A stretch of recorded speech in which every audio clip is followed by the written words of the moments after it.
Muita coisa pra abrir, cara.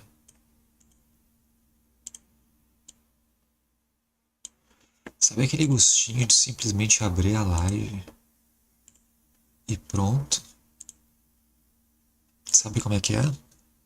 Não? Pois é, eu também não.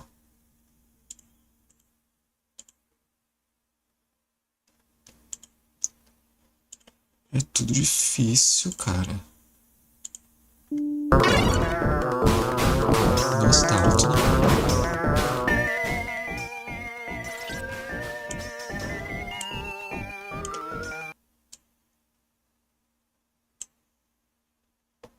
O jogo divertido.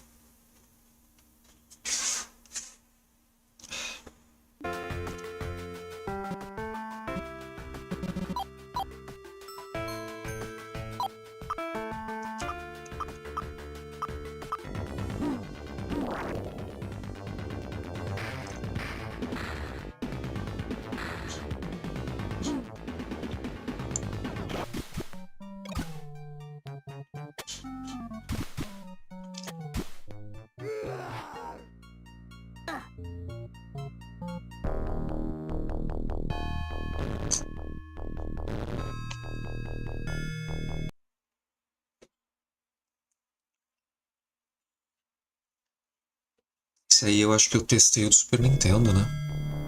Em live. Ah, bom, explicando a live pra... Explicando essa live pra quem estiver assistindo o VOD ou quem estiver aí assistindo quietinho. Vou assistir aqui uns vídeos de todos os jogos lançados de Mega Drive. Sugestão do Matheus, que não tá na live porque se ele chegar na live eu tenho que fechar ela, é um meme pessoal nosso. Muito engraçado, por sinal.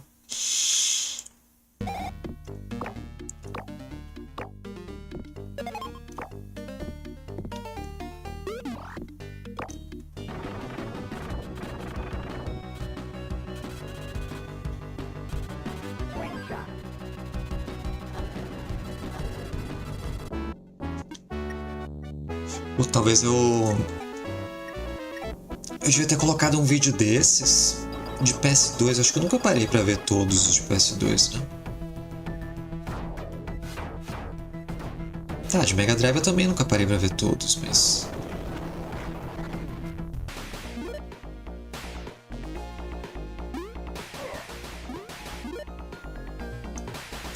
Eu só não gostei desse vídeo que, tipo, eles colocam a caixa ali do lado, né? E tu que se vire pra conseguir ler o nome.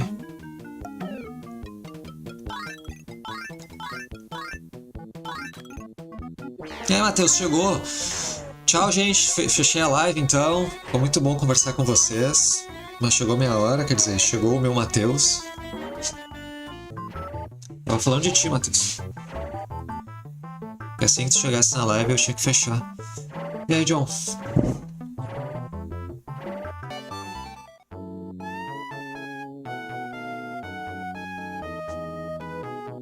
Não tá gostando do meu tom de voz? Se fizer uma voz mais sexy. Então era isso, gente. Vou terminar a live porque o Matheus chegou.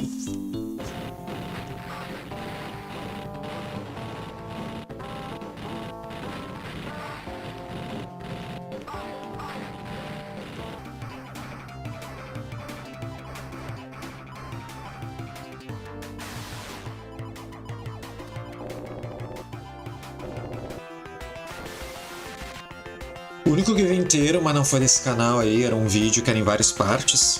Era de Super Nintendo, só que era só jogos do Japão. Que, aliás, né, o Japão sozinho eu acho que é o que tem mais jogos do Super Nintendo lançado, né? Se tu juntar Estados Unidos e Europa, acho que o Japão tem mais que os dois juntos.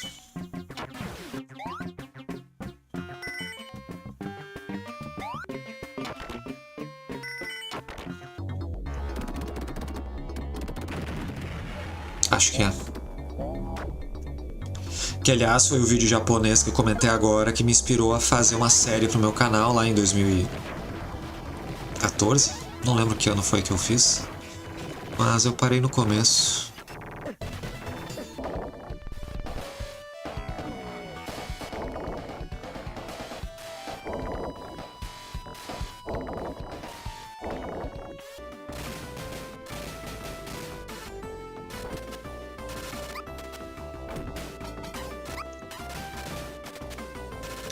Só que aí o meu vídeo era narrado por mim, né? Aí, tipo, eu pegava os jogos mais importantes do vídeo, né? Do dia ali. E fazia um review mais maiorzinho.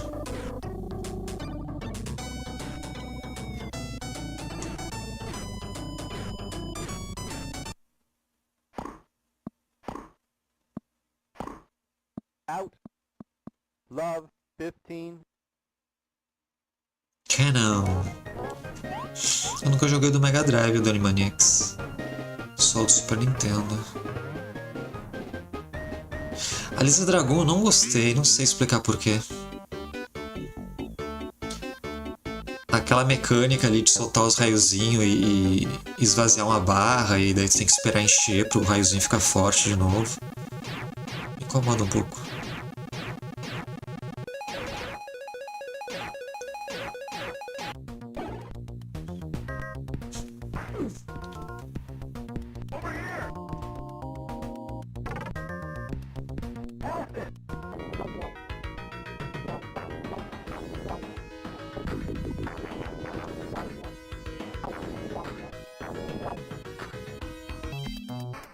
Cara, eu tenho uma ideia melhor de vídeo pra ver. Me deu uma ideia agora. Tem um canal gringo que ele faz tipo... Antigamente eram dois caras, agora é um só. Mas que ele pegava, por exemplo... Tem uns vídeos deles que é tipo, ele pega, sei lá, o Neo Geo. Aí primeiro ele explica o hardware ali do Neo Geo rapidinho, tipo, é tanto mega de memória RAM, tanto não sei o que, processador tal, piriri.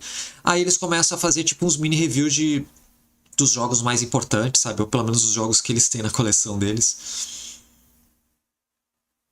Acho legalzinho. É que esses vídeos aí é muito pouco tempo cada jogo, sabe? Não dá muito pra desfrutar. Peraí que eu tô tentando lembrar o nome. Sabe quando tu não lembra? Não lembra das coisas? É que apareceu um jogo ali no Mega Drive, que foi esse último vídeo aqui que ele fez, que ele compara aquele jogo de vários consoles. Aí eu lembrei. Ó, já que a gente tava vendo o Mega Drive,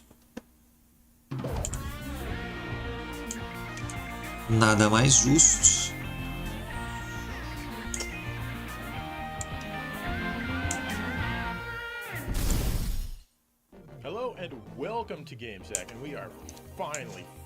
E no começo eram esses dois caras, né? O da direita é mais nintendista e o da esquerda é o ceguista. When are you going to cover the Genesis? Do the Genesis! Well, you know what? We're not going to have any more of that, are we, Joe?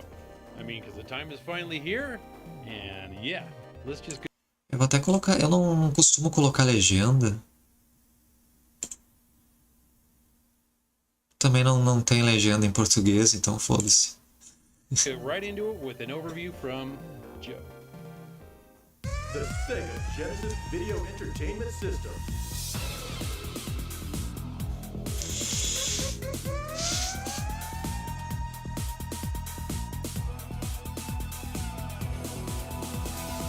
Sega's true 16-bit console launched in Japan as the Mega Drive in October of 1988.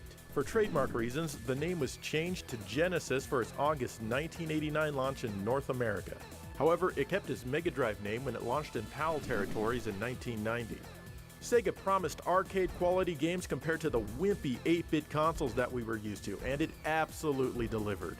Sega brought us into the next generation with high-definition graphics and a controller with not just 2, but 3 action buttons. Whoa! Eventually, the system got an amazing 6-button controller.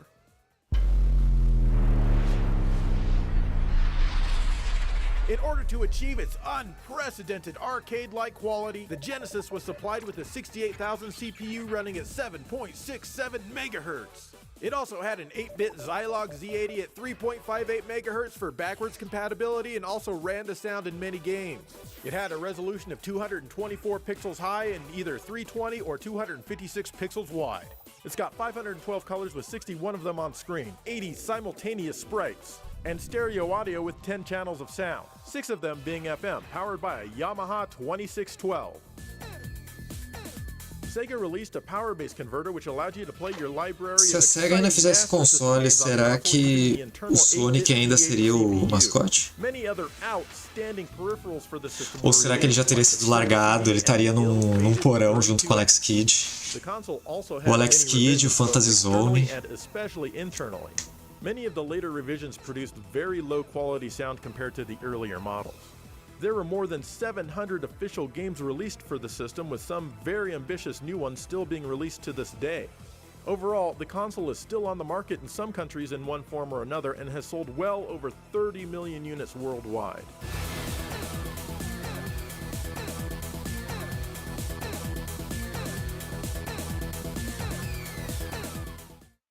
Alright, man, really cool. I mean, what else is there to say? Awesome video. Well, there is a lot more to say, because what is a system without games? And without further ado, let's get into those games. The first game we're going to check out is Mas o Joystar é da Sega? Não lembro. It's a fairly faithful port of the arcade. You play as a Roman centurion who's been brought back from the Elysian fields by Zeus to rescue Athena from the evil Neph. Esse é o jogo que me surpreendeu pelo fato de que na época eu achava foda os gráficos e pá. Aí assistindo esses vídeos gringos eu descobri que lá fora a galera não gostou muito desse jogo não. Tipo, quando lançou gostaram, tá ligado? Mas hoje em dia a galera fala mal desse jogo. It's cool that it turns enemies to stone, but other than that, it's just, well, spit. Anyway, this is still a fun game to play every now and again, but it's damn short. Acho que deve ser os Nutella americano, né? Ah, o Thread Beast. Next is Dynamite Duke, originally by Cebu Kaihatsu. In this side-scrolling game, you take control of this ugly bastard, Colonel Duke Ripham, but you can call him Dynamite Duke though.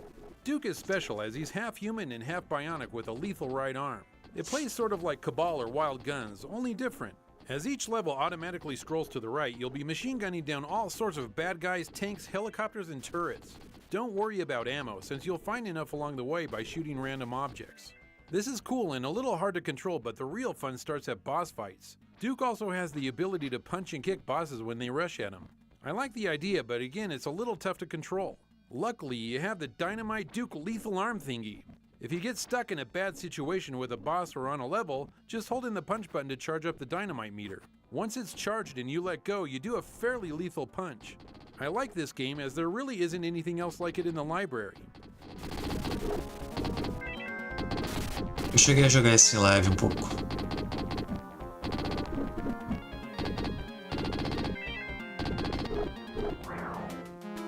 Donald Duck even got his own exclusive game on the system called Quackshot. This action platformer is a bit different and will have you doing a lot more than just going from the start of a level to the end. You'll get to a point where you can't progress, and from here you'll need to call your airplane piloted by your nephews. They'll take you to another level where you can find what you need so you can keep making progress. These can be a key or plungers that you can stand on to reach higher areas. You know, that plunger gun always bothered me in this game. Instead of killing your enemies, it just stuns them so you can get by without any harm. It's not very satisfying, but you know, what can you do? You do have other weapons such as the popcorn gun, but you have to collect ammo for it and it runs out very quickly. All in all, it's a fun game that controls well, looks good, and plays solid. If you're a Disney fan like me, then you must have this game for your collection.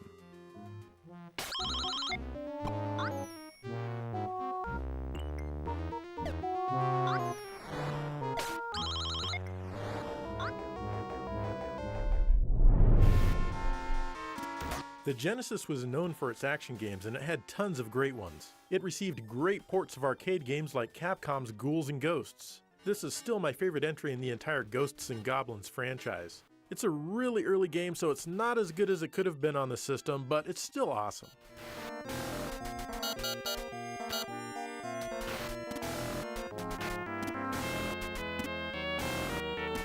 Andando de ciroulas.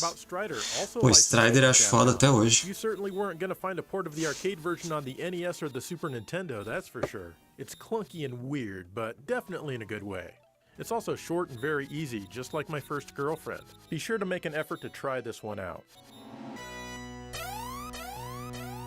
Ó, pra quem não entendeu, ele fez uma piada. Ele falou que esse jogo ele é... Putz, agora eu esqueci o que ele falou. Ah, é curto e fácil, assim como a ex-namorada dele. Eu achei muito boa a piada, gente. Eu vou começar a usar. You also had a new double jump to master, and now you have to worry about conserving shurikens. That is, unless you know the secret. You weren't gonna beat this one the first time you played it, but it's worth coming back to again and again. Claro que em inglês faz mais sentido, né? Porque short também é baixinho.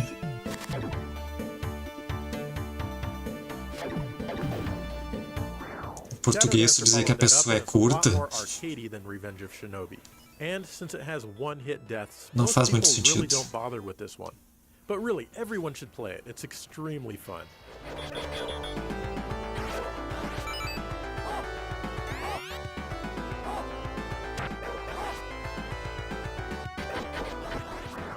And let's not forget about Shinobi 3. This one is the true follow-up to Revenge of Shinobi. It's also an amazing game in its own right and better than most other ninja games on pretty much every platform.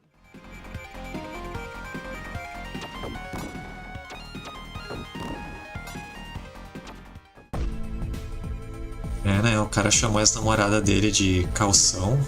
We can't forget beat-em-ups because the Genesis had Streets of Rage. Que estranho. The first game really helped the Genesis stand out at the time as it was two-player simultaneous, whereas Final Fight on the newly released Super Nintendo was single-player only.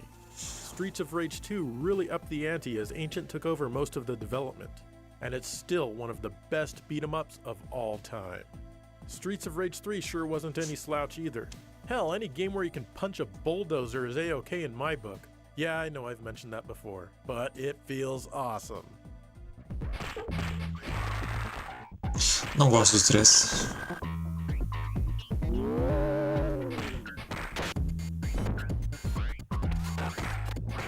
Of course, lots of third parties were on board to help out, like Konami. Rocket Knight Adventures was a great new IP and it had tons of potential. Agora eu não sei se está sendo sarcástico ou está se achando bonzão. Três americano é justamente mais difícil. They did, however, put a lot of effort into Contra Hardcore.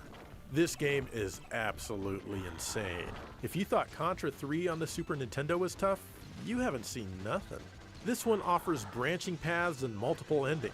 And also crazy, extreme, fast-moving graphics that, well, frankly put the competition to shame.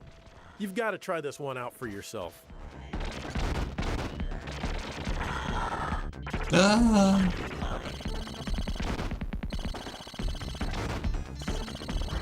Mas tu jogou o terceiro americano ou japonês? O japonês é mais fácil. Bloodlines is kind of quirky in a lot of ways, like having gems instead of hearts, but it's still Castlevania and it's still awesome. You're able to play as one of two characters. And since this is on the Genesis, it's packed with a little bit more tood and plenty more gore than it would have been on other. E aí, BJ, o YouTube acabou de traduzir o teu arroi por olá. Everyone should own 6 copies, just in case. Mas também eu não sei, né? Eu não joguei... Eu não lembro, eu acho que eu já joguei a versão americana, mas eu realmente não lembro. Então eu não sei se realmente é mais difícil. Mas eu sei que a galera reclama do americano e elogia o japonês. Treasure was formed by a group of employees who got sick of Konami's nonsense. So they made their own company and created their own kind of nonsense. And Gunstar Heroes here is their unique take on the run and gun Esse jogo eu zerei o tanto do Mega Drive quanto do Game Boy Advance. Well, almost. Só essa parte que é chata. A parte de rolar dadinho e...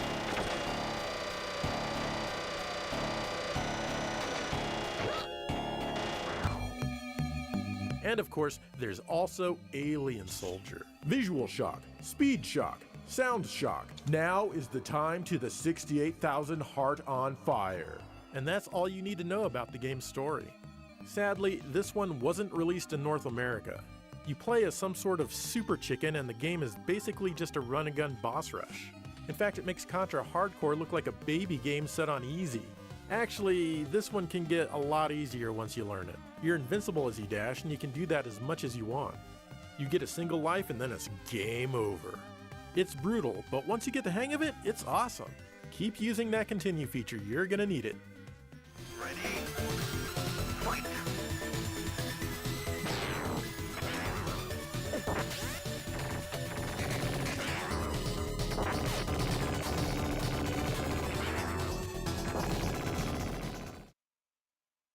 Alright man, this is a total solid library so far. I mean, a lot of awesome action-y type games. Yeah, but there are some racing games, so why don't you tell us about those? Okay.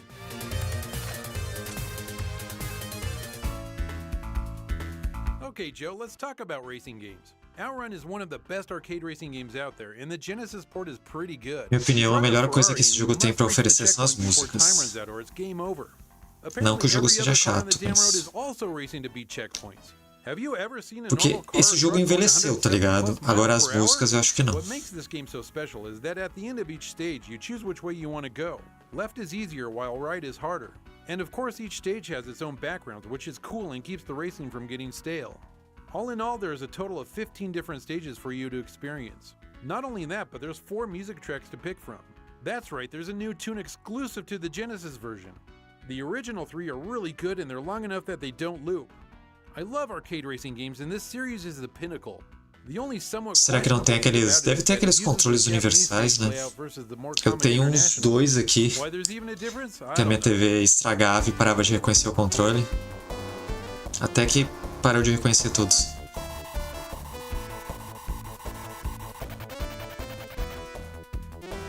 Tem baratinho nas...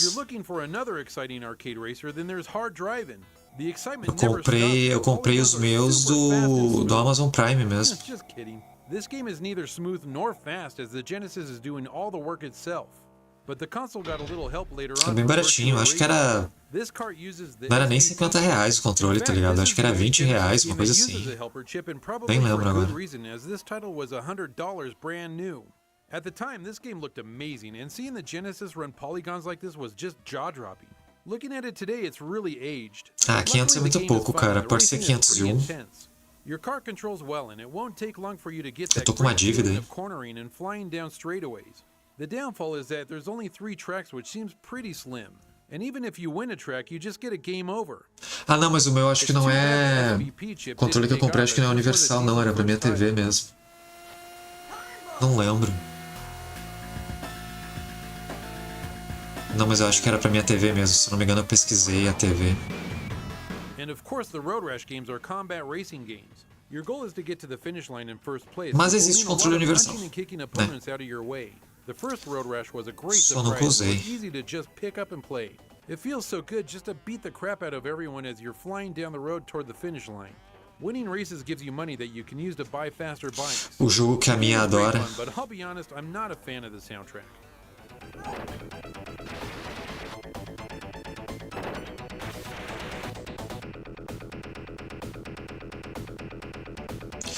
E vocês sabiam, né, que os objetos se aproximando nesse jogo é realmente zoom, é escala.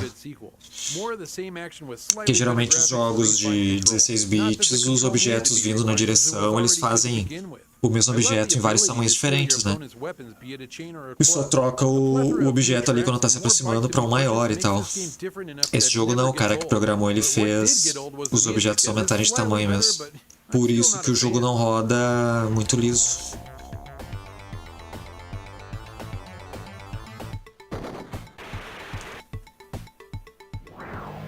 Then came Road Rash 3. I wasn't really pleased with the direction they took graphically. They decided to digitize all the characters. It was a popular thing to do at the time, but it just looks clunky and ugly, and the lighting of the characters looks unnatural. The good thing is, even though the character graphics are bad, it still plays and controls just as well as the previous games. This entry has you racing all over the world. Not only can you buy new bikes, but you can upgrade your current one. And I gotta say it again, although the music here tries to match the country you're racing in, it just isn't good. It doesn't matter though, since the racing is so fun, the music is really just background noise. If there ever was a series of games to be called an instant classic, this would be one of them. Eu acho engraçado o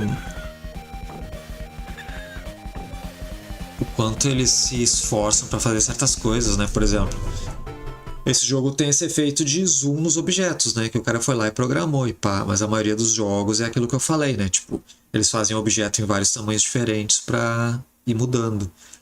Tem um jogo de Mega Drive que os caras fizeram isso. Eles fizeram o logo da empresa vem com zoom no começo do jogo, sabe? E eles fizeram, tipo...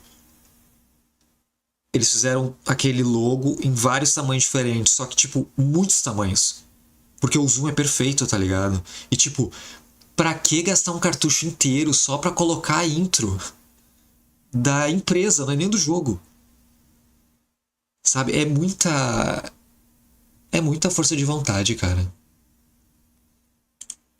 There would be absolutely no way that we couldn't mention Sonic the Hedgehog. Sabe, é um desperdício pra uma coisa tão boba. Dave or I are the biggest fans of the character, but we certainly don't dislike his Genesis appearances. Sega knew that they needed a fun mascot to help people identify with the console and the company, so they went hard to work internally and eventually settled on Sonic. His first game was really good, and it definitely helped catapult Sega into the realm of cultural awareness and profitability. You're a blue hedgehog, and your goal in this game is to go to the right. Well, except when you go to the left, or up, or down. It's definitely not as simple as just holding right and jumping sometimes as some people would have you believe. The game is very easy to get into, and eventually it was included as a pack-in with the Genesis console itself. This was a great idea to help sell systems, and sell systems they did.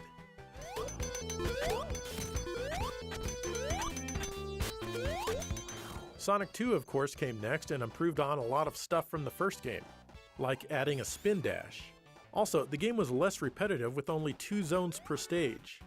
And they added Tails, who I've got to admit I've never really been fond of at all. Thankfully, you can turn his ass off. Melhor Sonic já feito. Then Sonic 3 came along, and I always felt that the graphics were grittier in this one. Sonic is also now cross-eyed and looks much worse in my opinion. But it still plays like a Sonic game, and now you can get new power-ups in each stage. And you can even save your progress. Then Sonic & Knuckles was released, and it could be played as a standalone game. But the main selling point to this one is that you could attach Sonic 3 to it for one giant adventure. Basically, this is what Sonic 3 was originally supposed to be with all of the stages intact. The level design here is really good and very well thought out. More good news is that the game doesn't really feel repetitious at all. Multiple zones are treated like big, single stages, and exploring is highly encouraged. Though the graphics are grittier like I mentioned, they're still really good and have some cool effects here and there. The music ranges from extremely boring and mundane to outstanding. It's almost as if a talented and very famous pop star worked on some of the tracks and some other guy worked on the rest. Also, you could attach Sonic 2 and play as Knuckles in that game as well. It's definitely a cool idea, and Sonic & Knuckles attached to Sonic 3 is usually considered the definitive Sonic the Hedgehog experience.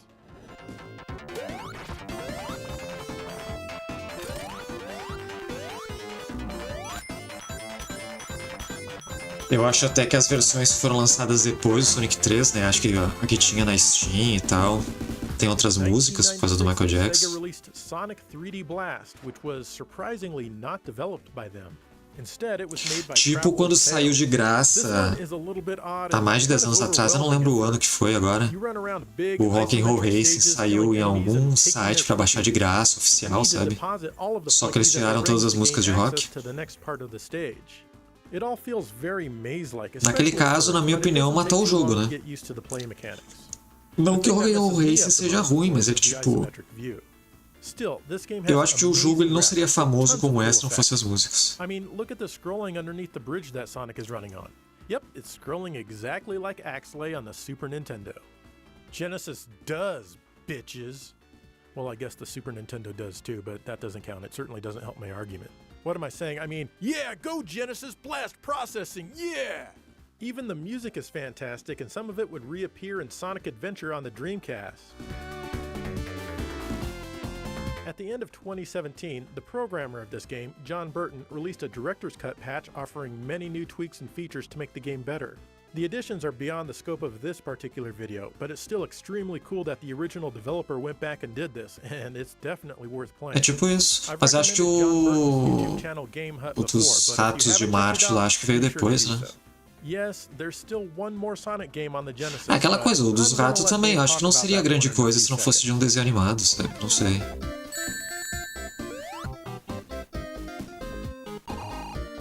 Tem jogos que, querendo ou não, a marca é mais importante que o próprio jogo, né? No caso, Rock'n'Roll Race é a marca das And here's músicas. the black sheep of the Sonic library on the Genesis, Sonic Spinball. I say black sheep Eu nunca because a lot gostei of people don't like dos it, Ratos and it Motoqueiros seems de that the Marte, ones não. that do like O it don't desenho eu want to achava admit it. legal, Personally, mas o I like it, jogo and I'm nunca me not afraid interessei. to say so. In this video pinball game, you bounce Sonic around trying to find 3 emeralds E on esse fairly pinball do large Sonic é uma playfield. bosta. Typically, you have to unlock the area the emerald is located by triggering something.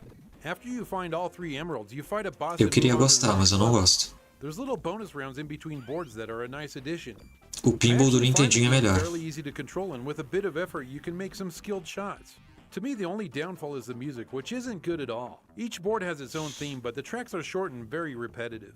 Oh, and the game only scrolls at 30 frames per second, so it can look pretty choppy compared to the other Sonic games. But if you like video pinball, this one may be worth your time.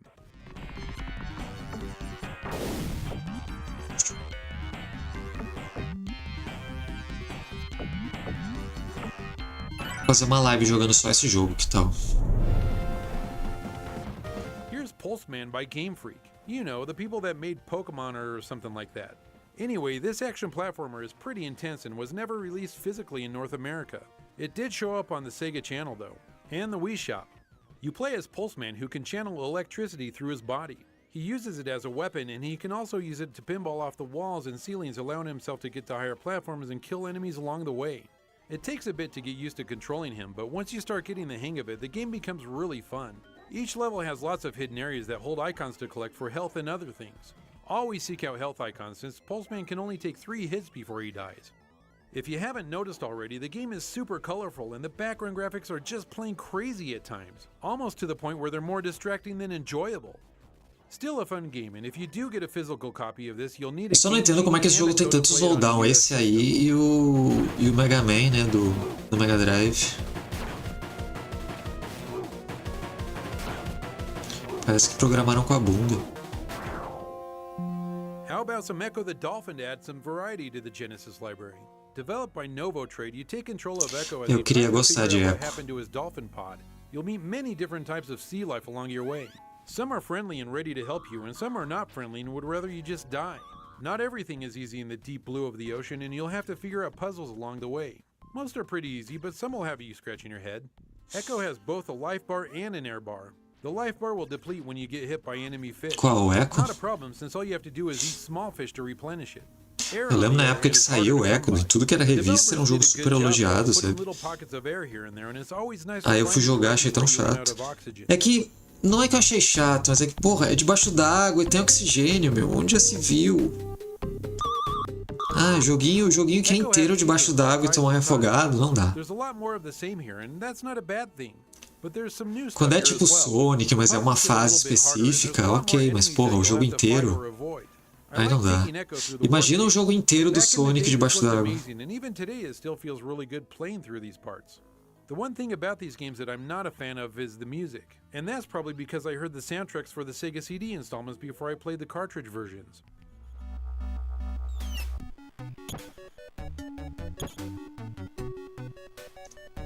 Mas eu tenho que ser mais aberto a jogos. Lastly, there's Echo Jr. Eu queria which is voltar. the younger kid. Eu tava falando com um amigo You meu play as sobre young isso. Echo or one of his 2 friends. Eu queria It has similar voltar pra play época lá da mechanics like adolescência em swimming in the sonar, que but you can't eat fish because you tudo don't era wanna have mágico, little sabe? Echo killing things in a game for kids, right? I'm not Tem sure mais how much vontade de kids jogar would uns really like jogos this one, though, as it's desconhecidos still e tal. slightly cryptic in what you need to do. All in all, these are decent games that are worth a try just for the fact that they're different. Por exemplo, hoje em dia eu não gosto de jogo de futebol, né? Naquela época eu jogava qualquer coisa.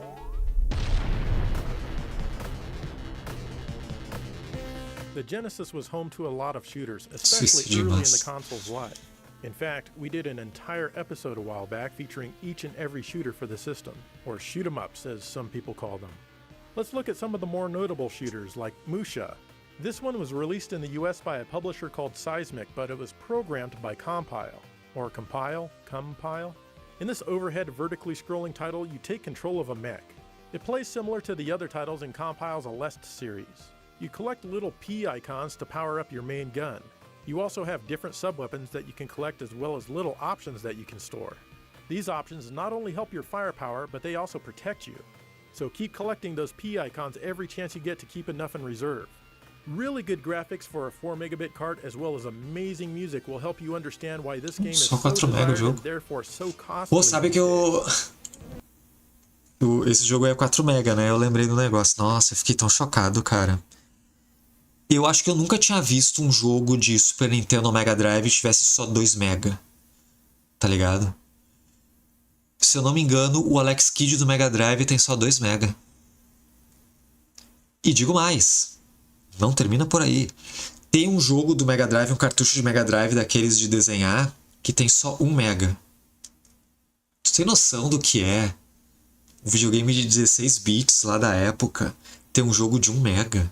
Numa época que nem Nintendinho tinha mais jogo de 1 mega. Nossa. O Art Alive eu acho que é só 1 mega. Tem outro também. Eu só não lembro se o outro é de desenhar também. Tem acho que 2 jogos do Mega Drive que eu encontrei pelo menos, né? Porque eu tava olhando os jogos no meu Everdrive, e o Everdrive ele mostra quanto cada jogo ocupa, né? Aí eu encontrei 2. Deixa eu ver aqui, peraí. Eu posso ver no computador que é mais fácil, né? Eu posso fazer ele mostrar por tamanho.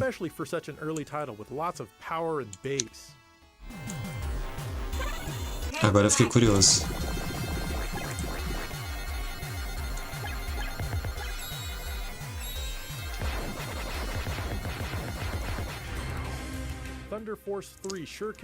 Tem Frogger, tá brincando. Esse jogo chegou a ser lançado oficialmente, hein?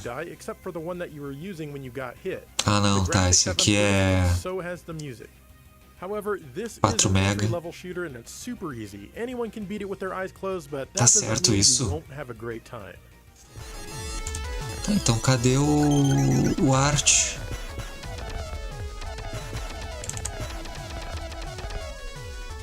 Ah, é que os meus jogos eles estão compactados, né? E tipo, o tamanho do jogo varia muito de compactado para descompactado. Tipo aqui, tem um jogo que é Frogger, que eu acho que é aquele joguinho de sapo lá de atravessar a rua, atravessar o lago. Compactado é 28K, só que descompactado aí ele vai para os 4 mega, né? Que é 524K. E o Art Live é maior compactado. E aí descompactado ele é menor que o outro. Que daí ele vai para 1 mega.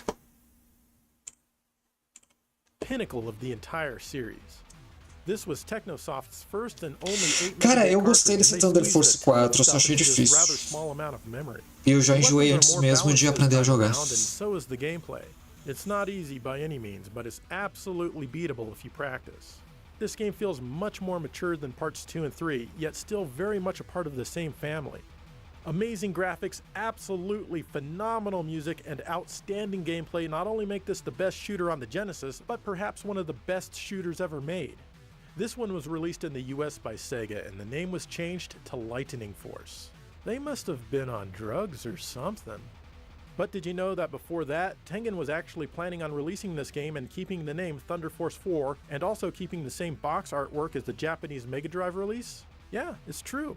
The issue was that Sega had the first right of refusal, and sadly for the gaming community, they didn't refuse.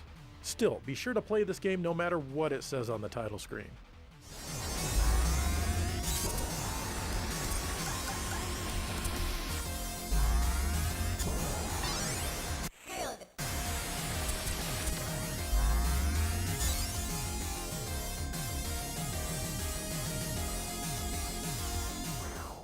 If you want something a little bit more down to earth and not set in outer space, there's always Fire Shark. In this one, you fly an airplane, fight bad guys, and you never even leave the planet. It plays like a lot of other Toa Plan shooters, but what really makes this one stand out is when you fully power up your fire weapon. I mean, wow.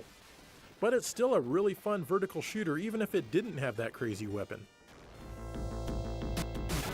Algum jogo conhecido, famoso? Columns e Flick. Dude, I can't believe how strong this freaking library is. I mean, look at those shooters. Indeed, they are amazing, aren't they? Yeah. But we've still got more to go, and let's talk about one of your favorites, Gain Ground. Yeah, I love that game.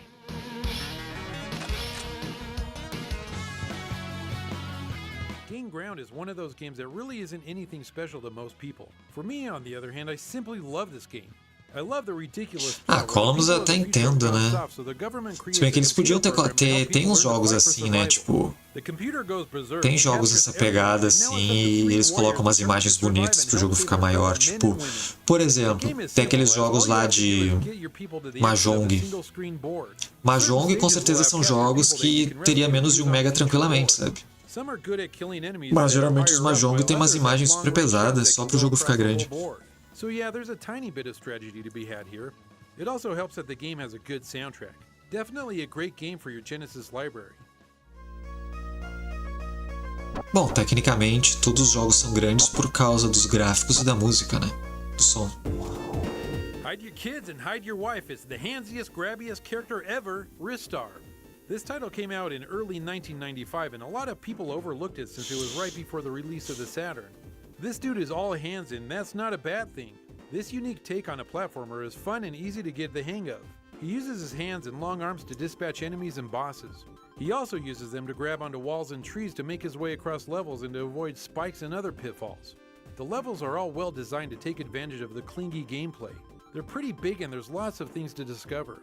The music is pretty good as there's more than a few tunes with catchy melodies. Ristar does have a few digitized voices, but god they sound like crap. Play with me? No thanks. If you have a Genesis, I recommend finding a copy No of this thanks. Eu não tive vontade de jogar esse jogo, eu tentei até. Não gostei muito dessa pegada de ficar pegando nas coisas. RPGs, then the Genesis has you covered. Not only are there great games like Master of Monsters and Warsong, but also Shining Force. This one was originally released in 1993 and it took the world by storm. Well, maybe it didn't, but it sure swept me away. The awesome cover art really made me want to battle skeletons and all other sorts of medieval characters. I love everything about this game since it's so easy to get into. Battling enemies is fun and straightforward as each of your characters has a set amount of spaces they can move in an attack range. There's a nice variety in characters, and as you advance in the story, you meet more that will join you. They're all interchangeable, and it's up to you who you want to send into battle. It won't take long for them to start leveling up and getting more powerful. Eu também nunca joguei Shining One game Force. that I wish were longer than it is. Eu tenho, na Steam eu ganhei o Shining Force de uma promoção da SEGA, né? Eu só não sei se é 1 ou 2. Mas nunca joguei. It's okay though, since Sega released Shining Force 2 a year later. Again, I fell in love with this game mainly because it was more of the same. Sega didn't change anything in terms of control, so it's still super easy to navigate. The menu system is straightforward and everything is labeled so there won't be any confusion. You do have to watch the computer move its own characters around the map, but it does it as quickly as possible with very little annoyance. There's slight upgrades to the graphics with a bit more animation during battles. The music is still pretty darn good and I like it just fine for these games. When people ask me to recommend some good Genesis games, these are usually some of the Eu first gosto ones de I jogo de talk about. estratégia, assim, mas eu gosto mais dos... Sei lá, visão isométrica, eu acho que fica melhor, sabe? Tipo, eu gosto, por exemplo, do Tactics Ogre, que é na mesma pegada do Final Fantasy Tactics, e While the Genesis o didn't Front have Mission. nearly as many RPGs as the Super Nintendo, that doesn't mean that there weren't any good ones on the system. The three most prominent JRPGs were the Phantasy Star series. Phantasy Star 2 was an early title and also the sequel to the most popular game on the Master System. It takes place 1,000 years later and introduces us to a lot of different characters that we can have in our party. There were some disappointments, like only Peraí, being são able 1000 to fight anos on no a futuro? blue grid background when the original game featured lush graphics in the battle scenes. Also, the amount of grinding that you need to do is pretty high. It's a well-playing, fun game, but the story is often very sad. Eu sempre confundo 1000 com Regardless, 100. I've played through it completely at least 3 or 4 Triste. times. And even today, recording the gameplay footage, I found myself wanting to keep going because it is kind of addictive once you figure out how it all works. Which isn't that difficult, by the way.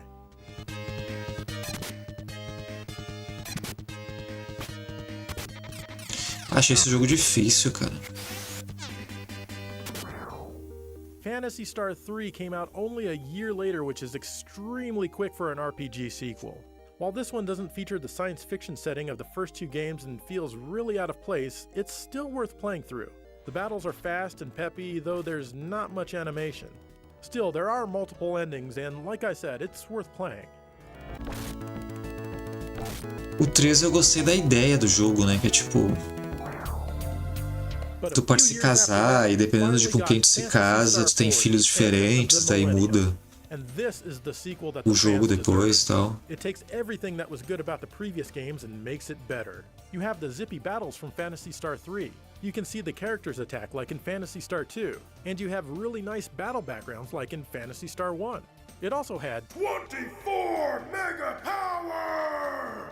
Yeah, you guys were waiting for me to do that in this episode, weren't you? The story even acknowledges events from the previous 3 games, which made me enjoy it even more. Everything is also much more visual this time around, with lots of character graphics popping up during the dialogue. And the battle macros that you can create really make the random battles and boss fights a lot more fun. This is one of the very best RPGs that I've ever played, and you are absolutely missing out if you haven't tried it, especially if you like RPGs.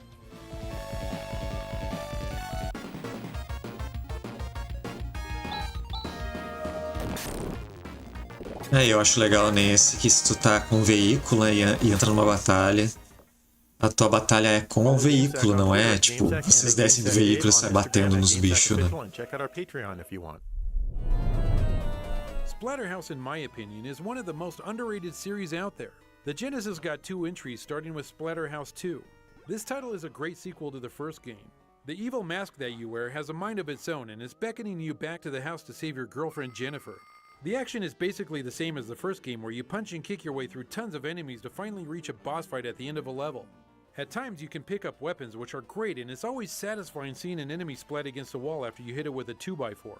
And I really hate that Rick drops his weapon at the end of a level instead of taking it with him. I still love the creepy graphics, and the soundtrack greatly adds to the Sim, eu ia comentar isso, que apareceu ali o cara dando uma porretada no bicho e jogando na parede, né? Na época eu fiquei muito impactado com isso, tipo, uau, velho. Videogame pode ser violento, cara. Na verdade, na época eu só gostei do jogo por isso. Splatterhouse 3 came out a year later and I was all pumped up for more of the same style of action. I mean, you have a great formula, why change it up? Well, Namco did just that, and this entry is now a side-scrolling beat-em-up with a twist. You must fight rooms filled with ugly, fleshy, pus-oozing enemies. The twist is that you need to reach and defeat the boss within a time limit. And for someone like me who likes to scavenge rooms for items, a time limit does not bode well. There's multiple paths that you can take, so always consult the map. Along the way, Rick will pick up crystals to fill a power meter. He can unleash this power to become stronger and do more damage. It's ideal to save it for a boss fight if you can. The story is horrifying, and I like how it plays out between rooms and levels with digitized graphics. Not quite what I wanted in a sequel, but honestly is pretty good.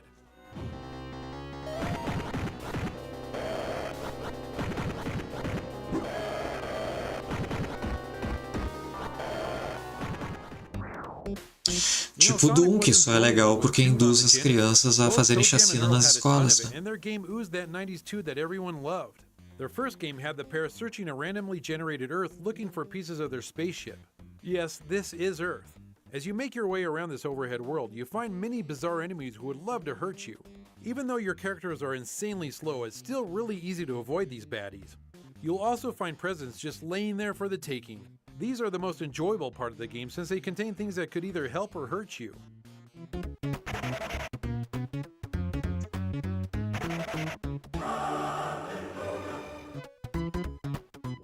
Not long after this, Sega released Toe Jam and Earl in Panic on Funkotron. This time, the game is presented as a side-scrolling platformer. Earthlings hitched a ride with Toe Jam and Earl all the way back to planet Funkotron. As you'd expect, these humans are making a mess of the place, so it's now your job to collect them in jars and send them back to Earth. Earthlings will hide behind objects, so you need to shake things to find them.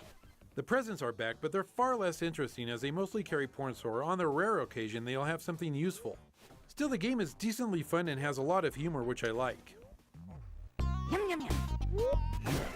Cenário legal esse.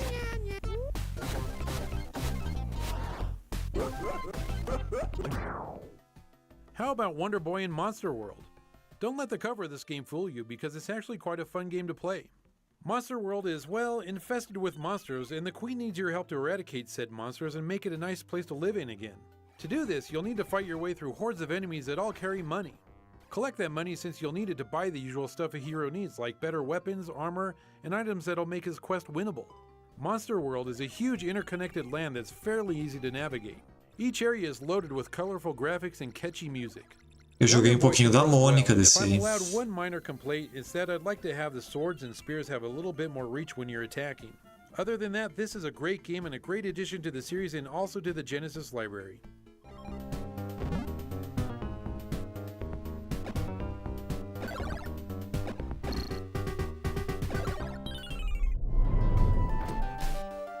There's a bunch of amazing games that most people never think much about anymore that are only on the Genesis. Games like Alicia Dragoon from Game Arts. In this one, you're assisted by several different helper dragons, but you can only choose one at a time. They level up independently and have their own life bar. And yes, they can die. It's very stylish and you want to make sure that you explore everywhere you can.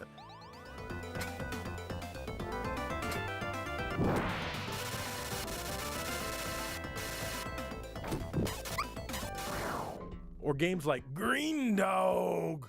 Okay, well, probably not so much Green Dog. But you know I had to bring it up in this episode. How about Landstalker, Treasures of the King's Hole? In this isometric action RPG, you're looking for the fabled treasure because you are a greedy bastard.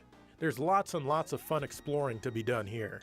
The incredible 3D graphics Jogo de are created by the plataforma all-new isométrico, Diamond que coisa Dimension horrível, system. cara. Quem So foi you que teve know essa it's good. ideia? The music is also quite enjoyable in this one. However, the control can be a bit weird sometimes because of the perspective. Still, not a whole lot of people mention this very often and it's absolutely worth checking out.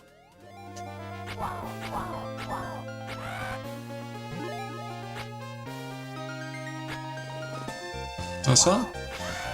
O tempão que o cara leva pra acertar a porra de uma bolha. Pegar um item. Oh my god, what is he doing to that cow? Stop it! You start the game looking for people who have gone missing from the town. This one also uses an isometric view, however, it doesn't use the Diamond Dimension system, which is probably why it's talked about less than Landstalker. This one is a bit more arcadey, and I feel that the control is slightly better than Landstalker, though it can still be goofy sometimes. But really, it's not bad at all. Beat them.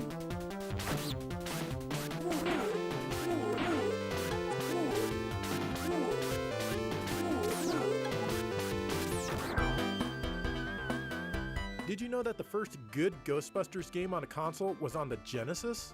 That's right! This side-scrolling action platformer certainly wasn't the first Ghostbusters game, but it was the best one for a long time. Programmed by Compile, you can choose to play as Egon, Ray, or Peter as you battle the supernatural. Yeah, Winston isn't in here, and that sucks. It's actually the game's biggest flaw. But everything else is superb, from the level design, the controls, the visuals, and especially the music. Esse jogo eu sempre quis saber jogar. Played with a controller that features rapid fire. Eu via na Ação Games e achava maravilhoso.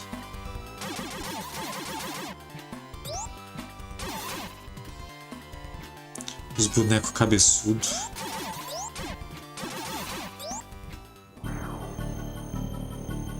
The best version of Gauntlet is on the Genesis, called Gauntlet 4. But do you know the story behind this one? Basically, a few guys in Japan ported the arcade version of Gauntlet to the X68000 at their house just for fun. And word has it that they just eyeballed it, not even looking at the source code. Then they showed it to Tengen of Japan since they figured they had the rights to Gauntlet. Tengen suggested that they port the game to the Mega Drive if they wanted it published. Tengen Japan really didn't know what to do with it, so they sent it to the US where it landed on the desk of Nintendo champion Chris Tang.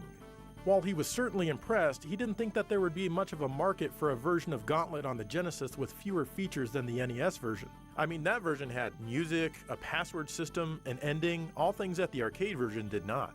So he wrote up a design proposal that requested the addition of many features like a quest mode, shops, currency to buy things, multiple endings, and the like. Many months later, it came back with most of his requested features in place. He was blown away. Those guys in Japan really wanted this gig. I mean, this was their first game, so they were happy to make the changes in order to get something actually published. Eventually, an amazing soundtrack was added from Hitoshi Sakimoto and Masaharu Iwata. The voices were still really rough though. You'll keep the other stolen item. So Earl Vickers, who did the sound for the original arcade game, came in. He ported the voices over directly from the arcade to the Genesis with much better results. Try this level now. After that, the game was finished up, Chris wrote the manual, and it shipped. Oh, and those guys in Japan who ported this game over by hand? Well, these days, they're known as M2. You might recognize them as the masters of porting, as they've brought countless stuff to the 3DS, Switch, and other platforms. Gauntlet 4 was their first big break, so a huge shout out to Chris Tang and to Tengen US for giving them that chance. Chris Eu joguei do would go on to win Nintendinho the na Rock the época. Rock Sega World Championship 2 years later in 1994. Eu não entendia nada. His skills at Sonic and Knuckles could not be matched. He was presented with a giant check for $25,000 by CEO Tom Kalinske, which I would have loved to see him try to deposit at a drive-up teller window at a bank. I'm gonna buy more games and play.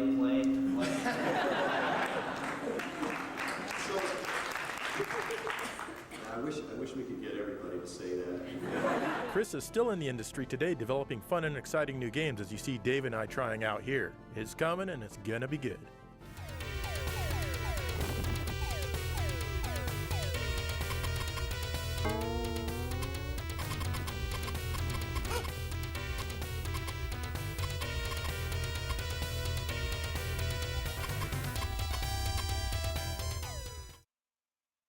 You know, Chris is a really cool guy. It was really fun. Se eu não me engano, a versão do Mega Drive dá pra jogar com 4 He's jogadores. just an all-around cool dude, so.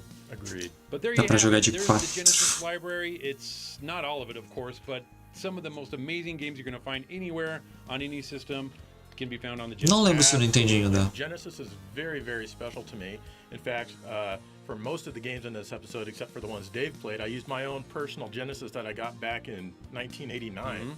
Yeah. So it was really fun. And what are some of your favorite Genesis games? What do you think of the console as a whole? Let us know. In the meantime, thank you for watching GameSack. Thank you for watching GameSack.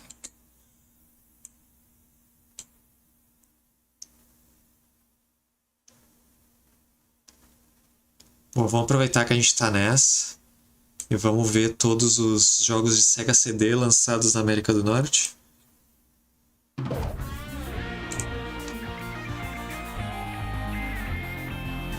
Eu acho que não vai ter Desert Bus, né? Ele não foi lançado.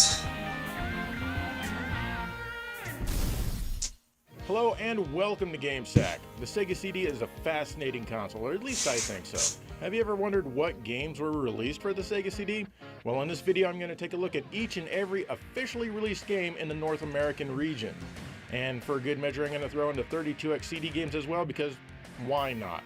Anyway, I'm going to do this in alphabetical order as usual, so let's not waste any more time and get right on into it. Sega CD, best games I'd ever seen.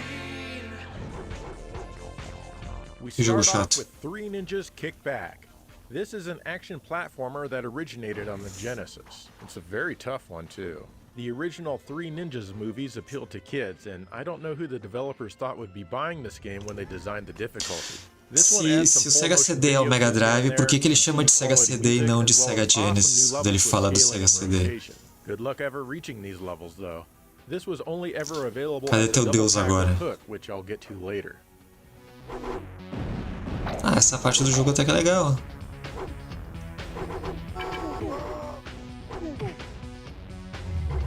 Pelo menos é bonitinho. AX101. This is a full motion video game where you move your crosshair over the streaming video and blow stuff up. Like all Sega CD games with full motion video, or FMV, it looks pretty grainy. The action is okay, but it definitely could use some music during the gameplay to make it less boring.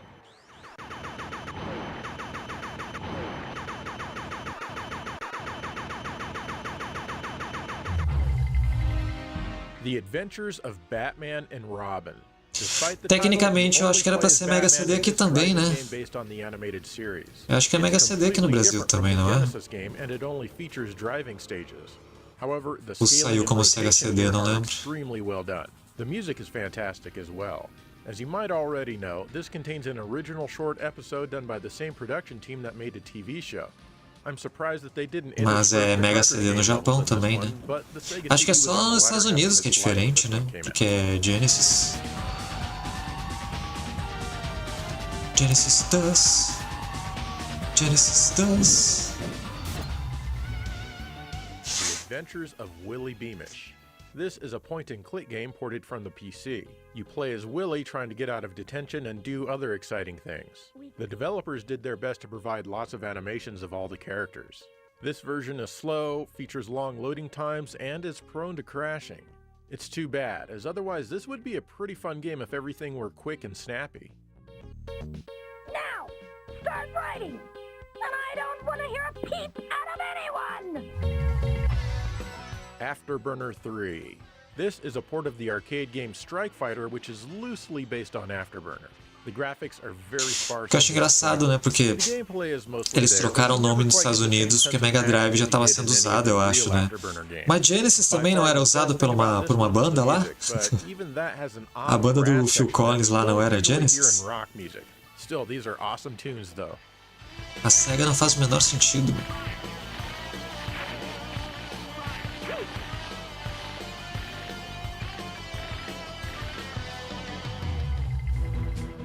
AH3 Thunderstrike. This one is known as Thunderhawk outside North America. Now this is a game that I was all over. Core Design often pushed the Sega CD's graphics in ways that could not be replicated on other consoles like the Super Nintendo or even the Neo Geo. You simply could not have this game on those platforms. You fly around in your little helicopter taking out primary and secondary targets. The control takes a little bit to get used to, but once you do, it's nothing but fun.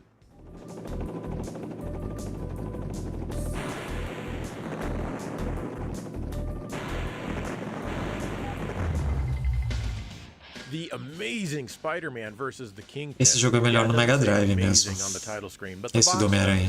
This game isn't amazing, but it's certainly Não not gostei bad da at versão all. do Sega This CD. is basically a straight-up remake and expansion of the cartridge version. Overall, it's a much better game. It adds some silly-looking animation sequences. It also adds some amazing music, but it seems to play in a random order rather than certain tracks being assigned to certain stages. I was never able to get into it much, but I'd rather play this than the Genesis version, which I felt was pretty stiff.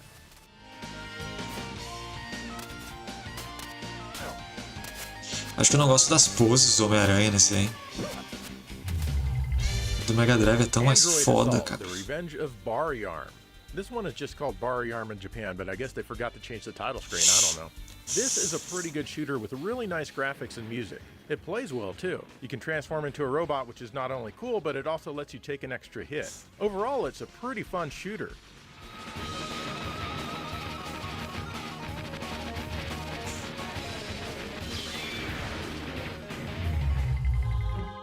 Batman Returns. This is a pretty cool driving game that really takes advantage of the Sega CD's capabilities. You couldn't get graphics of this quality outside of the arcade at the time, and no other console could. Tinha ido embora, meu. Eu tava aqui falando contigo, cara.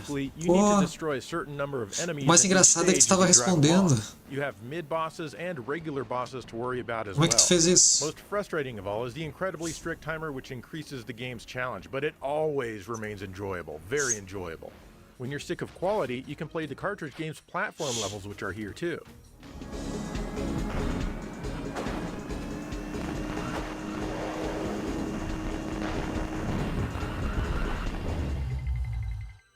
Battle Core. This is a game from Core Design that once again features graphics with nice feeling and rotation. The gameplay window is small, but the graphics are really well drawn. Eu vou bem, eu acho. I say it's worth checking out.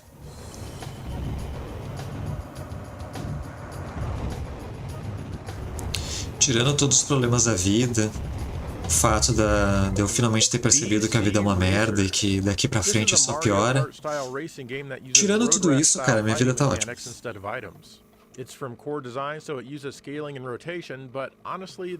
Ah, eu não penso mais, cara. Eu apenas aceito que é tudo uma bosta mesmo. Eu já desisti de lutar contra o sistema. Eu só aceito. Aí de vez em quando eu fico triste, de vez em quando não. Eu tava triste uns 2 dias atrás, agora eu tô de boa. Geralmente uma coisa que me deixa triste é fazer live no TikTok.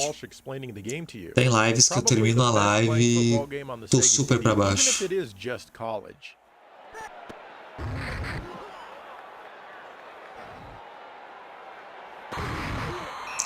Um dia eu largo aquela porcaria. Black Hole Assault. This fighting game is a follow-up to Heavy Nova, not that that game needed one. This is one of the Que most jogo awkward ruim. fighting games ever, and you'll fail quickly if you try to play it like a real fighting game. You need to use the same attack again and again and hope that it lands. I was able to squeeze some enjoyment out of this one back when the console was brand new, but I really can't recommend it to anyone these days.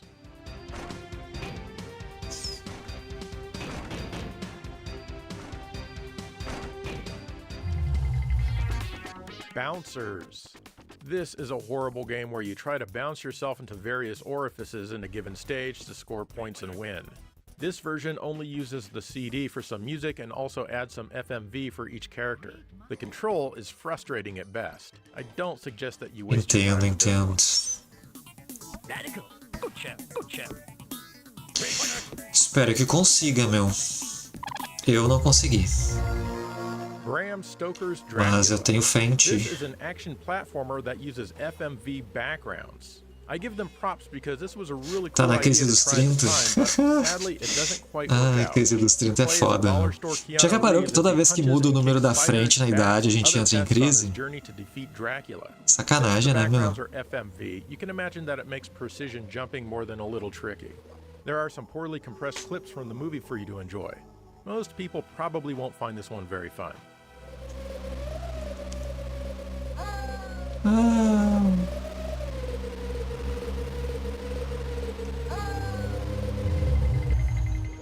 Brutal. Pause of Mas Fury. sinceramente eu tava Here's a pensando one-on-one nisso já faz um fighting game that tempo. will absolutely appeal to Eu the acho que não first. existe crise dos Doesn't appeal to 30, me, tá ligado? Eu however, acho que and the tudo action crise is da meia slow, idade. AI is Quando tu bad. chega nos It has 30, eu acho que great tu percebe que não é mais tão presentation, though, with jovem e já tá good chegando na meia idade, Too sabe? bad that the E gameplay o que é a is crise da meia idade? É tu This one saber only que tu runs tá at ficando 30 frames velho per second, which is too slow for a fighting game. e tu não tá preparado.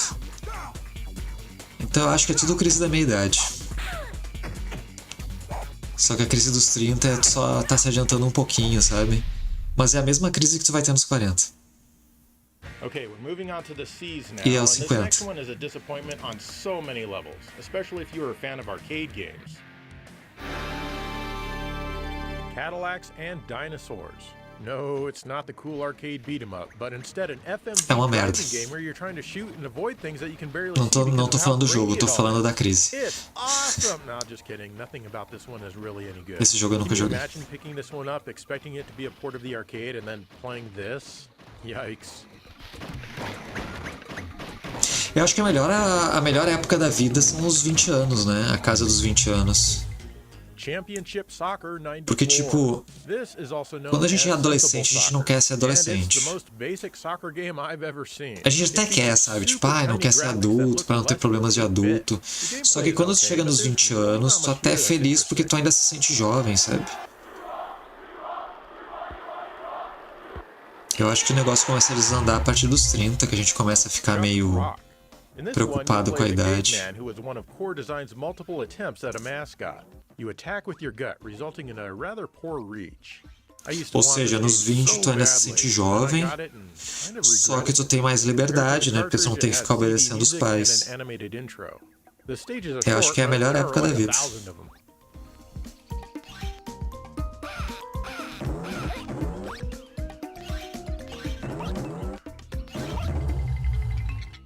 Chuck Rock 2, Son of Chuck. Pelo This menos sequel foi a is a época much que eu mais better game in aproveitei. every way.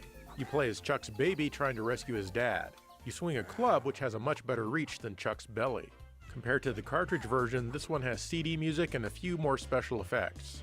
It also has a really well done animated intro that blew me away at the time. There's no graininess at all and it was full screen.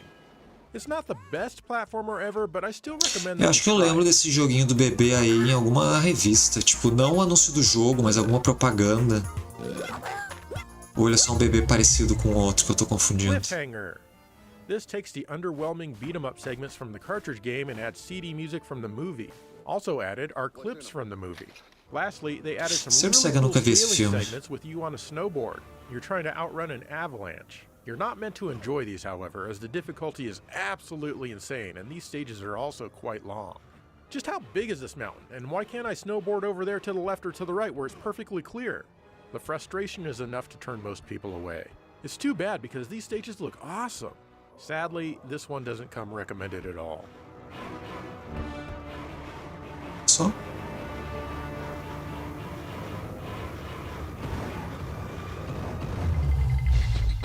Cobra Command.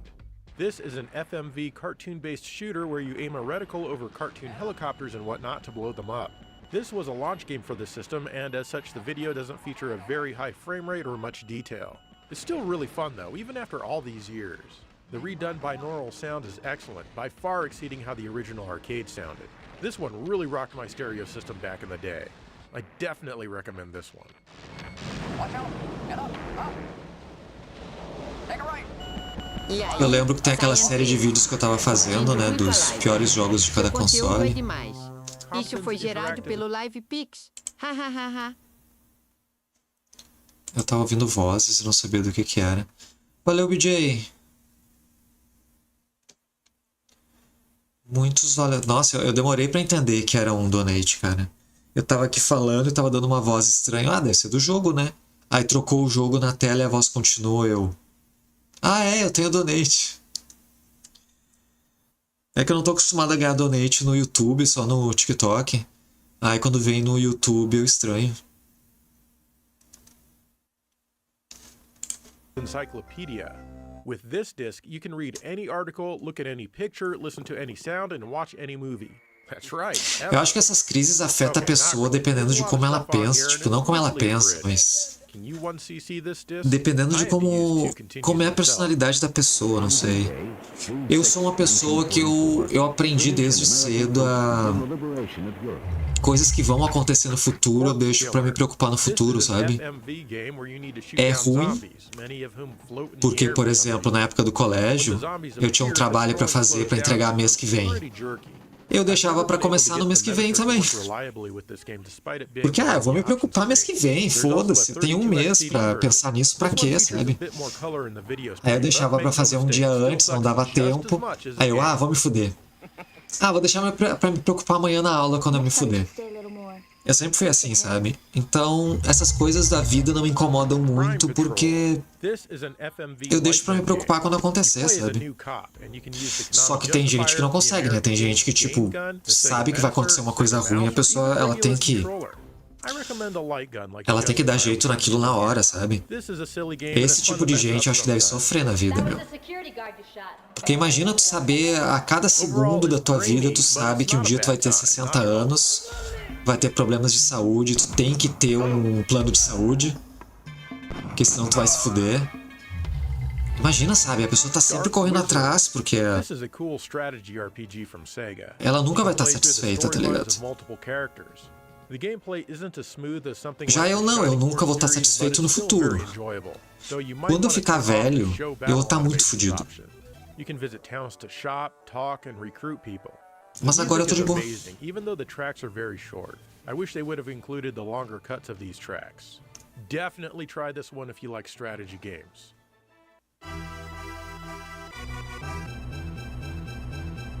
É meio ruim ser desse jeito como eu sou, sabe? Não me preocupar na hora. Porque eu deixo de correr atrás das coisas, né? Acabo sendo muito relaxado. Muito tranquilo pra coisas que eu não devia ser. Many of the music tracks cut off abruptly and loop, which is extremely unprofessional. There are some clips of the movie in here. Overall, I'd recommend the cartridge version, but even then, it could have used more time in the Mas tá indo bem no trabalho? Como é que tá sendo a vida de adulto pra ti, BJ? Double Switch. This is an FMV game starring Eu não consigo me imaginar, eu não me sinto um adulto desde que eu me tornei adulto. Mulheres fazem isso, né? Some people like this game, but I never did. I want to like it, but there's just nothing for me to like. It doesn't have any of the nostalgia factor that Night Trap has. This isn't a game, people. You let those suckers get to the power box. And now we're all cut off. Dracula Unleashed. Dracula's on the prowl again, that old rascal, and your job is to leash him back up. This is done via full-motion video scenes and a point-and-click interface that's evolved from the Sherlock Holmes games. Again, I'll get to those in a bit. Tentei jogar esse jogo em live já, se não me engano. Picking up clues which leads you to the next place. The video is large and has a pretty good frame rate. I honestly feel that it's worth playing through once, but after that, you probably Ah, will never lembrei. pick É it up porque again. eu fiz 2 vídeos lá pro TikTok, né, há muito tempo atrás, que era de piores jogos de cada console. E o episódio seguinte, o 13, ia ter o Sega CD, acho que ia ter o 3DO, Neo Geo. Só que eu comecei a jogar os jogos de Sega CD em live pra conhecer os jogos, pra saber quais são os piores, né? Só que o TikTok ele me dá restrição porque ele acha que eu tô assistindo vídeo. Aí eu parei de fazer os vídeos por causa disso. Aí eu cheguei a jogar aquele do Sherlock Holmes. Joguei um de bombeiro, que tu tem que entrar nas casas, salvar as pessoas e tal. Que é praticamente um filme aquilo. There's a couple of clips from the movie here. Some of the characters also look like their movie counterparts, whereas others do not. Oh, Patrick Stewart is looking a little worse for wear in this one. It moves a bit slow, but honestly it's not bad if you like adventure games with a little bit of strategy. Welcome to our siege, Paula Atreides. So, you want to know about the principles... Isso é Duna, né? Eu não prestei atenção no começo. Acho que tem pra 3DO, Duna, não tem? While this shares the same name as the Dungeon Explorer games on the TurboGrafx-16, this is its own unique game. Acho que eu vi numa It plays revista by the na same época. set of rules and mostly the same structure though. As a result, it's pretty good. Once again, it's just fancy Gauntlet, but it's fun to build up your character, buy new weapons, and gain levels. The music is good, but not as nice as either of the TurboGrafx games. Still, I recommend that you check this one out.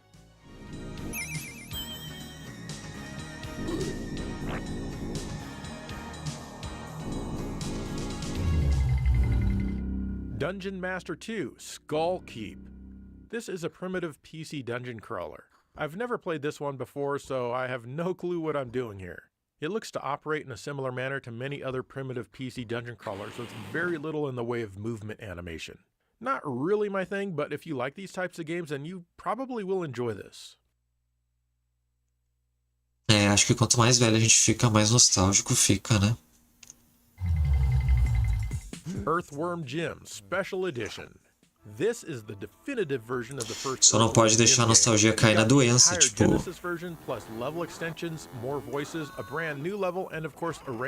Tu acabar pensando mais no passado do que no presente.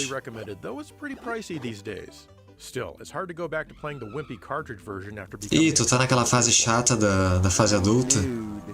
No meu tempo que era bom. Hoje em dia os jogos são tudo bugado. Echo the Dolphin. This CD version of the cartridge original has 6 new levels, rebalanced design and difficulty, a few videos later in the game, an intro, and of course CD quality music. It was also the very first Sega CD game released in the long box format. It's still a very odd and puzzling game, but one that I think everyone should try. Plus, the music by Spencer Nilsson, not Nielsen, is god tier, and it was Sega's first use of Q sound in their games. This was my first experience playing Echo, and I simply can't play the cartridge version after playing this.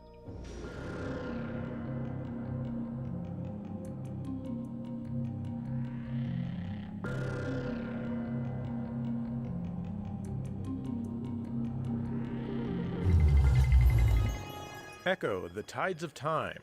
This is the sequel, obviously. This one has more FMV, Sai, but it's BJ. computer-generated this time. Dá-lhe so it's retrô, less BJ, cool dá-lhe now. retrô. As a game, I never really got Entra much pra into minha, this entra one, pra minha as Echo 1 seita. left me satisfied, and I didn't feel the need for more. Still, Seja um it is retro gamer alone você reason também. enough to own it, even if not every single track is new. Vamos odiar o GTA 6 juntos, cara. E o Resident Evil 9 também. ESPN Baseball Tonight. Remember when ESPN thought their name was a selling point? This is the same as the cartridge version, aside from a bit of full motion video and maybe a Mas few quando extra voices during quando sair o gameplay. GTA 6, Overall, possivelmente eu vou it's assistir a vários really gameplay e tal. game that never switches views, not even for fielding. Possivelmente eu vou assistir do Funk Black Cat, porque eu gosto de ver ele. Quer dizer, eu nunca mais vi, né? Porque ele só joga uns jogos que eu não gosto. ESPN National Hockey Night. Mas eu acho que de streamers que jogam jogos atuais, ele é o único que eu tenho vontade de assistir se ele jogar alguma coisa que eu goste. Tipo GTA 6 no caso. And of course, there are FMV clips here and there. Eu não vi nada do Resident Evil 9. Eu vi uns cortes só que apareceram pra mim no TikTok. Apareceram uns cortes do funk, eu acho. ESPN NBA Hang Time 95. Mas os cortes são mais baseados em alguma coisa que o funk fala do que no jogo, né? Então eu não sei nada do jogo quase. Eu só vi umas imagens do jogo e tal. Que tem uma loira lá. The gameplay is pretty choppy and the music gets boring after a few seconds.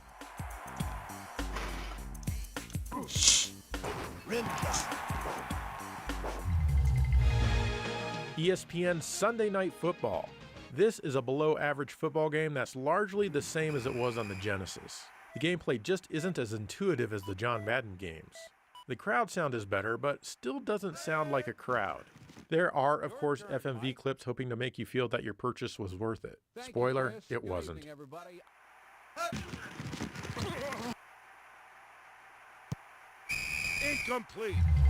Incomplete. Eternal Champions. Odeio esse jogo, cara. This is a complete reimagining of the Eternal Champions game on the Genesis, built from the ground up. There is one thing that's the same though, and that's that I just can't get into it. Eu não sei se a jogabilidade é exatamente igual ao do Mega Drive, mas o do Mega Drive eu não gosto. For lack of trying though, they definitely put a lot of effort and love into this, and that really shines through. It did try to cash in on Mortal Kombat Mania by having ultra-violent overkills. A lot of people like this one. That's cool. Good for them. Mas eu sei que a versão do Sega CD tem mais fatalities, né? No Mega Drive eu acho que é só um fatality por cenário. No do Sega CD acho que são vários. Well, one of the D&D universes anyway. You can use a mouse or even a mouse and the controller at the same time. Honestly, it's pretty cool once you get into it, but overall it's not my type of game. It does feature cool dance music by Yuzo Koshiro, and it was his only contribution to the Sega CD platform. A nostalgia é tão linda, é tão sexy. Eu me casaria com a nostalgia. Mas ela faz mal pra saúde. Por isso que eu gosto dela. This next title came with the very first 32X CD that was released, but it's not the first 32X CD in this video. That's not very convenient, but what can I do? Oh, esse é o dos bombeiros que eu falei. Firefighter simulator, a crappy one, of course. You basically tell the dude which way to go and he ends up going in circles no matter what you select. I've never been able to successfully complete the first house despite trying many, many times. It's a very poor game. Included in the same box is the 32X CD version, which features better color but much worse audio. You still need the regular version to boot the 32X disc, probably to stop people from selling the 32X disc on its own. I still think that was a dumb decision though, as nobody wanted this. Yet I own it, go figure.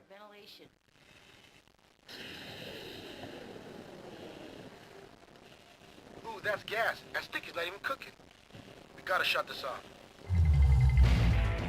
Fatal Fury Special. This is an excellent port of the Neo Geo game, all things considered. Sure, there have been a few graphical and audio cutbacks, but nothing that makes this a poor experience. In my opinion, it's a much better fighting game than Eternal Champions. If I had to complain about something, it would be that the voices and sound effects are too quiet compared to the music. Still great overall.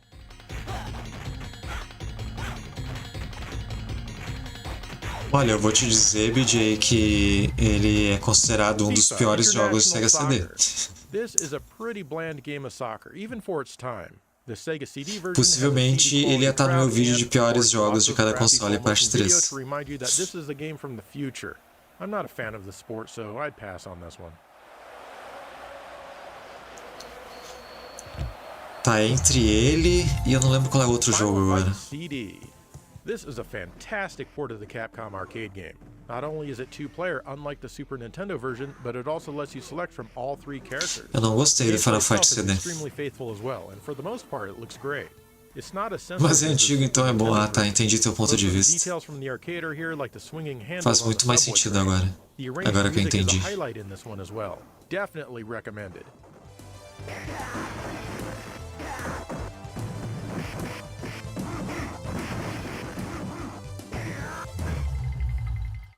Flashback.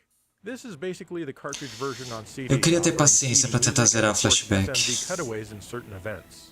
If you like lots of lag in your controls, then you simply must play this game Tem right de now. bombeiro pra Super You need to Nintendo think que ahead dizem of que é muito these bom, né? before you do them. It doesn't Eu play nunca like a parei pra normal jogar. game.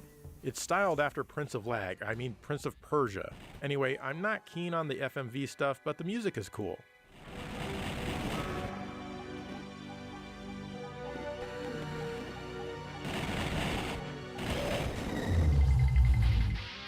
Formula One World Championship, Beyond the Limit. You race your way to the top, building yourself up in this game. I bought it when it was first released because it used the scaling features of the Sega CD. I ended up taking it back that same day for a full refund because my god does it make my eyeballs bleed. It also controls as poorly as it looks. In a strange twist of events, the programmers in Japan were way behind, and I mean way behind Western developers when it came to using the Sega CD's special features. I couldn't stand playing this game even for the few minutes that I had to include it in this episode.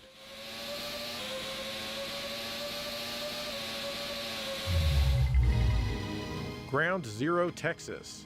This is another FMV game. Here you're shooting aliens disguised as humans with a reticle. It's another one of those room-switching games, but at least there are only 4 angles here. The more damage that your camera takes, the harder and harder it is to see out of them until it gets repaired. Overall, it's unsurprisingly not good. I don't want the likes of you watching my back! The chopper's waiting! You're done! Heart of the Alien 1 and 2. Pô, eu queria jogar esse algum dia, mas eu tenho uma preguiça, cara. Can you believe that? I was not looking forward to booting this one up. It's another one of those laggy games, and this really just isn't my thing. I like feeling in Porque eu control gostava of do my Out of characters, this and World. neither of these titles offers anything remotely close to that. The graphics and sound Aí seria legal jogar a continuação, só que eu fui jogar o Out of this World de novo esses tempos e não consigo mais jogar isso, não. Heimdall. Here, you play as a dude going from screen to screen, often solving puzzles. O jogo envelheceu, The combat saia is não, weird, fui though eu. I like the animation. The game is also weirdly silent and could definitely use some music. I do like the minigames, however. Overall, it seems a bit out of place on the console.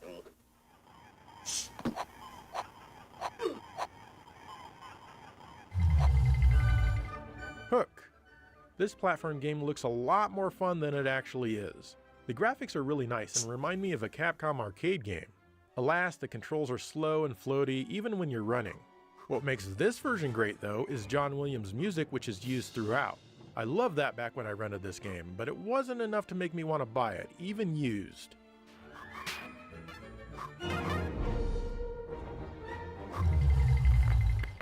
Iron Helix. This is an FMV exploratory adventure, kind of like Myst, only less interesting. Eu acho esses jogos de filmezinho do Sega CD bem ruinzinhos, sabe? Só que eu acho eles, como é que eu vou dizer, charmosos. Eu não sei, eu acho eles curiosos, sabe? É um tipo de jogo que na época eles tentaram explorar bastante, né? Porque eles não sabiam o que fazer com o CD. E que eu acho legal o fato desses jogos existirem. This racing game from Core Design isn't spectacular, but I always liked it because it was the first racing game at home I played with real scaling sprites. Well, I mean besides Road Rash and I guess Riding Hero. But still, it fascinated me. You can choose from a selection of one car with one color and the racing action is pretty tame. Overall, it's average, but I have a little bit of nostalgia for it. Top Gear com esteroides.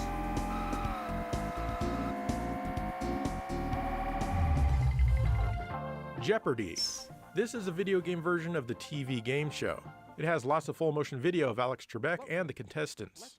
The questions in this game do not mess around, so I hope you really studied your Compton's Interactive Encyclopedia because that's exactly the type of knowledge that's required here. Typing in the answers with a D-pad is the opposite of fun, but it's still oddly addictive. Sorry, that's incorrect. Joe Montana's NFL football. Well, they tried, I guess. This game uses the Sega CD's special graphical features exclusively with literally no help from the Genesis itself anywhere on screen. As a result, it runs slow and choppy. It's often confusing trying to tell exactly what the hell is happening. Like, seriously, what the hell? Still, it's pretty damned impressive that you're basically playing in a 3D stadium on a 16-bit console. If a turnover happens, it's not announced out loud or on screen, so that's fun. Honestly, I don't recommend this one.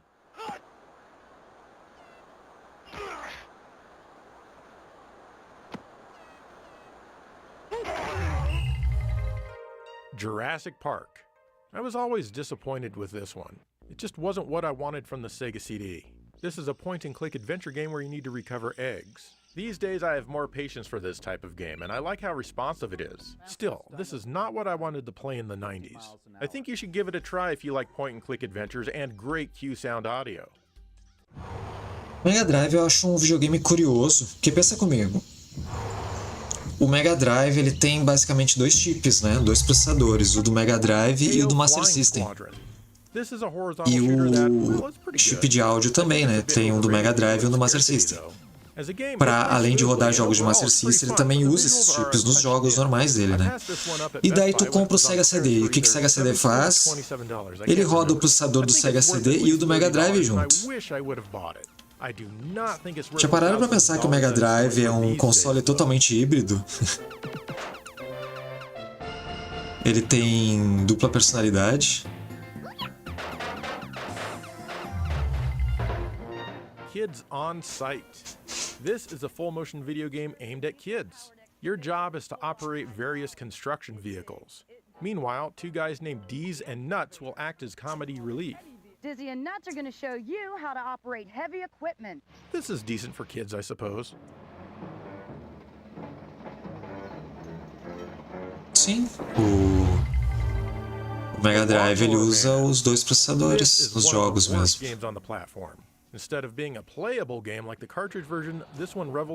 Todas as músicas que tu escuta nos jogos do Mega Drive, ele tá usando o chip do Master System também para rodar o áudio. E o Sega CD também. Tipo, por exemplo, teve um jogo ali de futebol americano que ele mostrou, que ele comentou que o defeito daquele jogo é que ele usa só o processador do Sega CD, não usa do Mega Drive. Por isso que o jogo roda mal.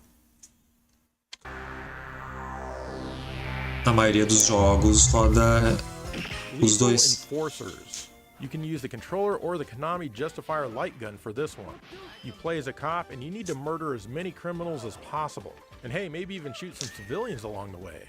That'll teach them for being civilians. Don't worry, you're not going to get penalized unless you do it a lot, just like real life.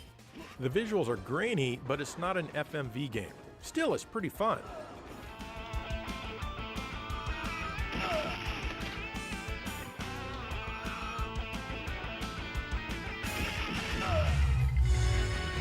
Lethal Enforcers 2.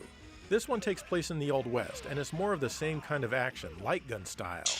Agora eu não tenho certeza se o Mega Drive ele usa também o chip do Master System nos jogos. Eu vi alguém comentando em um vídeo que sim, mas nunca parei pra conferir mesmo assim em um vídeo mais técnico pra saber se é verdade, né? Mas o áudio é. Eu vi um vídeo técnico explicando sobre o hardware e falando que o chip de som ele usa do Master System também nos jogos. Seriously, you can't tell it how hard to hit the ball. Press the button or don't, the same thing will happen. I can play real golf better than this. Mas se ele usa o do áudio, não teria por que não usar o processador também, né? Tá lá?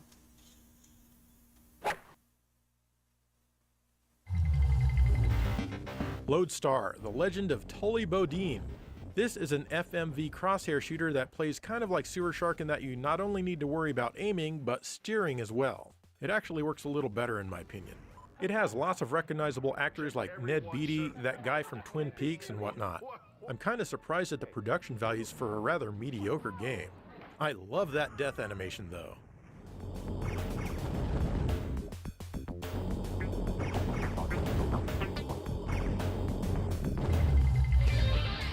Lords of Thunder. This is a great horizontal shooter ported over from the Turbo Duo. Unfortunately, it drops the ball in a few places.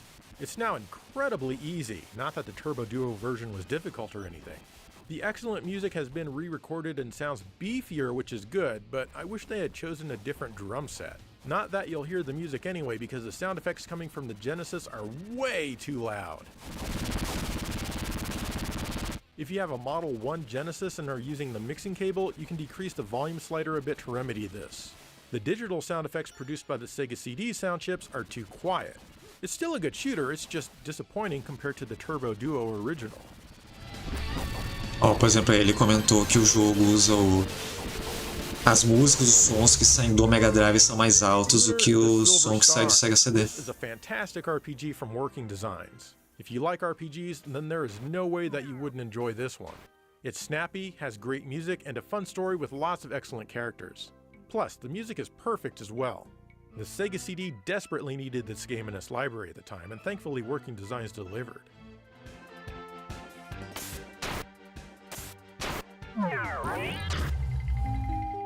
Lunar Eternal Blue. This is the sequel and another excellent RPG. It's a little bit slower paced, requires a touch more grinding, especially in the beginning, but overall it's still a phenomenal game. In fact, I enjoyed it more than Part 1, and that's saying a lot. It takes place 1,000 years later, so all of the characters are different here. I highly recommend playing both of the Lunar games if you can.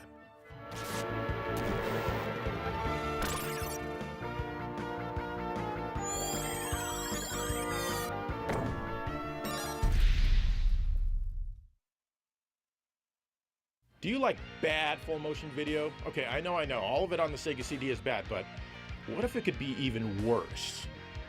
With 6 megabits of RAM, that's something special. Welcome to the next level. Mad Dog McCree. The classic Laserdisc light gun game comes to the Sega CD. The video quality is among the worst on the console, which can make the bad guys really tough to see. It's still fun though, even if this is probably the worst version of this particular game. You'll soon learn where you need to shoot after you die a few times.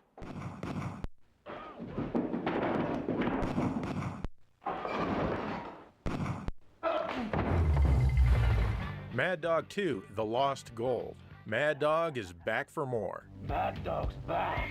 This time, you're also looking for treasure. The video quality is a little better this time out, making things slightly easier to see, but not much. It's still really fun though, just like the last one.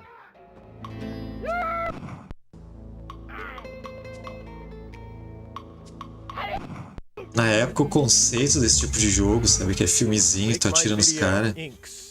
Eu achava foda pra caralho. Mas nunca joguei. Hoje em dia eu não sei se eu acharia legal, não. É que na época era novidade, né?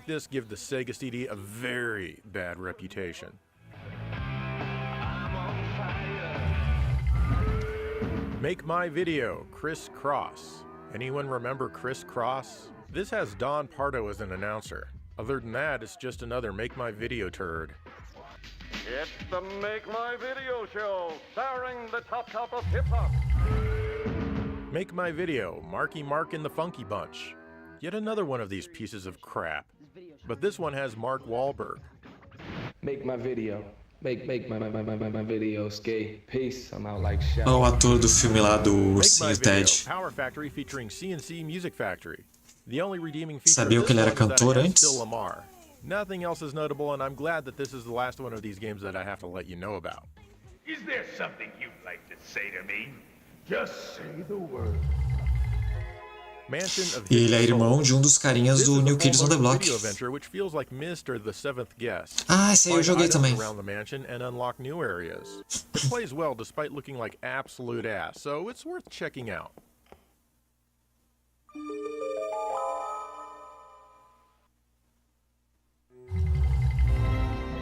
Mary Shelley's Frankenstein. You play as Robert De Niro in his greatest role ever. It works kind of like a point-and-click adventure even though you see your character on screen. It plays pretty well for the most part. Well, except for the one-on-one battles. Damn, these can be pretty tough, but the AI is stupid, so you can definitely beat it. Overall, it's not as bad as you might think. This one was only ever sold as a double pack combined with Bram Stoker's Dracula.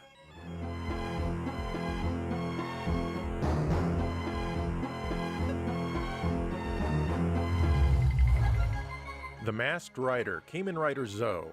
This is an FMV action game based on the 1993 movie Kamen Rider Zoe. It plays like Dragon's Lair except with actual prompts, and you don't have a lot of time to respond to those prompts. I'm honestly surprised that this got a Western release, not that we needed it.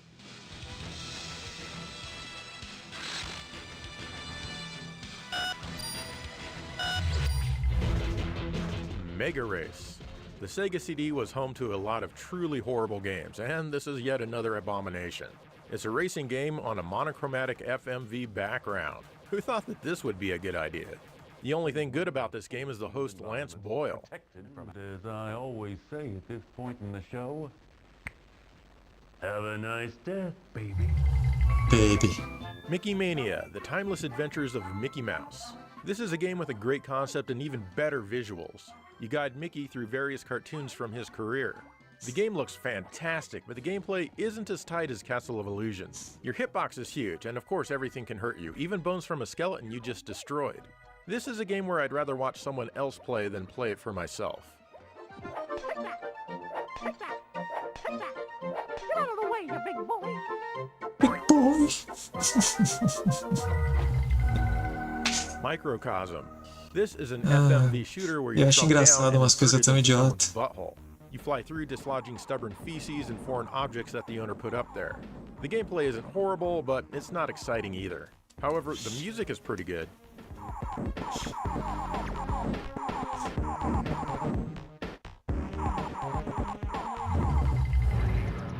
Midnight Raiders. This is a full-screen FMV helicopter combat game. It plays in a similar manner to Cobra Command, except that the action keeps cutting away to the boring characters. The gameplay itself is alright, but the targets move very erratically, making them tough to hit. Seriously, just play Cobra Command instead. What are you doing? Giving them practice? Mighty Morphin Power Rangers. Instead of a real game like those available on the cartridge-based systems, this is an FMV adventure. You get to watch a few abridged episodes of the TV show while pressing a bunch of buttons. Miss a button press and you lose a little bit of life. I was never really into this show, but fans may kind of dig it, maybe?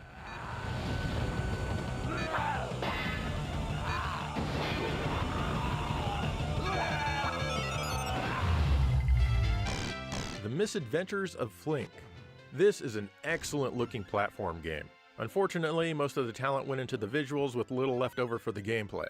It's very European, which isn't a compliment for games designed back then, sorry. Still though, it's playable. Like I said, it does look really nice though. They would go on to perfect this style of gameplay with Lomax the Lemming on the PlayStation.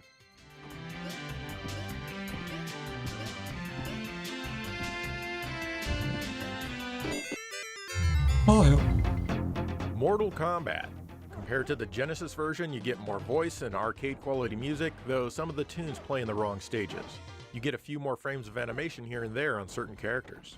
You also get load times during the Shang Tsung match and also an FMV of the Mortal Kombat commercial. Mortal Kombat isn't my jam, but if it's yours, you should enjoy this port.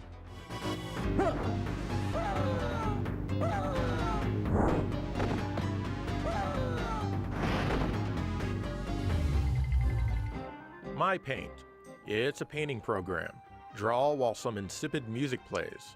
Fortunately, Eu lembro uma vez eu fui na locadora e aluguei um cartucho de desenhar do Nintendinho. Eu sinto que eu fui julgado pela mulher da locadora, ela me olhou com a cara. Mas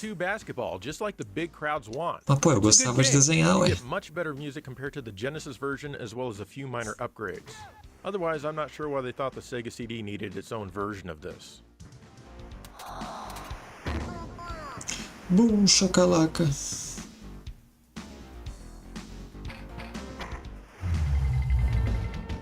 NFL Football Trivia Challenge. You answer football trivia questions that's somehow also a football game itself. I guess maybe if you were asking your dad to buy you a Sega CD, there might be some appeal to wanting this. Because of course, all dads love football. It's the law. He has served as play-by-play and color analyst on ABC's Monday Night Football the longest. NFL's Greatest, San Francisco versus Dallas 1978 to 1993. This is an FMV football game where you can play as Dallas or San Francisco. Call the plays and then watch it unfold. Ah, o jogo é só uma partida. Every bit as exciting as it sounds. For some reason, Sega of America thought that the world needed this game. Or maybe the world's dads, I don't know. Imagina fazer um jogo do Grenal e só ter o Grenal pra tu jogar. Que bosta, cara. NHL Hockey 94. Mas a galera ia comprar. Aqui no sul a galera é viciada por Grenal. Mas seria um jogo tosco, seria.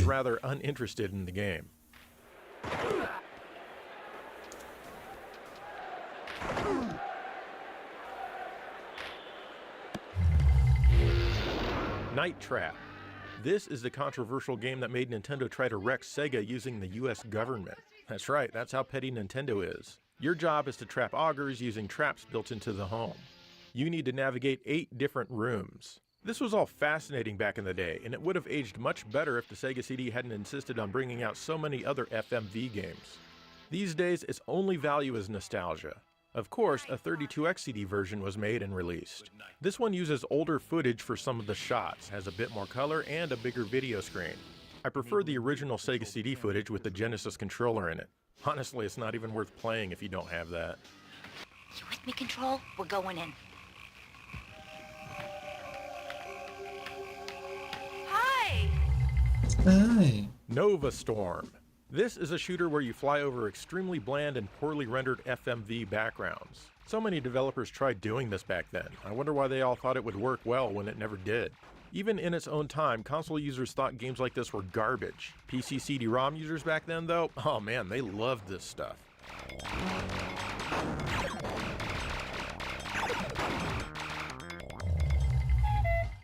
Panic! Ah, joguei esse em live. Basically, all you do is press buttons. They often do very silly things. Some will move you to a new scene or back to an old one. You're trying to reach the main computer. Some of the buttons are rigged to blow up different places around the world. The only bad thing about this game is accidentally pressing a button which moves you to a new scene before you've had a chance to press all the other buttons and see what they do. The developers had a ton of fun making this one. I love how most of the sound effects are just some guy making them with his mouth.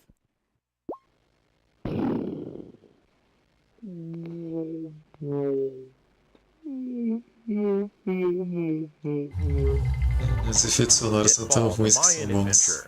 You're off to rescue your dad, who was the star of the original Pitfall game. This one doesn't exactly make the greatest. Cara, esse jogo eu achei brilhante, porque tipo, tu tá indo salvar teu pai, né? Que é o personagem do Pitfall do Atari. Aí quando tu salva ele, é literalmente o boneco do Pitfall do Atari. Eu acho muito engraçado isso. There's also a bit of FMV in here because of course there is. Why wouldn't there be? It's a CD game. They have to have FMV.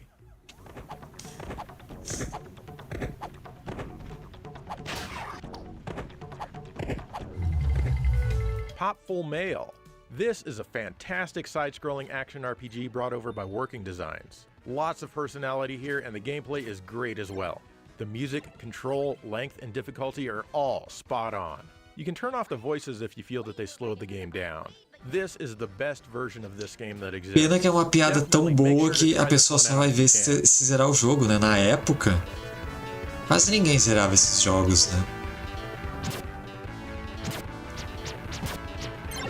Eu mesmo só fui ver essa piada quando eu vi um speedrun do jogo anos depois. But crap, Populous was pretty easy to figure out by trial and error. This one, you're gonna need the manual for sure. It's also extremely slow and choppy. Not for me.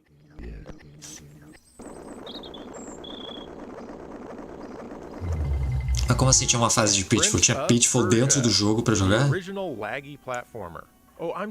Eu acho até que esse Super Pitfall esse Pitfall que saiu pra Super Nintendo, Mega Drive e tal, acho que dá pra jogar o Pitfall do Atari nele, não dá? Agora que eu vi, tem Prince of Persia pro Sega CD, meu. Eu tô pensando em fazer uma live jogando os Prince of Persia de console. Eu não sabia que tinha esse. Quer dizer, eu sabia porque eu já vi esse vídeo há muito tempo, né? Prize Fighter. Yes, an FMV boxing game entirely in jogava com os X-Men. feelings of the movie Raging Bull. As you can imagine, this doesn't work well at all. It's hard to tell when and where you can hit your opponent. I'm going to go out on a limb and say this is not as good as Mike Tyson's Punch-Out.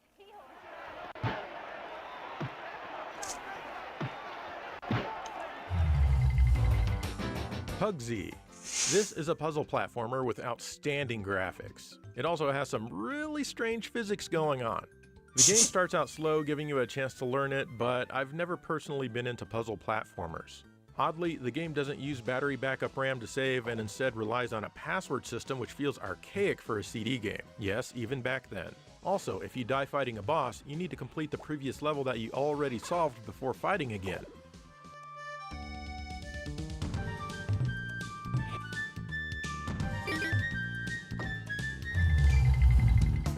Racing Aces.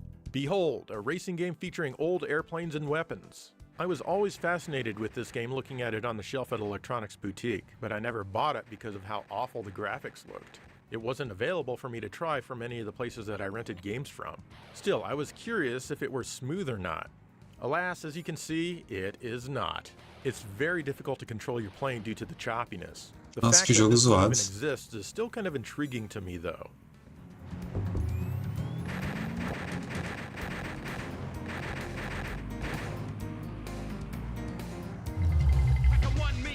Radical Rex.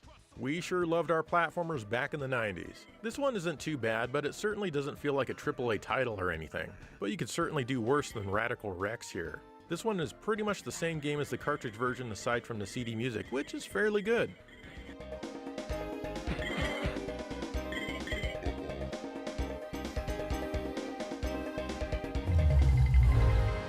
RDF Global Conflict.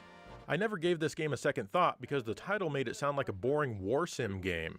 Imagine my surprise when I found out that it uses the Sega CD's special features. Even though it's in a small window, it works as well, if not better, than Battle Core. The map is huge, so you'll spend a lot of time wandering around trying to take out all your targets. This one is surprisingly fun.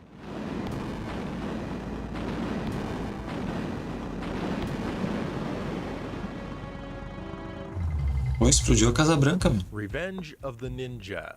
No, it's not based on the cool 1983 movie, but instead a Laserdisc game called Ninja Hayate.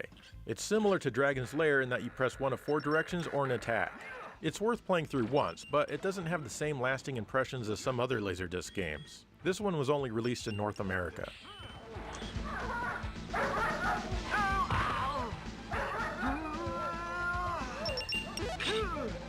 Nossa! Revengers of Vengeance. This game has so much potential. At its heart, it's a crappy fighting game from the same people who brought you Black Hole Assault. It's very choppy and the AI is ridiculous. But there's also an RPG mode where you earn experience, money, and buy items to improve your stats and the like. The battles are impossible one-on-one fights, but you still earn experience and money if you lose. There's also shooter segments. It's certainly not the best shooter on the system, but honestly, not the worst either. I just wish that this game spent a little bit more time on its presentation and controls.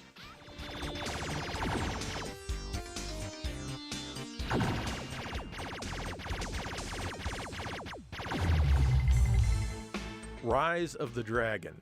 This is a pretty cool cyberpunk adventure game from the people who brought you Willy Beamish.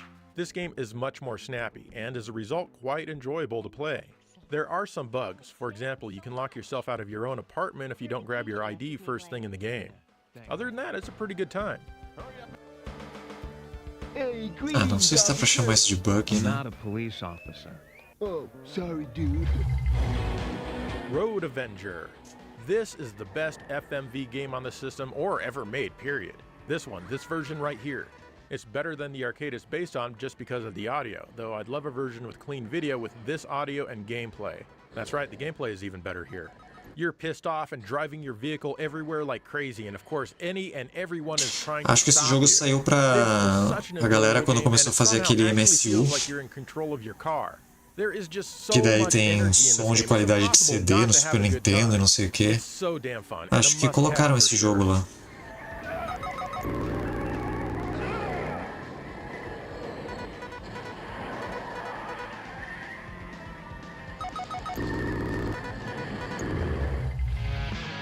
Road Rash. This is basically a demake of the game that appeared on the 3DO, Saturn, and PlayStation. Unfortunately, they didn't bother to use any of the Sega CD's scaling features to help out with the graphics. It uses the old Genesis Road Rash engine. Hell, sometimes it even feels choppier than the cartridge games. This is the only version that plays the licensed music during a race, presented in severely degraded mono, mind you. I prefer how the 3DO and the others did it. I really miss that silly race music. This is still a good game though.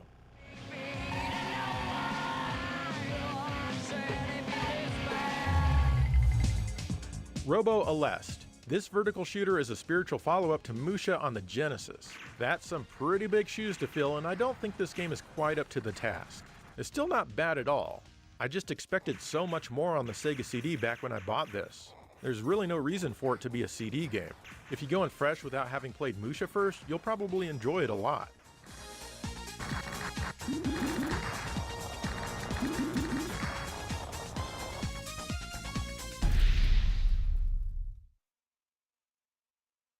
Alright, we're in the final stretch. Can you do it? Can you hang in for the rest of these games?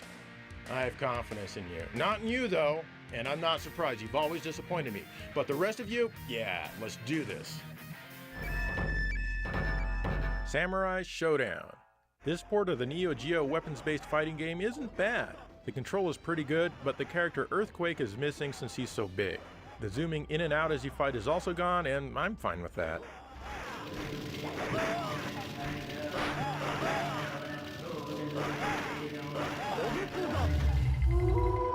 San Diego Zoo presents The Animals, a true multimedia experience. Enjoy a funky and slow interface as you look at some pictures and video of a few different animals. I don't think this is San Diego though, but what do I know? Might be decent for kids, I suppose. And at the rate of extinction of species, which is about one a day right now, and by the year 2000, maybe one a minute. Sega Classics Arcade Collection. This includes 4 games: Golden Axe, Streets of Rage, Columns, and The Revenge of Shinobi. A later released version added a 5th game, Super Monaco GP. Most of these games feature improved voices thanks to the Sega CD's sound chip. Golden Axe features the arcade music streamed off of the CD and for some reason loses the 2-player option. Columns features new title screen music where it had none before. There's no way to get back into Golden Axe do Sega CD não dá pra jogar de 2. These games were only ever available as pack-ins with the Sega CD. Ow.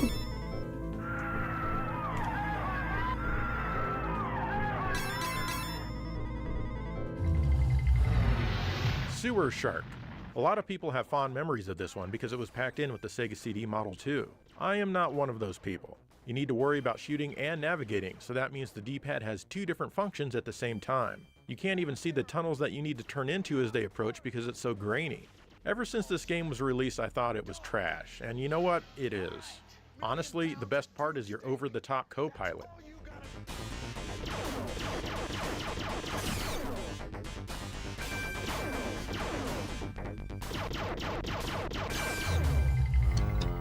Shadow of the Beast 2. Despite the name, you're running around as a human in this one. It's not as good as the original game, which got an excellent port on the Turbo Duo. The graphics here are often quite nice, but the gameplay and music are only average. You won't escape now, mortal!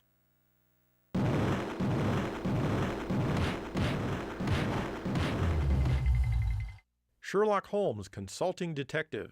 This is an investigative game where you try to discover clues and bring the real culprit to justice. It uses full motion video in many scenes. This was only ever available as a pack-in with the Model 1 Sega CD. I enjoyed the Turbo CD version more. By the time the Sega CD was released, I had my fill of Sherlock Holmes, so I didn't play it much. Andrew was so unassuming. Everyone liked him. Including Mr. O'Rubaru? Sherlock Holmes Consulting Detective Volume 2. Pretty much the same as before with redesigned graphics and more mysteries to solve. Not much more to say about this one. I am one of the world's greatest experts on De Kuiper, and I tell you this painting was painted by the hand of De Kuiper. Shining Force CD. This is an excellent strategy game.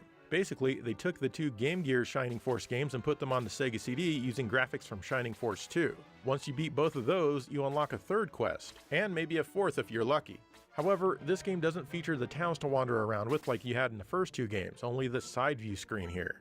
Also, you'll need a RAM card to access the 3rd quest because the save files are so huge. It's still great though.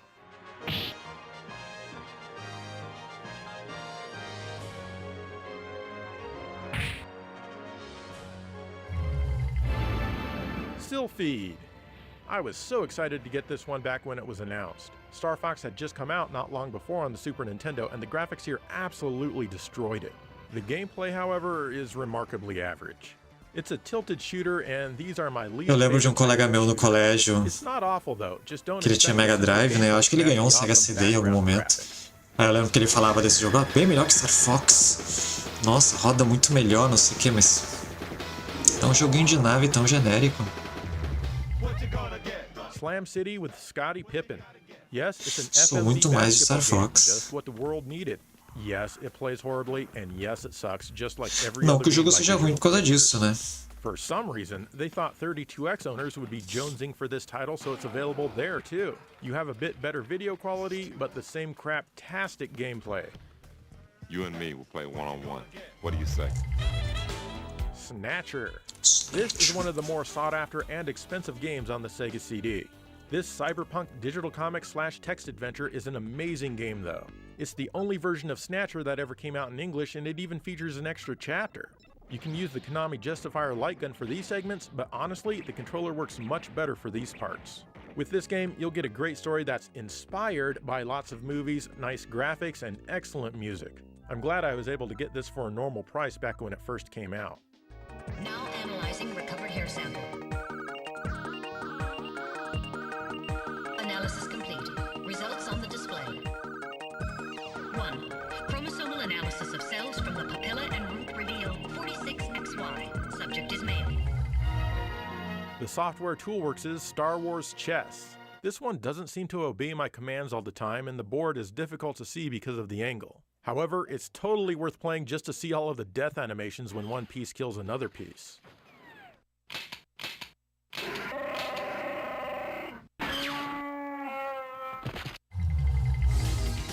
Soul Feast. This is a slightly above average horizontal shooter that's elevated mostly by its excellent music. They removed a lot of sound effects which was baked into the music tracks in the Japanese version. The CD version of this was only available as a pack-in with the Model 1 Sega CD in North America.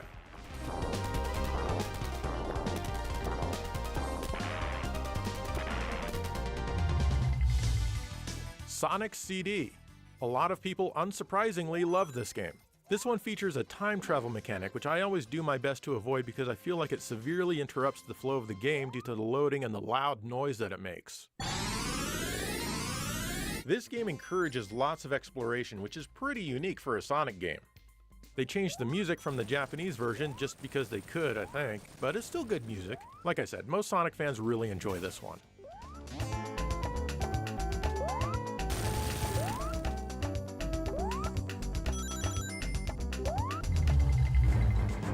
Soul Star.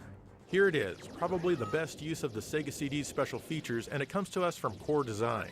The game plays decently, though the free-roaming flying stages control rather oddly, and the controls are far from intuitive. These stages are also not very forgiving. Still, just looking at this game lets you know how almost every other developer severely dropped the ball making games on the platform, including Sega themselves, who not even once approached this level of graphical mastery. Even with the weird controls, this is still a fun game.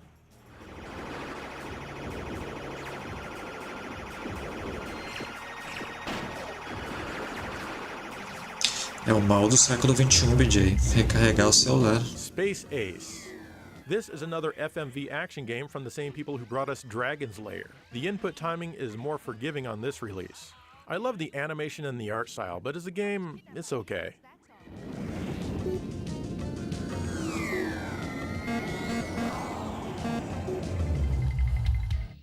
The Space Adventure, also known as Cobra. This is a text adventure, kinda sorta like Snatcher, but not really. It's also crazy expensive these days, just like Snatcher. It features a nice, if rather slow story for you to play through with decent visuals. Se eu não me engano, a inspiração pro Solid Snake veio desse cara aí, né? Tanto que lá é Snake, aí é Cobra.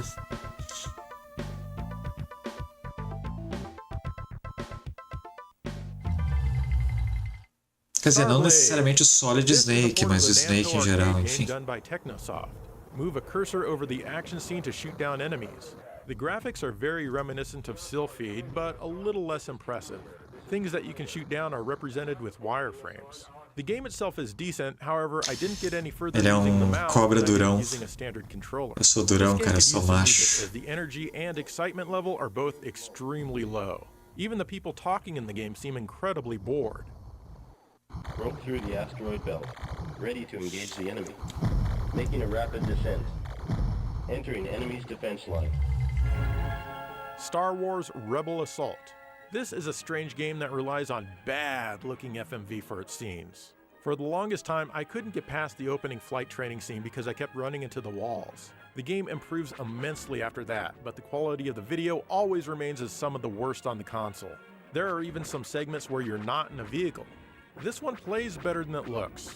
It'd be hard not to. We have them, Lord Vader. Within moments, our troops will board their ship. We'll then have the stolen plans back in our possession. Stellar Fire. You play as an atomic death sled that scoots around a barren landscape shooting things. You can't aim up or down, and a lot of enemies are above your line of fire. This keeps going on forever without an objective until you die. The radar points you at something, but you never seem to be able to arrive. This is boring as hell, but at least the music is great.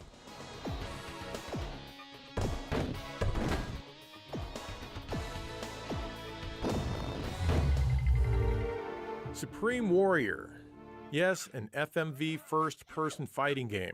It works every bit as well as Prize Fighter. Acho que esse é outro jogo que estaria junto com aquele dos bombeiros na disputa de pior jogo. There was a 32x CD version which looks a little better, but still pretty bad. I don't know how these horrible games were greenlit or where they got their money from. I guess maybe people actually bought them?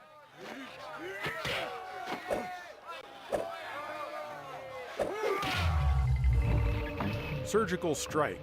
This is another game where you play as a death sled scooting around blowing stuff up, but this one is all FMV.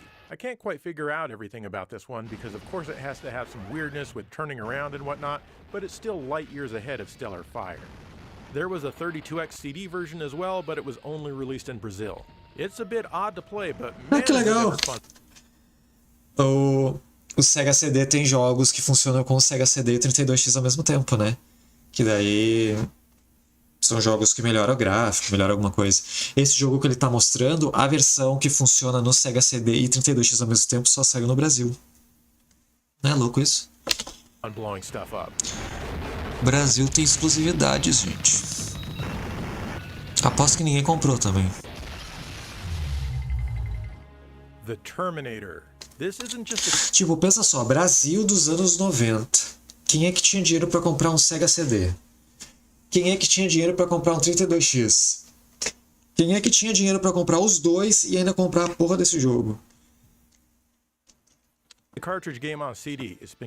Deve ter vendido o quê? 2 unidades. Mostly an outstanding game, but it definitely needs some tweaking in the control department, especially these damn ladders. The music is also excellent, though sometimes it's not really appropriate to the franchise. That's okay though. I do recommend this one, but use a level select code to get past these damn ladders.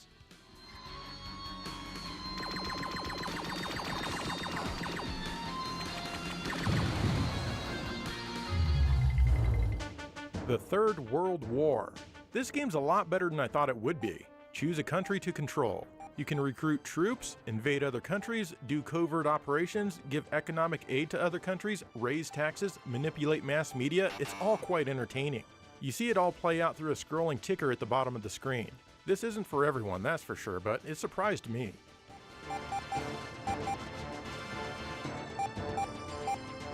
Jogo da Terceira Guerra Mundial. Time Gal. This is an FMV game similar to Dragon esse eu lembro que saía nas revistas. Cutesy anime style. Still, it's quite fun to play as you travel through time, with everyone wanting to kill you the instant you arrive. Wolf Team did a great job cleaning up most of the graphics. The FMV games released in North America by Renovation and ported by Wolf Team were always fun.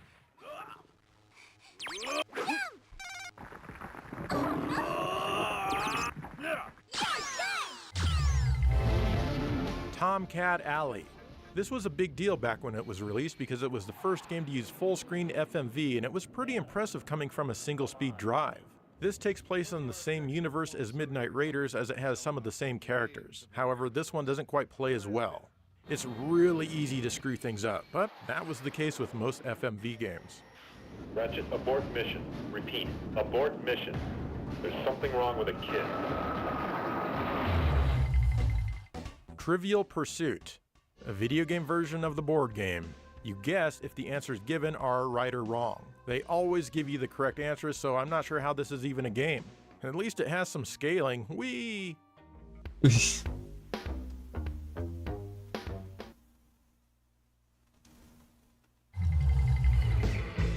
Ultraverse Prime, though the title screen only says Prime. This is a rather mediocre beat-em-up that could have been something more. Instead, it's repetitive and gets pretty boring by the end of the third act of the first stage. Pode crer, For pode some crer. reason, the bottom quadrant of the screen is completely black, which is very odd.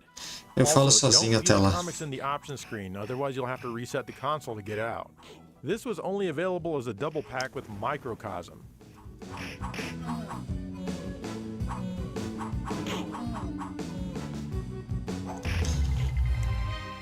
Vi. Vou tentar não dizer coisas que tu queira muito responder e não It possa, also requires lots and lots of grinding, pra tu não ficar but it's agoniado. still better than you might think and entertaining overall. Aside from the grinding, the gameplay is pretty tight. Just put Pior on que some of assistir your esse vídeo tá favorite me dando music and sono. grind away. Eu gosto de assistir essas coisas, mas eu não sei, assistir em live é diferente, sabe?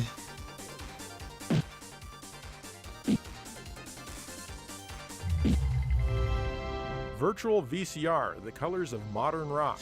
Eu acho que por imaginar que as outras pessoas estão entediadas assistindo, eu fico entediado, sabe? You can take pictures and view Aí them assistindo later. sozinho isso não That's about acontece. it, really. Ou também é porque assistindo sozinho eu posso pausar e fazer outras coisas. Wheel of Fortune, another TV game show video game. Pat Sajak didn't like the Sega CD. He was more of a TurboGrafx fan, so he refused to be in this game. So Vanna White does double duty in this one. They even used the Sega CD's exciting rotation feature on the spinning wheel. This is a big step up over the cartridge version. There are 2 U's.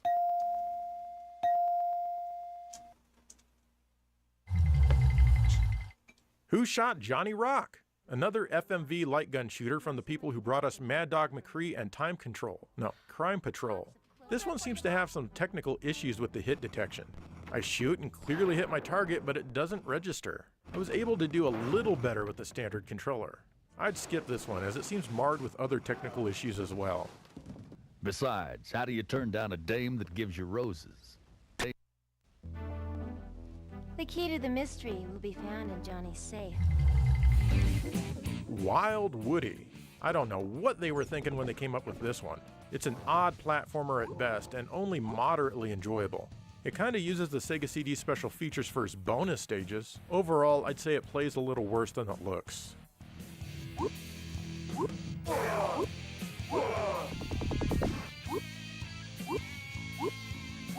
Tu apaga os inimigos, que genial. Wing Commander. This series has always set the bar pretty high when it comes to its E aí, tubarão? presentation and pretty low when it comes to the gameplay. The parts on the ship are really neat. with Às lots of vezes cool tem hater characters aqui, and sim. visuals. Flying your ship around though is far less interesting. Mas é The bem visuals pouco, here are pretty bem raro. sparse.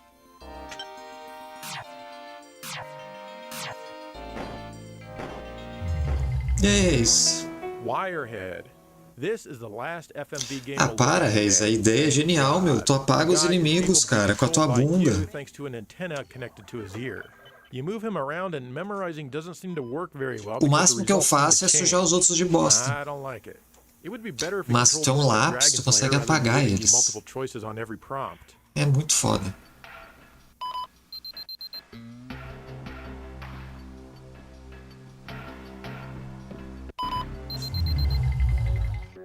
Wolfchild. This at first seems to basically be just a cartridge game on CD, and overall it's a decent, if unspectacular, action title. However, starting with Stage 2, the level layouts and even some of the details have been changed, sometimes by quite a bit.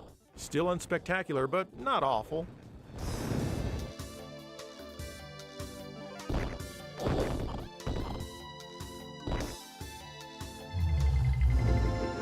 Wonder Dog. This is another attempt at a mascot from Core Design. You control a space dog. The control's okay, though I'm not fond of the angular Na época toda empresa projectile tentava ter Before this came mascote. out, I thought that these warped-looking buildings in the background would animate using the Sega CD's special features, but no, of course not. Overall, it's pretty fun once you get used to how your attacks work.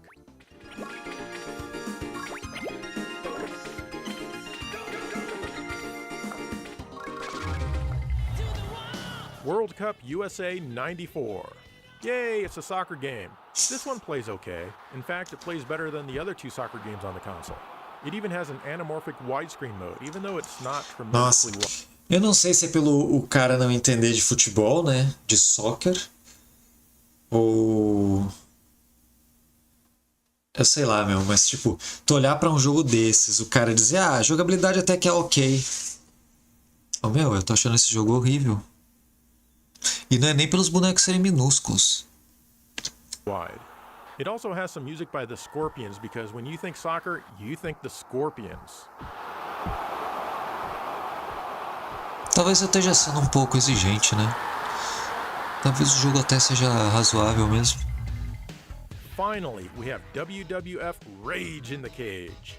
I imagine this is pretty close to the cartridge version. I didn't want to play it to find out. However, you do get CD quality crowd sounds and music, a little bit of FMV. Como é que tu não botou na lista Mario, meu? Mario é claramente o mascote mais famoso do planeta. As a game, it sucks, but I'm not a fan of wrestling games, so take that with a grain of salt, because I know you're going to be salty about that.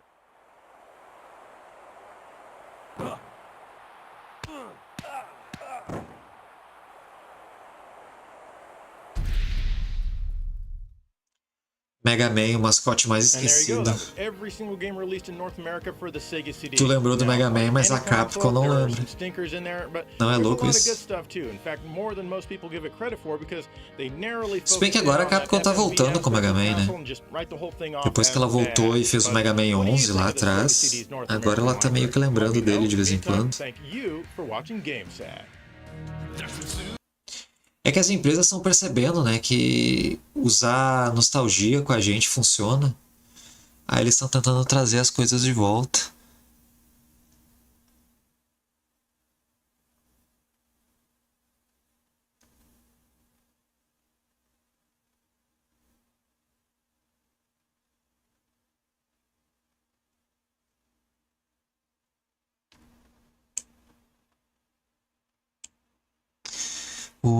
Tartarugas Ninja, cara.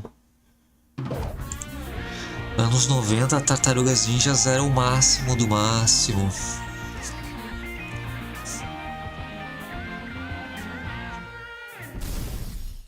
Não, mas já anunciaram o novo Mega Man. Não faz muito tempo, não.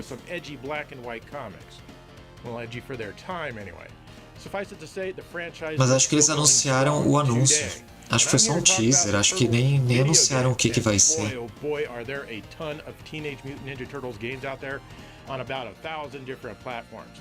But I've got 25 of them to show you on consoles here today. So, let's do this in chronological order. Ah não, mas aquele esquilo eu acho que não era mascote. É que não é todo bichinho bonitinho que é mascote, né? The first Teenage Mutant Ninja Turtles game was released in 1989 on the NES from Konami. This is one of the few Turtles games that's single player only. There was a rumor that this started life as a different game but was reskinned for the Turtles midway through its development after Konami got the license. Anyway, you wander around the overhead areas making your way to the next side-scrolling level. During these stages, you can choose from any of the 4 turtles, each having their own life bar. Of course, they all have their own unique weapons to help you take out your foes. You sometimes even have challenges on the overhead parts, though you can often just avoid them. This one got a bad rap for the longest time because it wasn't a beat-em-up like the later games. People just look back on it as inferior. But honestly, for the most part, I think it's pretty good. It's far from perfect though, as some of the collision is hardly fair, but even with that, it's a great game that everyone should try. I mean, try it a few times actually, just to make sure you get used to how it plays. Esse jogo é difícil para um cacete.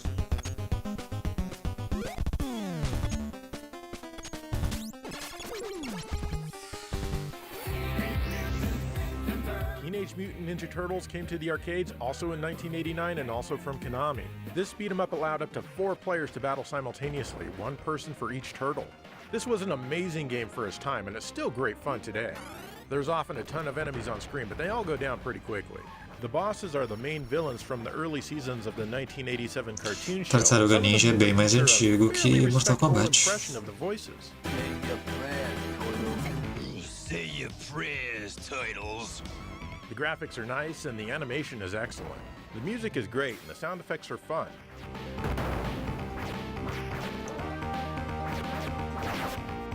Overall, the game is a touch short, but that's nothing unique among arcade beat-em-ups. This was released towards the end of 1989, but it was the top-grossing arcade machine in both the US and the UK for 1990. And for damn good reason, too. This one is a definite winner.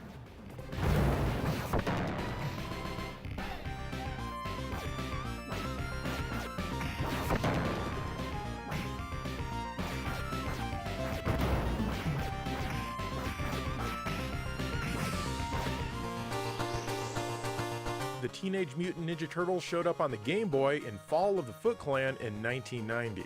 This is a side-scrolling action game. It's generally pretty slow, but for its time, this was lots of fun, especially considering that it's a portable game.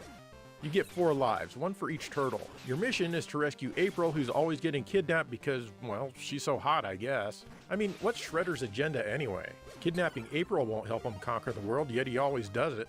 Anyway, for some reason, the buttons default to jump being B, so change it if you like the jump button being to the right of your attack button like I do. The graphics and scrolling are very well done for an early-ish Game Boy game. The music is fairly nice as well. It's still enjoyable these days, so I recommend giving it a go if you can.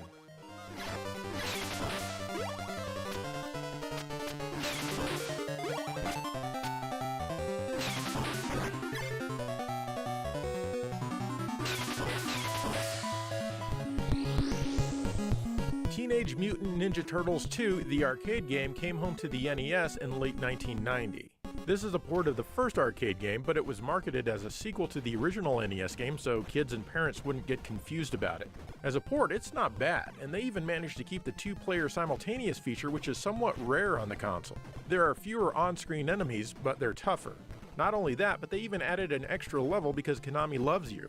If that wasn't enough, the game is rife with exclusive references to Pizza Hut, and it even came with a coupon for a free personal pan pizza. Because, you know, the turtles love pizza, and you should too if you want to be like them. I want to be a turtle. Good graphics and nice music round this one out.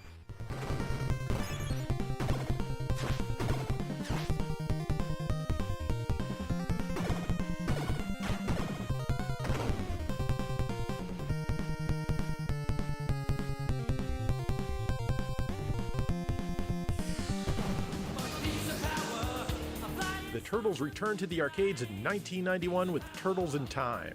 This is a great follow-up to the first arcade game. Things seem normal until the end of the third stage, where Shredder appears out of nowhere and zaps you back through time for no reason whatsoever. He also zaps about 1,000 of his henchmen to keep fighting you in different time periods. Great writing and character motivations are not something the series is generally known for, so of course we can just let the plot slide. But the time travel mechanic gives the game more varied scenery to fight through. You'll almost always be overwhelmed by a ton of enemies, especially in the upper levels. But you can do it, and it's worth it since it's so fun. This one is not only based on the 1987 cartoon, but it has some bosses from The Secret of the Ooze, which was the second live-action movie. Sadly, Vanilla Ice is nowhere in this game. The graphics are very colorful and better than the first arcade game. You can now throw enemies at the screen, and it uses the arcade board's super powerful scaling function to make it look as smooth as silk. And damn is silk smooth. The music is awesome and a huge step up over the first arcade game. Prefiro a versão Super Nintendo. There's a ton of extraordinarily catchy and honestly timeless tunes here. There are tons of voices as well, though a few might become annoying after a bit. Now I'm too cool. Overall, I personally prefer this one over the first arcade game, mainly because of the music. Ó, essa fase aí é em 2020. Lembra quando tava tendo a pandemia? As tartarugas estavam voando por aí de hoverboard. Bagulho que nem existe, na verdade. In late 1991 and early 1992, the world got Teenage Mutant Ninja Turtles 3: The Manhattan Project on the NES. No, this isn't about Shredder developing an atomic Por isso que bomb. ninguém viu. Instead, he somehow levitates Manhattan and kidnaps April for the sole reason of coaxing you to come after him. He has some issues. Foi a época mais feliz para as tartarugas, né? Elas podiam sair para passear sem precisar se esconder. My main issue with it would be that there are a lot of enemies and bosses which have tough to avoid attacks that'll toss you across the entire screen, and it gets old pretty fast. Otherwise, the control is mostly spot on. Each turtle, of course, has a special move that is done by pressing both A and B at the same time, taking off 1 bar of your health meter. Sometimes I found myself doing this accidentally, but that's on me. The graphics are super nice, and I love the scrolling as they attempt to surf from Florida to New York. That's gonna be a long trip, boys. Wow, sure looks like the city's been slacking on their bridge maintenance. This game has great music as well, and some of it's even from Turtles in Time. Don't overlook this one.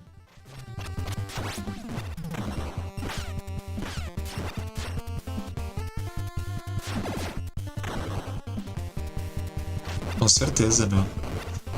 Se visse um rato e 4 tartarugas, já sabe. Teenage Mutant Ninja Turtles 2, back from the sewers on the Game Boy. Já sabe, com certeza tinha um pedaço de pizza por ali em algum lugar. Side-scrolling action game that expands on the first one. You can now grapple on the ceiling if there's one, and you can also jump up and down between different levels. Sometimes you can move around the screen. Nossa, que tartaruga feia, cara. The action is still pretty slow. It's still good, and it gives you more to do than the first Game Boy game did. The graphics are far more detailed here, but they've lost any parallax scrolling that the first game had. The turtles themselves have very simplified artwork. They just look derpy and they don't animate much at all. I don't like it. The music is once again pretty good. You certainly won't be wasting your time if you choose to spend it playing this game.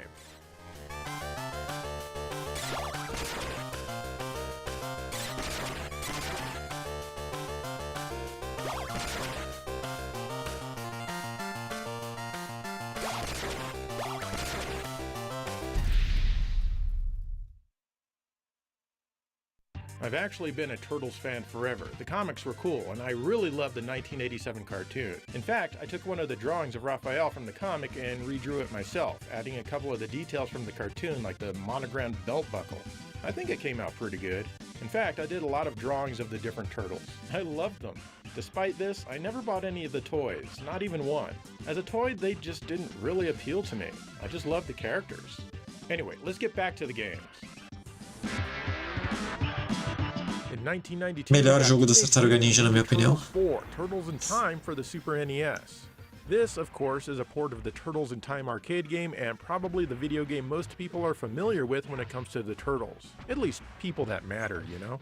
It's generally an excellent port of the arcade game, though the animation has been cut back, a ton of voice samples are missing, a few enemies and bosses are missing, and the throw animation is comparatively gimped.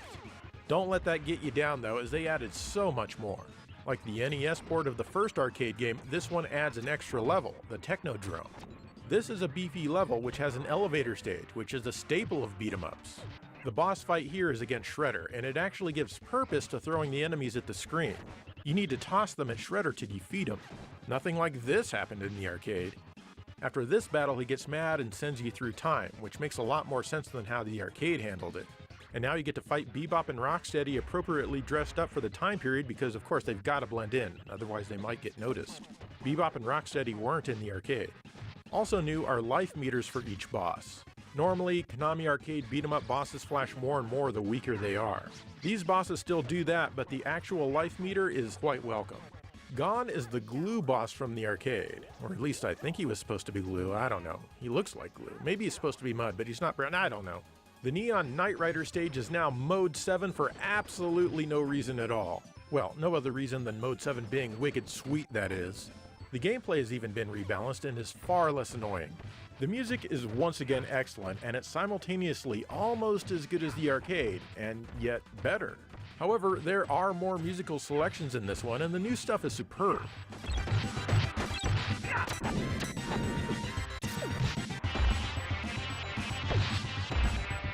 Overall, I've got to say that this version right here, is probably one of the top 5 beat-em-ups ever made.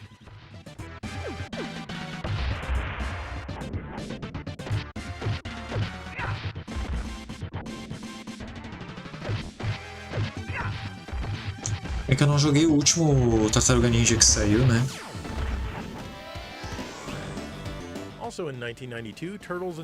Eu também não joguei todos, do PS2 eu joguei só um. Tenho acho que 3. This is a reimagining of Turtles in Time without the time traveling aspect, but it reuses a ton of assets from that game. First off, this one has half the memory of the Super NES game. Most of the stages here are reskins of the ones from Turtles in Time. This stage seems to be based on level 3 from the first arcade game. This one is a good redress of a similar stage in Manhattan Project on the NES. Can you remember way back when I was talking about that one? O último que saiu pra Steam. Saiu há pouco tempo atrás, tipo, sei lá, uns 5 anos, não lembro quanto tempo atrás. Anyway, it looks better here. I think the Genesis probably has better Deve ter hardware saído than pra the NES. PS4, sei lá. There is one wholly original stage Porque here, pra and that's stage PS5 nada 3, sai, né? Shredder's Hideout. There's Só a pra boss PS4. rush stage here that reuses the background from the last part of stage 2. It's never exciting to see a boss rush, as that's evidence a game is creatively bankrupt. Even with this here though, this one is really short. It plays well though, almost as well as the Super NES game. Possivelmente vai aparecer no vídeo, não sei de quando que é esse vídeo. The graphics run in the console's low Deixa eu resolution ver. mode since it uses Há assets 3 from the anos, Super eu acho que vai, Nintendo game, but vai otherwise aparecer they nesse look vídeo okay. no final. Almost all of the music is from Turtles in Time, and for the most part, the renditions of these tunes turned out really well.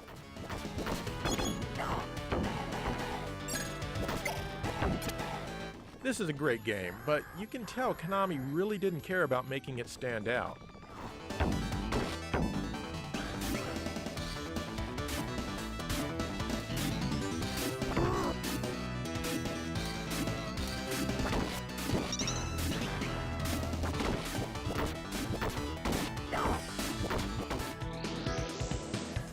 Someone decided that the Turtles needed a one-on-one fighting game, so we got Teenage Mutant Ninja Turtles Tournament Fighters. Esse jogo também é muito bom. 1993. Ainda prefiro o anterior, o Turtles in Time. This here is the Super Nintendo version. In the story mode, you can choose to play as one of the 4 turtles. You then have one-on-one fights against some bad guys. After each fight, you'll get a cutscene with a bit of English. One-on-one fighting games have never been Konami's forte, and this is, well, it's okay. The enemy can block your fierce attacks indefinitely without even taking a pixel of damage to their life bar. It's definitely nowhere near as nuanced as a Capcom or SNK fighting game. There's a tournament mode where you can choose from more characters, but it's much more unforgiving. Also, it feels like half the screen is taken up by giant black bars on top of everything, which is pretty sad. Surely the Super Nintendo is powerful enough to fill the entire screen. This game certainly doesn't believe it can. Otherwise, the graphics are great with nice color. The music is pretty good, and I like how this game sounds quite a bit. Overall, I'm not much of a fan of this one, but it had potential.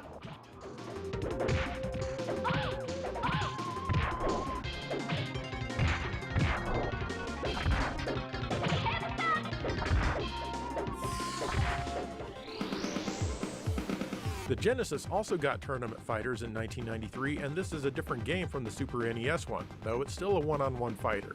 This one has a slightly different character roster, and you can even choose to play as April. Esse do Mega Drive nunca me interessou. Eu não lembro se já tentei jogar alguma vez. This one gets, though. You have one button for punch and the other for kick.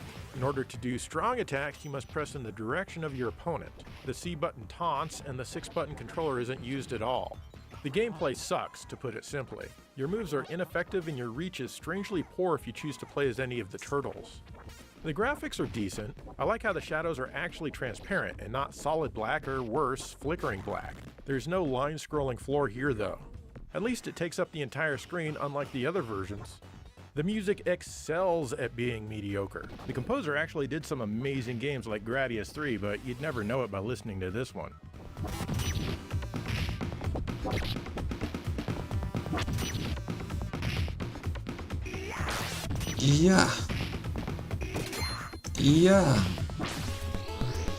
Aí saiu uma versão pro Nintendinho. Tournament Fighters came to the NES in 1994 and was Konami's last game on the console. This version is pretty basic, but it's still impressive that they managed to make a fighting game work decently on the console. The NES controller is far from ideal for fighting games, but it's easy enough to pull off most of the moves. There's occasionally a ball that will drop that you can use as a special power.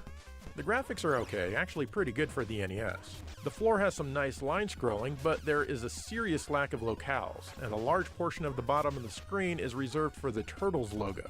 At least the music is decent. This one isn't great, but I'd say it's a little better than the Genesis version.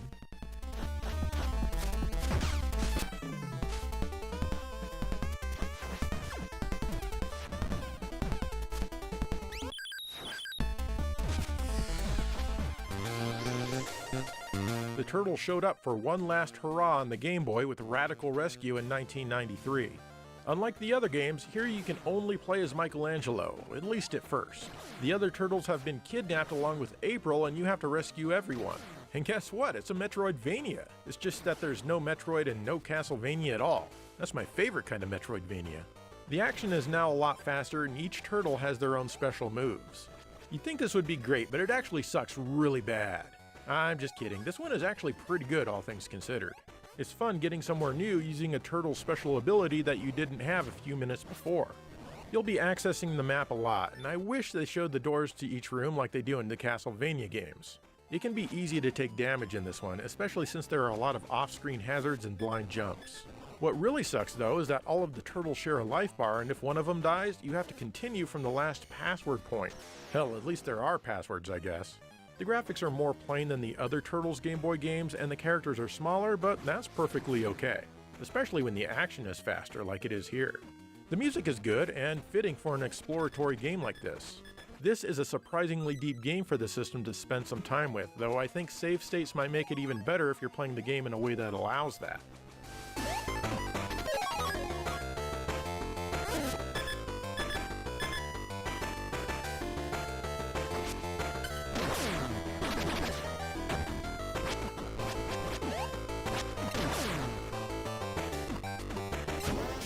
Algum dia eu tinha que tentar jogar The aquele. game I've talked about up to this point is included in the Cowabunga Collection, which is a 2022 release.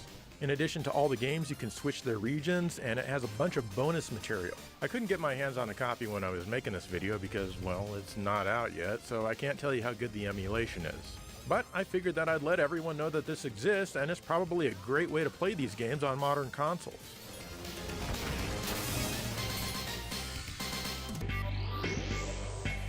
"10 years and an entire generation of consoles would come and go before the Turtles would have another video game. That happened in 2003 with Teenage Mutant Ninja Turtles for GameCube, PlayStation 2, Xbox, and PC. This is the GameCube version here.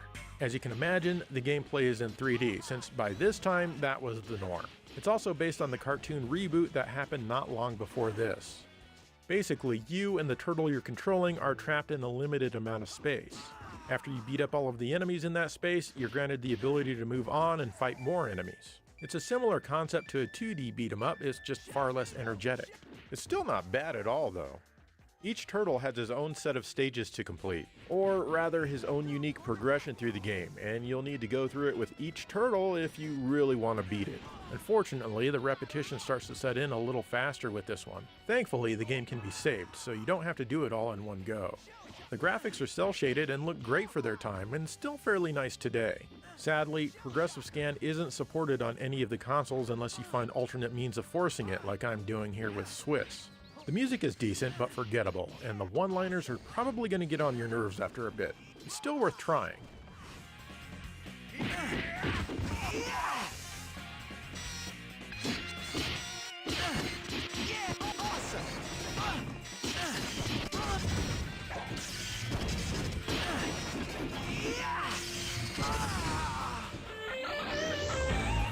Around this same time, we also got Teenage Mutant Ninja Turtles on the Game Boy Advance.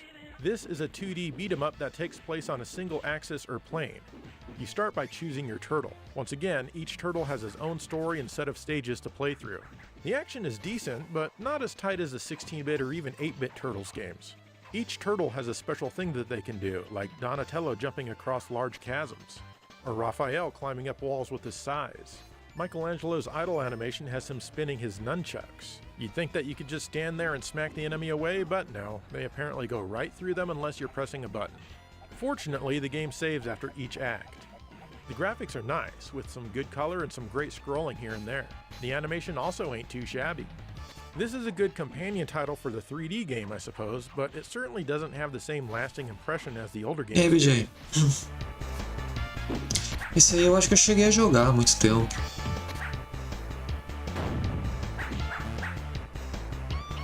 Eu acho.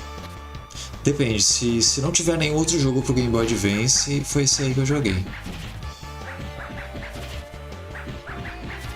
Mas eu lembro que o que eu joguei eu não gostei muito. Tinha alguma fase de prancha. So what's up with that whole heroes in a half shell thing? I mean, clearly they have a full entire shell.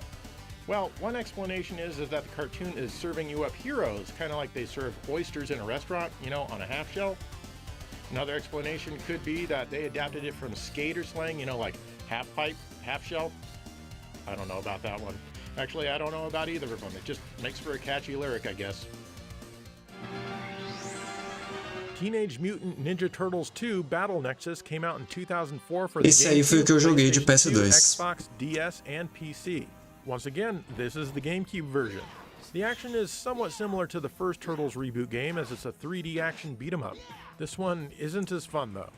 Up to 4 players can play at once. You can select the order of your turtles and switch between them at any time with the press of a button when you're standing still. You all share a life bar. Some parts of any given stage will need a certain turtle to do his thing before you can advance. The controls are extremely laggy, especially jumping, at least on the GameCube version. The horrible camera angles that often happen do not make jumping any easier. The graphics, though, are decent, and once again, progressive scan is not supported. Eu não achei ruim, mas não deu vontade de zerar. Eu fiquei mais tempo tentando desbloquear o jogo secreto que tem, né? Tem o Tartaruga Ninja de arcade pra tu desbloquear numa fase. Aí eu fiquei tentando desbloquear e não conseguia. Acabei não tentando zerar por causa disso.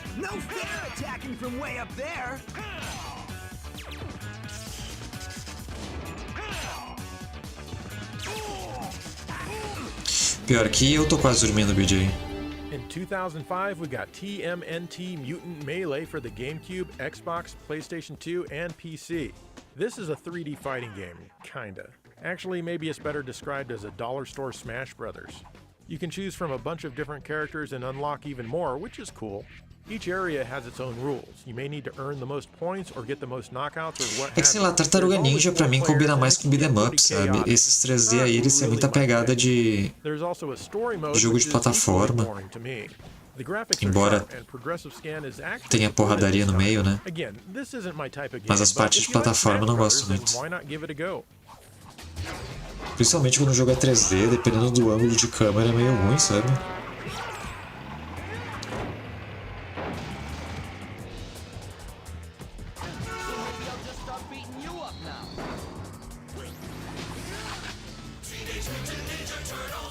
Teenage Mutant Ninja Turtles 3 Mutant Nightmare came to the Xbox, GameCube, PlayStation 3, and DS, also in 2005. This is the Xbox version here. Finally, they seem to have gotten it right, well, mostly. The controls are set up in a similar way to Part 2, but they're much more fluid and smooth now, with significantly less lag. Once again, up to 4 players can play, but no matter what, all 4 turtles will be on screen at all times. The CPU controls the others. Believe it or not, they're actually helpful. If any one of you gets a life up, you all benefit simultaneously. It can get a little chaotic sometimes, as it's easy to lose track of which turtle you are for a second or two, but it's no big deal. There are 4 episodes each with a ton of different missions. Talvez algum dia eu tente esse terceiro, hein? Get overbearingly repetitious. Not only that, but there's a lot of variety in the stages to keep you interested. É que é um estilo de jogo ultrapassado, né, beat'em up. Beat'em up que tu só sai batendo mesmo. Once again, the GameCube version is on 2 discs thanks to all of the FMV. The music is hit and miss. Some of it's Por exemplo, o God of War, se parar pra pensar, é um beat'em up, né? Só que eles colocaram bastante coisa de plataforma e tal. Porque beat'em up sozinho ali no PS2 em diante já não dá mais certo. A galera espera uma coisa a mais.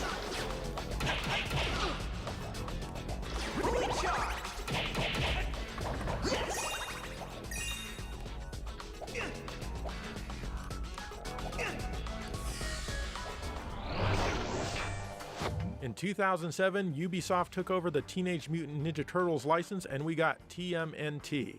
That's right, just TMNT.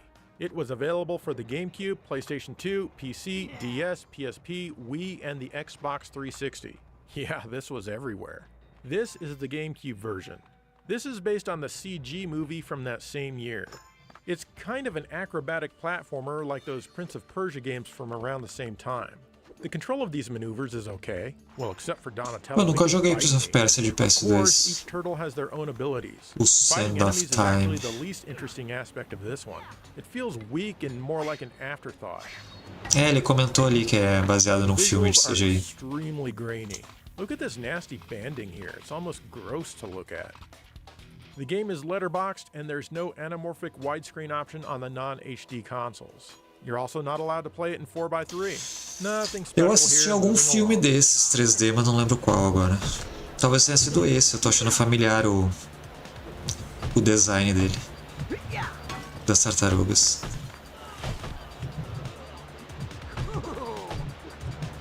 Eu assisti alguns episódios aquela animação que passou na Nickelodeon, eu achava legal.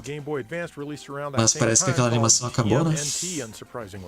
This is different than the other game of that same name, as it's a return to the conventional beat 'em up. Ó, foi esse aí que eu joguei e eu não gostei. Eu vou tentar jogar aquele outro lá do Game Boy Advance que eu vi.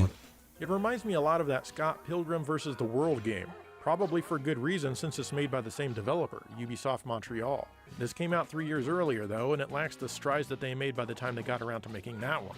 What is cool though is that you can choose a second turtle as a summon move. Once the gauge in the upper right fills up, tap a shoulder button and bring them in for a quick special attack. You can also pick up dropped weapons and use them briefly instead of your own. Unfortunately, the levels here can be rather uninteresting and overlong, which makes it easy for your attention to drift away. The graphics are nice, though there's not a ton of variety in any given stage. And why is bread the life up and not pizza? Have the designers ever watched a turtle show? The animation is great though, and it has that weird, rubbery Scott Pilgrim vs. the World the game look. The sound and music are a joke. It's super thin sounding, and if this is something that que ano isso? De repente é o que eu falei da Nickelodeon. Da Nickelodeon eu achava bem engraçado. Despite what I say, I think you should give it a go and try it for yourself. Quer dizer, eu não sei agora se era da Nickelodeon que eu gostava ou se o que eu gostava acabou e começou uma série nova na Nickelodeon. É, eu acho que o da Nickelodeon eu não assisti. Pô, agora eu não sei qual que eu assisti, cara. In 2009, Teenage Mutant Ninja Turtles Smash Up came to the PlayStation 2 and Wii. This is the PlayStation 2 version. Ih, saiu o jogo pra PS2 ainda em 2009? Bom, tá, eu sei, saiu King of Fighters. Acho que o 2002 Unlimited Match saiu em 2009. I like that you have normal life bars that make sense instead of whatever it is that Smash Brothers does. There are items that you can grab which can temporarily affect you. The action here is decently responsive, but unsurprisingly, I often found myself facing the wrong direction. There's a true anamorphic widescreen option here, but it just pillar boxes the action in a 4:3 ratio anyway, except for the cutscenes. So on both consoles, you want to choose 4:3 just to get the most resolution and detail. There's not a whole lot more to say about this one.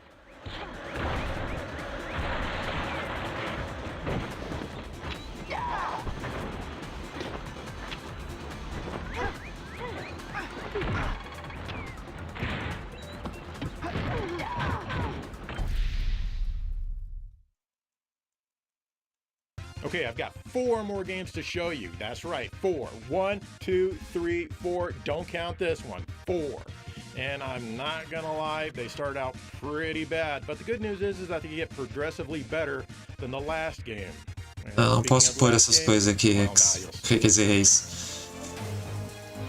Esse tipo de coisa com direitos autorais não posso pôr no YouTube. Teenage Mutant Ninja Turtles in 2013 for the Wii, Xbox 360, and 3DS. I'm playing it on the Xbox 360 here. This one was developed by an outfit called Magic Pockets. The turtles themselves have been redesigned once again, this time taking a huge step back in the process and seemingly aimed more towards very young children. This is definitely the worst Turtles game that exists, at least that I've personally played. Mas acho que o que eu assisti era baseado nesse desenho aí, ó. O design dela está parecido com o que eu vi. Ou não, acho que esse é o que veio depois. Eu não lembro, não dá, faz muito tempo isso, eu não lembro mais. Acho que eu tô confundindo os dois. The only thing decent is that you can upgrade your moves between the levels. The gameplay is bad, the graphics Mas acho que é esse aí o que eu gostava. Well, guess what? They're bad. In fact, a lot of the dialogue is recorded way too loud and it has a bit of distortion and it sounds, well, bad. I got it! Team Butt Kick! Or Team Face Smash! Yeah! Was this made in someone's garage? Okay, that was incredibly mediocre. Seriously, just don't play this one. Ever. Whoa, I thought sewage was supposed to go down, not up.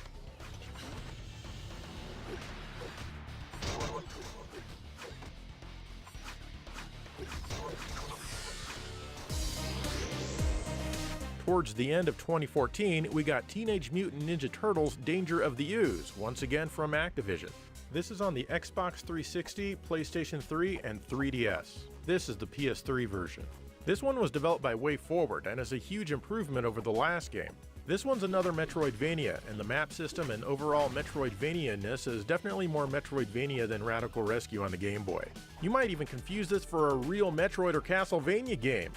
Actually, you won't. The DNA of a good game is all here, but it's held back by its attack system. Your turtles will often start spinning their weapons continuously after pressing the attack button 2 or 3 times. The tutorial says that you're supposed to hold the attack button down for this to happen, but no, it does it on its own. This makes attacking enemies a huge chore and nowhere near as fun as it could and should be. How they could mess this up is beyond me, but they certainly did. It's too bad too, because otherwise this game has so much potential. The graphics are okay, but the music Ó, is elas certainly correm com better than bracinhos the pra previous trás, game. ó. In fact, it's probably the game's strongest asset. Corridinha de When it comes anime. down to it, I'd rather play Radical Rescue on the Game Boy.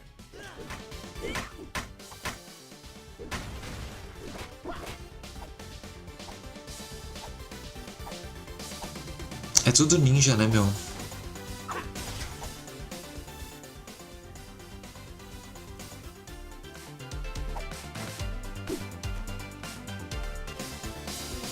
Eu sou da geração dos Cavaleiros Zodíaco, meu. Era Cavaleiro Zodíaco que corria assim. Teenage Mutant Ninja Turtles Mutants in Manhattan was released in 2016 for the PS3, PS4, Xbox 360, Xbox One, and PC. This is the PlayStation 4 version here. It was once again published by Activision, but developed by Platinum Games. Once again, this is better than the previous entry that I just talked about. And like a lot of these other more modern releases, all 4 turtles are with you at all times. You can switch between them, but the controls are pretty convoluted. Actually, that's an understatement, but they still work well enough to manage playing the game. The action feels really good in this one. You have light and strong attacks, you can double jump and even glide down with a parachute, and you have items assigned to the D-pad. The game is usually free roaming, and you'll often have to engage your T-glass to find out where you need to go next. If you get knocked out, another turtle can revive you, and you should do the same for your brothers. If not, you're banished back to the turtle's lair to eat pizza until you regain enough strength, then back to the battle you go.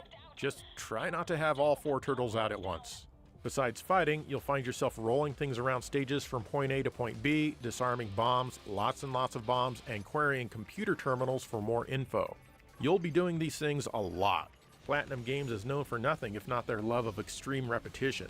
Still, this game is fun if you don't play it too much in one sitting. One nice thing is that the game doesn't need much of an install and it doesn't require updates, at least on the PS4 anyway. It's super weird having a modern game where you can actually jump in and start playing right away. The cel-shaded graphics are excellent here on the PS4. However, I absolutely despise how the characters look. I usually enjoy playing as Donatello, but look at him! I'd be embarrassed to play as a turtle who looks like this. Only Raphael has a somewhat decent design and he still looks like ass. I swear, the turtle designs just get worse and worse. What's up with that? Say your prayers, turtles. The music is okay and sometimes extremely repetitive, which again is something that Platinum Games loves. April is your radio buddy because every modern game needs a radio buddy. I think I've located some enemy hideouts. Go check them out. Overall, this is probably the best 3D Turtles game, but it's got nothing on the best 2D offerings that came before it. Well, and after. Keep watching. Nice job, guys. They had partial data on Rocksteady's location. If we can get a bit more, I'll know exactly where he's hiding.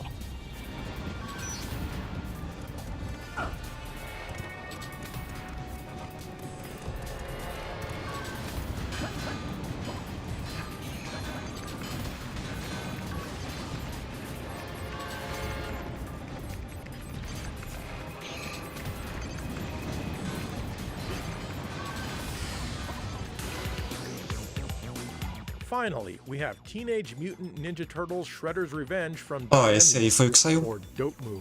Dotemu? recentemente. I don't know. This 2022 release is available for the Switch, PlayStation 4, Xbox One, and PC. I'm playing it on the Switch here. I've saved the best for last, folks. This just might be as good as it gets. This one is based on the 1987 cartoon, and that's where most, if not all, of the characters come from. I don't know, I haven't seen every episode. Gameplay-wise, it's a beat-em-up and it takes most of its inspiration from the Super NES version of Turtles in Time. This is a huge game. There are 16 stages, which is twice as many as games of this nature tend to have. É de What's more is that 2022 each esse. stage is significantly longer than a typical beat-em-up stage. On top of that, there are optional side missions that you can do in the story mode. The game saves, so you don't have to do it all in one sitting, at least in the story mode. The arcade mode is tougher and you can't save your progress. The control is simple and effective. It's very similar to Turtles in Time, but now you have an extra button to roll away from danger and yet another for a super attack when you fill up your gauge. This can be played by up to 6 players simultaneously, but supposedly only 4 on the PlayStation 4. This can be achieved locally or online. I didn't initially plan to play online as I captured this video, it just kinda happened. It can get chaotic, but it's the good kind of chaos. Sometimes the frame rate will take a hit, even with only one other player. Sometimes weird things may happen, like what's going on here? Other people can jump in at any time if you allow it, just like an arcade machine. I think I'd rather play local co-op though, or at least with people I know online. I like that fatigue and boredom never really sets in like it does by the 5th or 6th stage in most other beat-em-ups. The graphics are 2D pixel art excellence. There is a lot of detail in the various scenes, and it never becomes repetitive to look at. I like that there are a lot of fun things going on in the background and right outside of the action for you to enjoy. The animation is also great, but not rubbery like Scott Pilgrim. Lots of parallax and tons of bright colors really heighten the visuals. The original voice cast from the 1987 cartoon lend their voices here, and that's awesome. Well, except Shredder. Rest in peace, Uncle Phil. The music is outstanding. Foi o tio Phil que fazia a voz do Destruidor no desenho antigo. There are some great songs in addition to the instrumental stuff. The game isn't completely perfect though. The thing that probably annoyed me the most is that the game lets you know when you didn't meet a challenge. I don't need to know that as I'm playing. Trophy and achievement notifications are annoying as it is. Can you imagine if you got notified every time you didn't get a trophy or an achievement? All that information should be between the stages. Next, there are a couple of self-scrolling stages in the game, and I feel they go on for much too long. These stages are just less interesting, so I feel that they should be shorter. Anyway, be sure to check this one out. It's a great return to form in more ways than one, and yes, it's available physically.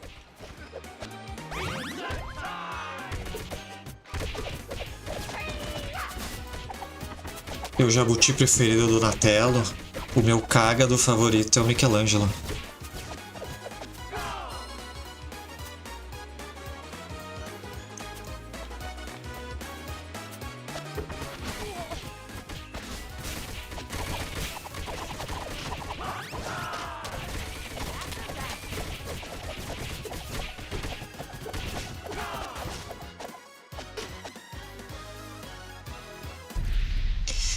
Tartaruga. And there you go. That was every single Teenage Mutant Ninja Turtles game ever made, except for the ones I didn't cover. A maioria joga com Donatello por causa disso. Super Nintendo, as well as Shredder's Revenge. What are your favorites? Do you have any least favorites? Mas sei lá, sempre ficou a cara do Michelangelo, não adianta. Mesmo nos jogos que ele é ruim. Por exemplo, Tartaruga Ninja 3 do Nintendinho, eu acho o especial dele o pior. Mas eu sou fiel, né, cara?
Making off do filme lá dos anos 90 do Mario. Tá louco. Quem é que quer ver isso, cara? Pô, pior que dá vontade de ver. É tão ruim que dá vontade.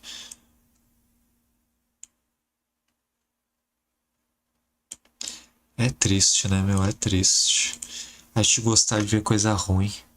Vai entender, meu. Eu acho que falta amor na família. A pessoa não recebeu o amor dos pais, é a única explicação.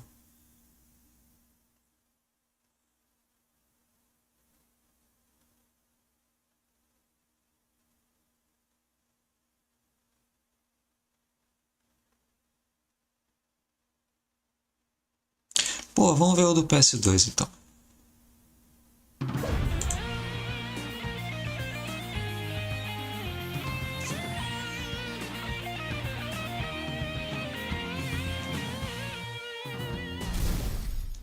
Hello and welcome to GameSack. That's right, we're back with the regular episodes once every 2 weeks, and this time we're talking about the PlayStation 2. That's right. We've gotten a lot of requests to do this episode, and we figured this would be a great time to do it. Yeah. So why don't we, as usual, turn this to Joe to give us a breakdown of the system. Let's check it out. The Sony PlayStation 2. Released in the futuristic year of 2000, the PlayStation 2 was Sony's second highly successful console. It was the first video game console to use DVDs for media, and it helped usher the format into homes as it was the first DVD player for many people. Many games were actually on the CD format, which can be identified by their blue undercoat. Included was the DualShock 2 controller, which added pressure-sensitive buttons, which fortunately were not used very much. The system could be displayed and used either horizontally or vertically, though some people do report increased read errors and scratched CDs when used in vertical mode. Later on, a network adapter was sold, which allowed for online play as well. Cara, eu parei de fazer isso porque é muito ruim. Introduced a slimline model PS2, which was significantly more compact, features a flip top Tipo, lid as well as built-in é legal tu ficar ali internet sonhando e vendo o jack. preço e pá, mas chega uma hora que só te dá depressão. 294.9 MHz CPU called the Emotion Engine and features 32 megabytes of RAM. The GPU clocks in at 147.4 megahertz, features 4 megabytes of its own RAM, and can push 66 million polygons per second. The PS2 was a juggernaut with nearly 4,000 officially released games. It's also the best-selling video game console in the history of forever, clocking in at over 155 million units sold. Pô, eu lamento que eu perdi a caixa do meu PS2, né? Eu tinha duas caixas. Eu tenho dois PS2. Perdi. Highest selling console, yeah, I can see that, but I'm curious. Não sei onde foi parar. Or because of the discrete error problems that the system had, that maybe people just had to rebuy the console again? Does that fluff up those numbers? Oh, I think it does. I think it definitely does. Anyway, we've got lots of games to check out, so let's just get right on into it. Klonoa saw a sequel on the PS2 in the form of Klonoa 2: Lunate's Veil. This is another really good entry into the series that doesn't stray far from the first game in terms of gameplay.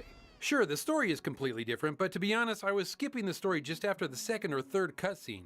Firstly, because it started out completely uninteresting. Secondly, because the cutscenes seemed to drag on a lot longer than they needed to, and the character voices are pretty annoying. Again, as far as gameplay, this one is right up there with the first. Klonoa controls the same, which is great. He can also grab enemies and use them to gain more height during a jump, and it basically acts like a double jump. He can also use these guys that he's grabbed to kill other enemies or open eggs for hidden items like hearts which refill your life bar.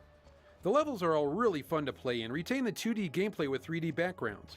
Each level has multiple paths you can take, so keep your eye open for what might be a branching path. Thanks to the awesome power of the PS2, the graphics look great and each level feels different from the next. Overall, this is a great exclusive to this system, and I'd recommend that you get this one if you don't already have it. Eu joguei nenhum Klonoa.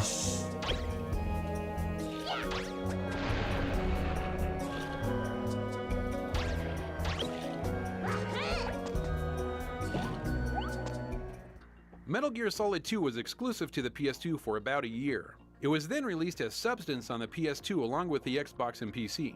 There's a huge storyline going on in this game with many twists and turns, and if you're not paying attention, then you're gonna get lost. In fact, there's so much story being told through cutscenes and dialogue that you'll sometimes feel that playing the game is secondary to watching the story unfold. I've missed many parts of the story because a cutscene has dragged on for 20 minutes or more and I couldn't hold the urine in my bladder any longer and had to go relieve myself.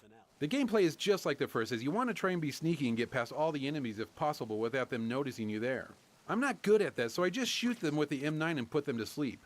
A few new things have been added which really helps the gameplay. The most notable for me was the inclusion of a first-person mode. This made killing bad guys a lot easier and more fun. I still get uneasy feelings playing this game knowing that any second I could get caught. The music really helps add to this with its suspenseful feeling that something's gonna happen. Some of the FMV cutscenes have Dolby Digital 5.1 surround sound, but gameplay is in regular old pro logic. All in all, it's easy to see why this game is ranked as one of the best games in the entire PS2 library. It has great action, a long detailed story, and really good graphics and music. However, it also has Raiden, who will be the character you spend the large majority of the game playing instead of Solid Snake. It's definitely not a deal breaker though.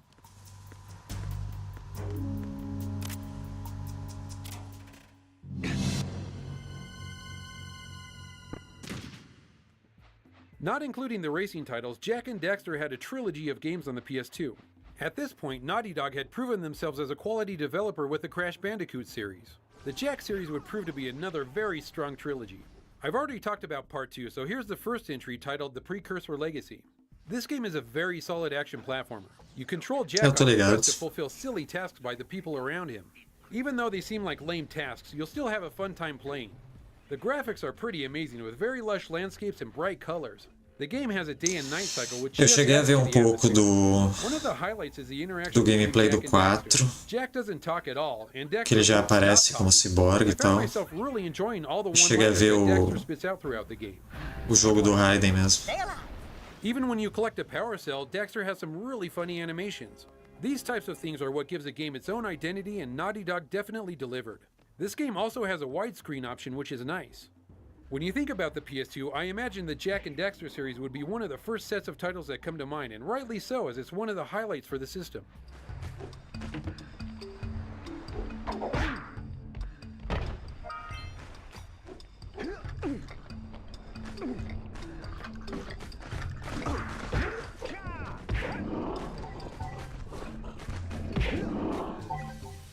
Urban Reign is a cool beat-em-up by Namco that people don't talk about much.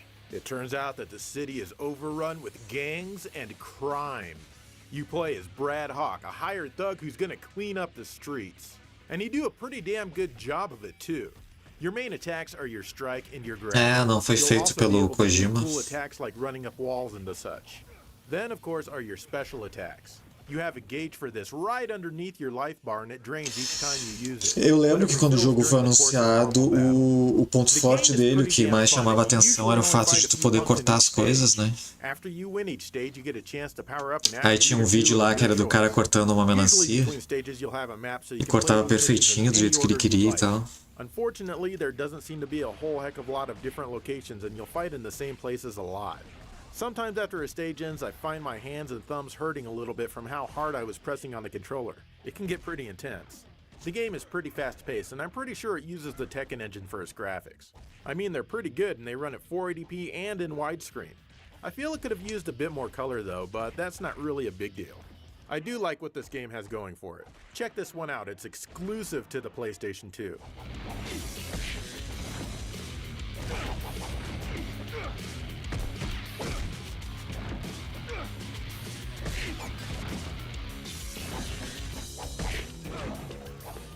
Yakuza is a franchise from Sega with a pretty good-sized cult following.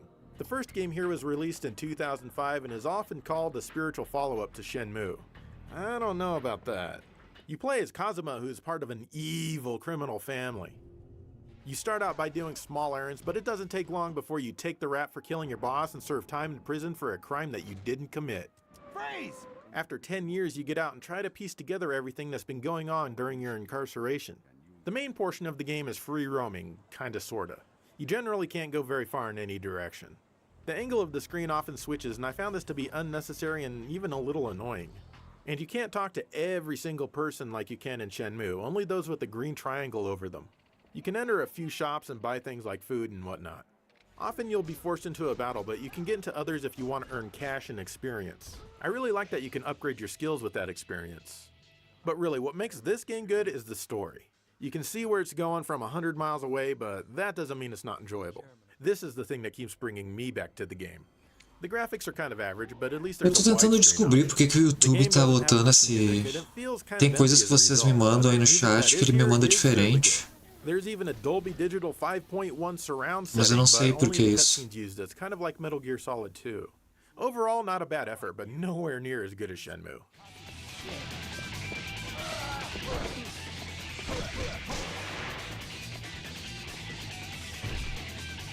Yakuza 2 came out in 2008.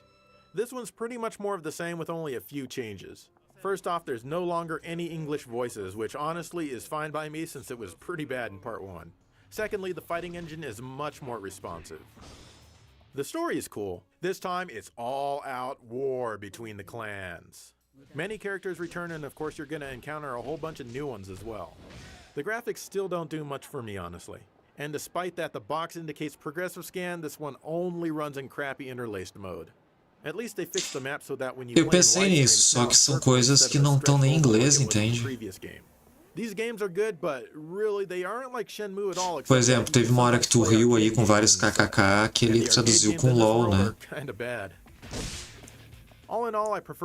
Que seria o equivalente a uma risada grande no inglês. Mas eu já vi ele traduzir bom dia como... Nem lembro o que ele traduziu lá. Mas era um treco nada a ver. Rygar, the legendary adventure, was released in 2002. This is a new game in the series and not a remake of the original, although some of the enemies and of course the disc armor are Tipo, eu não sei o que é, mas é muito mal feito. On the PS2, the game takes place in a 3D world. This works well for the most part, but it does have a few problems. Aí aparece uma letrinha do lado. Quando aparece essa letrinha do lado, eu sei que eu tenho que passar o mouse por cima e ver o que vocês realmente escreveram, porque o que ele me mostra nunca tem nada a ver. Also, being a fixed camera, your character can get really small once he goes into the distance, and the camera doesn't follow him. Other than that, I have no real complaints about the game. It controls just fine, and the new 3D environments are really fun to play through. The cool thing that I liked about this game back when it was released is that a lot of the backgrounds were destructible. I used to just run around destroying walls and pillars just for fun. As in the first game, you have your disc armor, which is both your weapon and your shield. There are 3 different types that you can collect throughout the game. Each one has its own ability, and you can even summon a creature to help you with an attack. The music is good, and it actually makes you feel like you're in an epic adventure. At the time of this review, this game is super cheap, so I highly recommend getting it as I've had a blast playing it.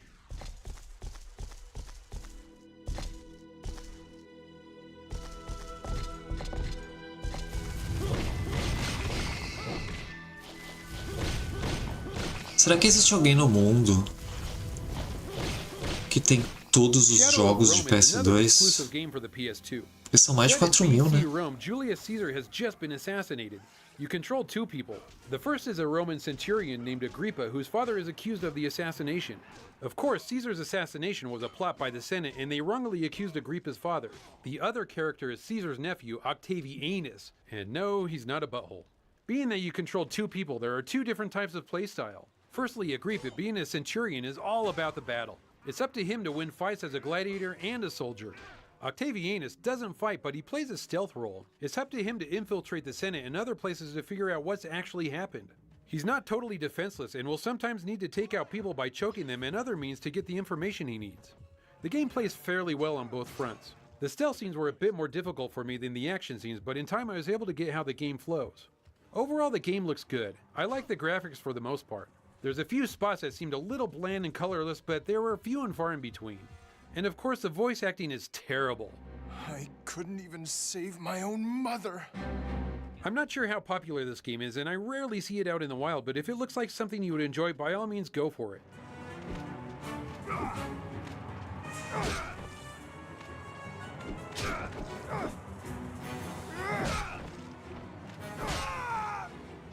Matou o cara. Will tell by stupid Sega. This game is based on the famous manga series Dororo. For once, I actually really enjoyed the story. You play as Hayaki Maru. Before your birth, you were chosen by the heaven gods to be the one to rid the world of demon gods. The demon gods, finding this out, corrupted your father to let them have you. There's 48 demons in this game, and each one has taken a piece of your body. You're saved by a doctor, and he performs surgery on you and gives you swords for arms and a cannon in your leg. Now it's up to you to find the 48 demon fiends and collect the missing pieces to your body. As you start the game, it's all in black and white.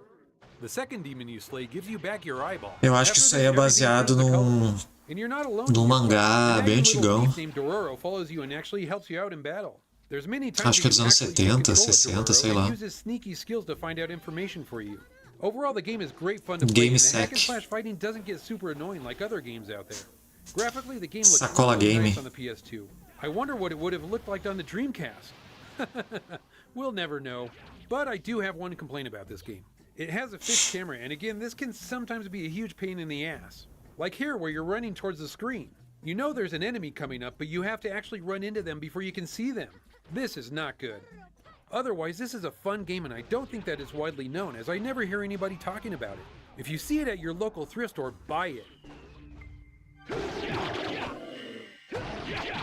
Sim. Eu sei quem é Osamu Tezuka.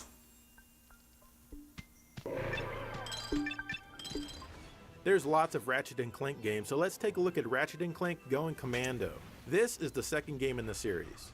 Ratchet & Clank are relaxing after saving the day in the last game when suddenly they're called into action by the head of Megacorp. You need to retrieve an experiment that's been stolen. You take control of Ratchet and Clank eventually goes and gets himself kidnapped. Pai do anime Ratchet's form também. of attack is his giant-ass wrench. He can also throw it for long-range attacks. You can buy new weapons and even level them up. The game's currency is nuts and bolts, and you get it by killing enemies or smashing boxes. Be careful of the red boxes though, as predictably they'll explode. You'll be getting lots of items to use throughout the game, all of which are selected by holding down the triangle button. As a 3D platformer, it's mostly well made and fun to play. The camera usually guides itself, but you can recenter or rotate it if you need, and you're gonna need to do that a lot. This one even has shooting scenes in space. Here is where you collect raritanium, which is only slightly less ridiculous than unobtainium. I like these space battles, they're pretty fun to play. Most stages have multiple tasks that can be completed. The graphics aren't bad, but the colors do seem kind of muted, and that was the case on many games in that era. 480p is supported, as is widescreen, so that's cool. For some reason though, this game starts to give me motion sickness after about an hour of playing. I don't know what it is, if it's the way the camera moves or what, but it happens. Still, overall, it's not a bad game, and there's a lot to do here.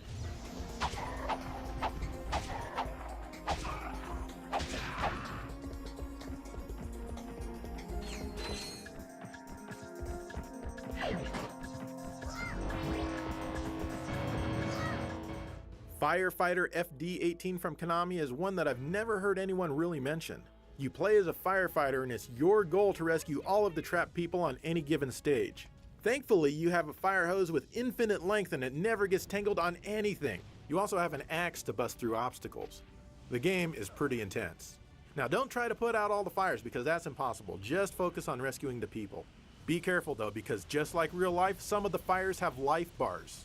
Once you defeat these fire demons, the fire in your immediate area is pretty much out. Despite being pretty fun overall, Não é o you have a primeiro, couple cara. of complaints. First is the camera. Tem vários jogos de bombeiros antes desse. But it doesn't stick to the actual gameplay. There's no way to change Tem pra it Super during gameplay. Nintendo, I tem pra simply Sega CD. cannot get used to it. Secondly, Só a os lot que eu of lembro. areas require that you switch to the axe to bust your way through.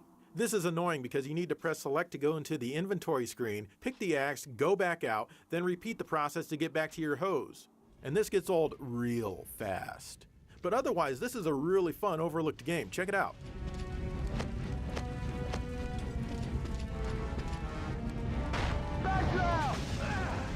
Uau!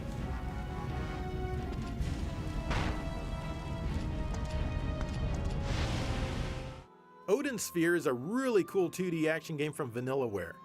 You play as Princess Gwendolyn, who's Esse on a Odin mission to Sphere eu impress tenho, her nunca daddy, joguei. as well as die in battle to join her Amigo sister. meu, ele me The deu action todos takes os place jogos on pirata dele de most of which have PS2. multiple exits. The action is Esse aí é um straightforward, but deles. still fun, and there's lots of different moves you can do.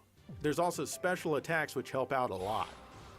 This game reminds me a lot of Princess Crown on the Saturn. O Blood e o Vanillaware Tel made também this veio one before junto, só que tu abre a Both caixa of them é have Castlevania. similar female characters, and both of them have item wheels with items that work in a similar Ah, fashion. pirataria. However, Odin Sphere focuses much less on the RPG aspects. Yes, there is alchemy in this game where you mix this and that and you get a new item. I generally don't like this in games, but here it's pretty simple to deal with.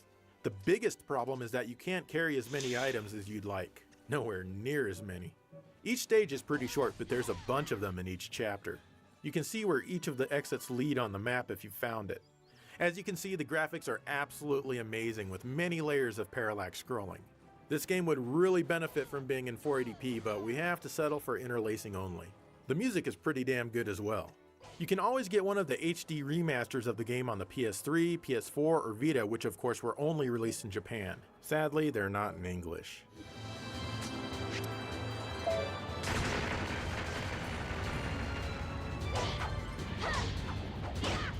Nossa, que violência, moleque. And if you like Vanillaware, there's Grim Grimoire, which is a real-time strategy game.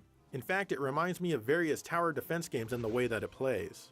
Unfortunately, this game is hindered by the world's slowest and most boring tutorial imaginable. But the graphics, music, and gameplay are all excellent. I just wish I could skip through all the days of tutorials that this one throws at you and just learn on my own. I really hate forced tutorials. It makes me feel like I'm in school again, and I hated school. God, I sound like a 6-year-old.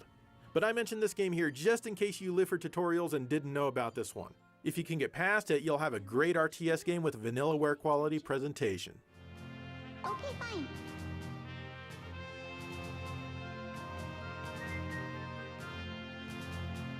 Ah, mas isso é normal, Reis. É uma das coisas que eu gosto de assistir canal gringo, sabe? Porque eles vão falar de jogos que não fizeram sucesso aqui necessariamente. Sylphid got a sequel on the PS2 titled Sylphid: The Lost Planet. This game is a vertical shooter and kinda sorta feels like the original, but mostly feels like a new game altogether. Game Arts and Treasure really took use of the power of the system to make a fun game. This was brought over to the US by Working Designs and got a few modifications over the Japanese version. They added analog control and fixed a lot of slowdown, both good additions in my opinion. E sem falar, né, que PS2, pelo amor de Deus, tu conhecer todos os jogos. Your ship can have 2 weapons at a time, and you can fire these independently with the square and circle buttons, or you can fire them both at the same time with the X button. I'm not sure why you would ever fire them separately, but the option is there. É muito jogo. What's really weird, and I miss it, is that there's actually no sub-weapon or bomb here. After each level, you'll gain a new weapon that you can equip to your ship. Halfway through each level, you'll refuel your ship, which will actually refill your life. At this time, you can also switch your weapons if you want, which is great in case the ones you've equipped aren't getting the job done. Visually, the game looks great. All the backgrounds are detailed, but unfortunately they lack a lot of color. Not all of them are like this, but more than I care for. At times, this game feels like it wants to be a bullet hell shooter, as some of the bosses lay it on pretty thick. This is where I start to fail, as my old brain can't figure out the patterns quickly enough to avoid being hit. Still, I have fun playing this one, and it's definitely worth the cheap price that it's currently going for at the time of this review.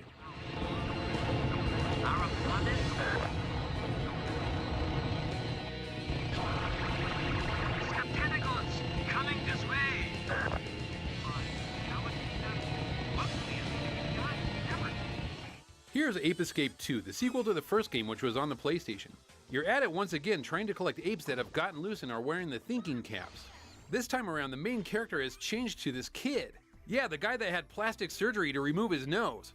I mean, why else would he have a band-aid where his nose was? As with the first game, you slowly gain a number of gadgets that'll help you catch those slippery little bastards. I mean it, those damn monkeys get very hard to catch the further into the game you get. But that's alright, because you don't want it to be a cakewalk. A bit of challenge makes it that much more enjoyable. The gadgets that you gain access to are useful for the most part, and you can assign up to 4 of them at a time using the X, square, circle, and triangle buttons. The control scheme seems strange at first, but it's really easy to get the hang of. Obviously, this looks much better than the first game. The detail in the backgrounds is much higher and the polygons don't look so pointy. The levels are bigger, but they still kind of feel claustrophobic. This game also has a widescreen option. If you played this game, let me know what you think. If you haven't played it, then give it a try, as it's definitely a good time.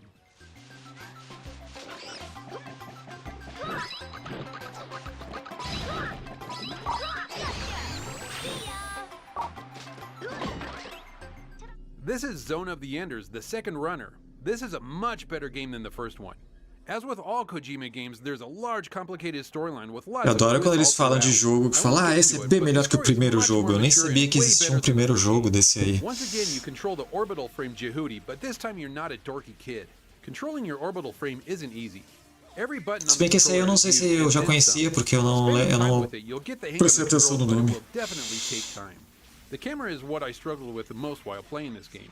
You do have manual control over it, but damn is it slow. Luckily, you have a lock on. Mas aquele anterior que apareceu, não, aquele anterior eu acho que eu conheci o primeiro, sim. Much more interesting and way more action-packed than the first title. In fact, you'll be doing a lot of fighting all throughout your experience, so getting the hang of the controls early is quite advantageous. With great-looking graphics and lots of cool lighting effects, this is a game that you should have in your collection. In fact, there's an HD remake of the 2 games on the PS3. I haven't played it, but that might be the way to go if you're interested. ETR reaction gone. Damage level exceeding 75%. Alright, we're back, and so far we've covered quite a few PS2 games. Yeah, quite a few, but we still have quite a few to go, so. Yeah, it's an amazing system. There's no way we can cover them all, but we'll do what we can. Let's just get back into it.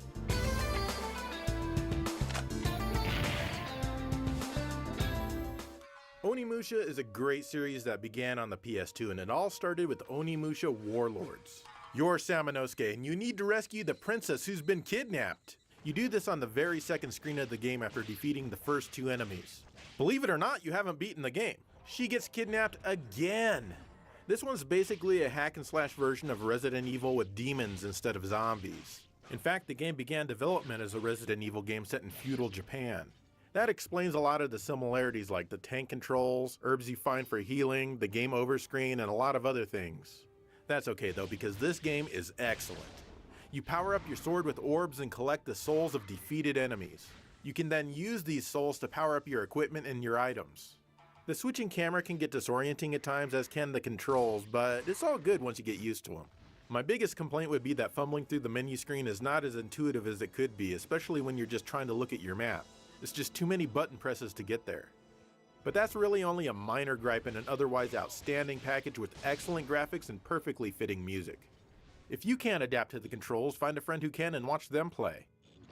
Go, Ronaldo! Fight the belly of that maggot and feast upon his bloody flesh!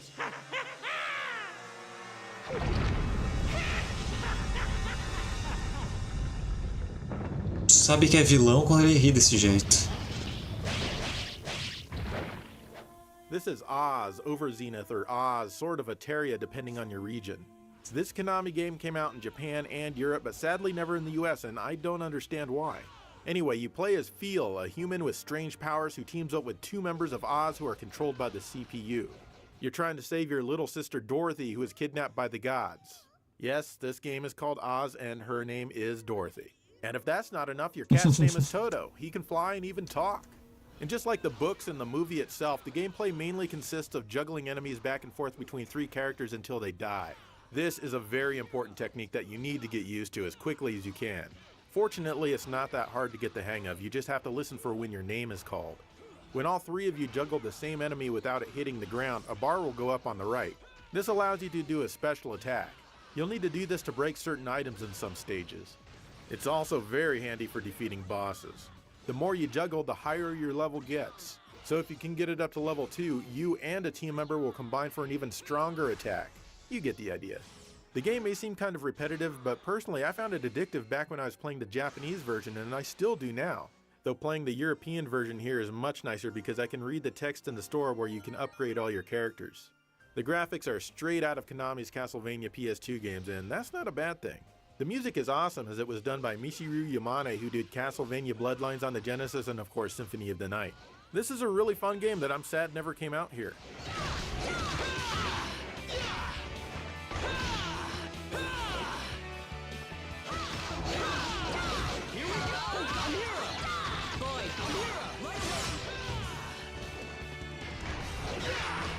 Esse jogo parece legal. This is Sly Cooper in the Thievius Raccoonus. Sly had 3 games released to the PS2, and this is the first one. Oh, mais um Sly, massacote being a aí. raccoon, is of course a master thief. Aided by your 2 friends Bentley and Murray, you're out to get your family's book back called the Thievius Raccoonus. This incriminating book holds all of your family's greatest thieving moves, so it's important that you get it back because, you know, every smart thief keeps track of all their wrongdoings. Sly controls really well, and he uses his cane to help him get around. Just like a thief, he's sneaky and doesn't want to be seen. But when you are seen by enemies, it's not bad since they're usually dispatched with 1 hit. Every level has lots of stuff to collect, and some of it's pretty useful. If you collect the required number of bottles in each level, Bentley the Turtle can decipher a code to allow you to open a safe. These safes have valuable items in them like pages from your stolen book. Getting these back will teach you new moves to use during gameplay. As you can see, the developers went with a cel-shaded look to the graphics. I like this, and I think it turned out really nice. The Sly Cooper games are a great set of titles for the PS2 and one that really helped define the system back in the day.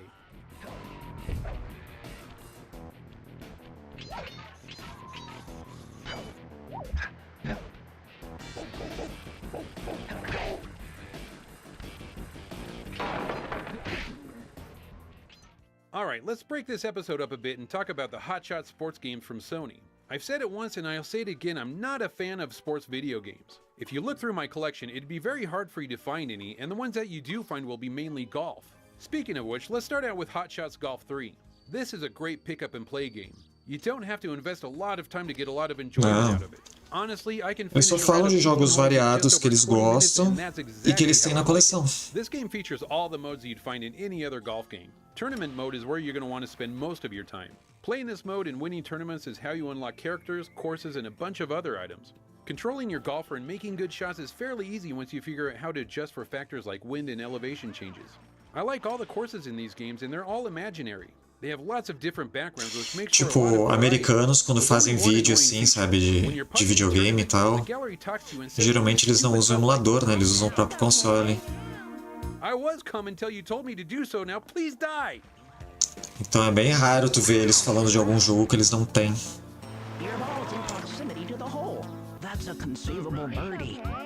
Mas também como geralmente essa galera tem dinheiro e lá é tudo mais barato, possivelmente os jogos mais populares eles têm. Hot Shots Tennis only has two, one on the PS2 and one on the PSP. I'm not sure why, as this is a fun game as well, although it feels a bit more bland. The gameplay is solid and it's accessible for beginners and does get challenging for more experienced players. The first time I played this game, I was able to walk my way right up to the semi-pro level before I lost my first match. There's lots of stuff to unlock, and the way to do it is by playing the Hot Shots Challenge mode. If you're lucky enough to have a friend that likes to play video games based on tennis, then there's a variety of modes for multiplayer. There's not much else going on in this game, and that's why it's fairly bland. Still, it's super cheap, and seriously, you can get it for around $2 and you'll easily get your money's worth for that price.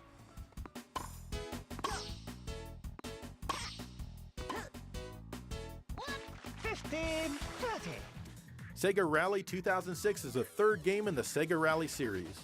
Never put the year in the game title, guys, it dates the game immediately. This one was only released in Japan. You have your arcade mode, which plays similar to the previous games, only it tries to be a bit more faithful to actual rally racing here. There are no laps and the segments are pretty short, and that means your game is over pretty quickly. The graphics aren't bad, and at least they're in widescreen, but they in no way match up to the rally sports games that preceded this on the Xbox. The music isn't horrible either, but it's different than the last two games for sure. There's also a career mode in case you care about that, and in this game I really don't. These menus are all in Japanese.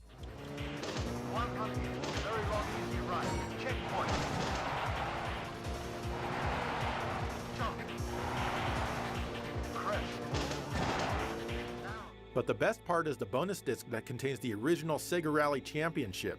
This was available only with the first printing of the game. It's basically just the arcade version of the original on the PS2. This is pretty cool and runs slightly better than the Saturn version, but unfortunately it's not in progressive scan, so it looks a bit half-assed. The music isn't as good as the Saturn version either, but instead it sounds like the arcade version. Honestly, this really makes me appreciate how good the Saturn version actually is.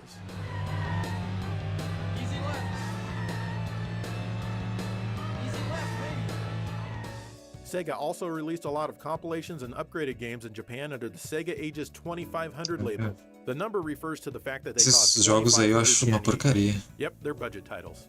Some of the compilations are really cool, like Sega Ages Volume 30. Jogos antigos da Sega que eles pegaram e lançaram tipo versões 3D no PS2, né? Ah não, esse aí tá igual ao do arcade. It also lets you play the crappy Genesis version and even the Sega Master System version of the game. Each of these games have multiple resolutions. Mas os jogos que eles refizeram em 3D, nossa. And 480p. Thank you, Sega, for not forcing crappy 480i on us like the majority of other PS2 games do. There's also Galaxy Force Neo Classic, which is a slightly upgraded version of the arcade which allows you to play in widescreen. This is really cool. This game is a trip to play in widescreen, and I recommend it for sure if you can play imports. Tipo, eu joguei o Golden Axe dessa coletânea aí dessa série, né? Não é coletânea, essa série de jogos relançados. Nossa, horrível. This has all the Wonder Boy games on it. For example, you can play the arcade version of the first game, or the Master System version, or the Game Gear version, or even the mas acho que essa série que ele tá falando não é a mesma que eu. There's plenty of Esse other é só Wonder Boy games to relançamentos play on mesmo. here as well, and it's one of many great Sega Ages compilations. Many of the Sega Ages 2500 releases were straight up 3D remakes like Afterburner. Ah, não, ó, é sim. Actually, Afterburner 2. Agora já é o remake 3D. Really low budget polygonal remakes of the original games, and Afterburner here is not one of the better looking ones. But it plays perfectly fine, I guess. They even did Gain Ground. I don't think this one plays as well as the original, but at least the arranged music is amazing.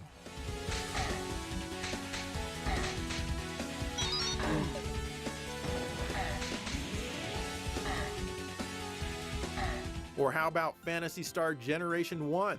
This is a great low-budget title, and it's a really fun remake of the original. I love seeing all the new graphics and hearing the arranged music. Everything moves super fast, though. Still, definitely a good time here.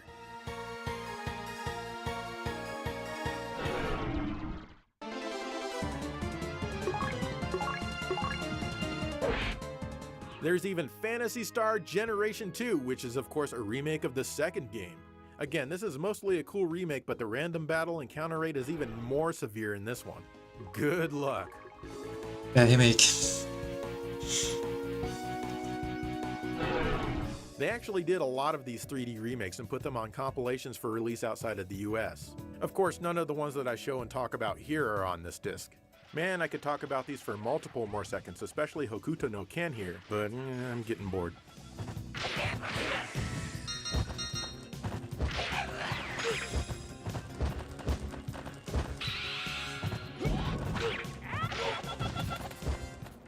Here's Eco, or as I like to call it, Ico. It's an adventure puzzle game starring a little boy with horns who's doomed to die. He finds a wicked queen's daughter who's locked up in a cage. Eu acho engraçado isso. Quando a gente não sabe pronunciar o nome de um jogo, aí tu vê um vídeo americano e eles também não sabem. Já viu? Tu viu jogando original. That's the story, but what I really see is this. The Horde boy is so happy that he found a girl who isn't totally Algum dia eu acho que eu vou tentar jogar aquele remake lá. All through his quest to get her free and home to his house, he guides her through many perils and fights off the queen's evil shadow creatures who try to get her back. He is so in love with this girl that there's many times he drags her by her arms because he's so afraid that she might change her mind about him. In actuality, the game is insanely fun and chock full of great puzzles for you to figure out. You'll do some fighting at times with the black smoke creatures, and luckily your 2x4 is enough to kill them. Thankfully for me, the game has way more puzzles than enemy battles. Since the Horn Boy and the girl don't speak the same language, there's not a lot of dialogue. But every now and again there's a cutscene, and these piece the story together nicely. The game looks really good, I think. Sure, it's hazy and a little blurry since it runs in 240p, but it all still looks really nice. A lot of people didn't like this game because you have to worry about two characters. For me, it was fun and a unique experience. Nossa, pelo que eu tô vendo, eu acho que ele comentou que esse jogo é 240p. Tem uma galera que usa um adaptador HDMI do PS2 que não reconhece jogos com 240p. Então aquele jogo para algumas pessoas não funciona. Não é louco isso? In previous episodes, they are so integral to the PS2 library that if I didn't mention them in this episode, we'd be skinned alive. The first game is God of War. This new IP for the PS2 took no time at all to hook me. It features a great storyline that revolves around Greek mythology. There's lots of creatures and huge bosses to battle with plenty of quick-time events and gore. It has really great set pieces that make for great backgrounds to Porque não tem muito jogo de PS2 que é 240p.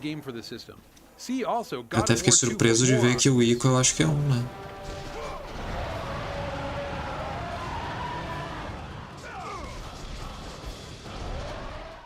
The next game is Okami.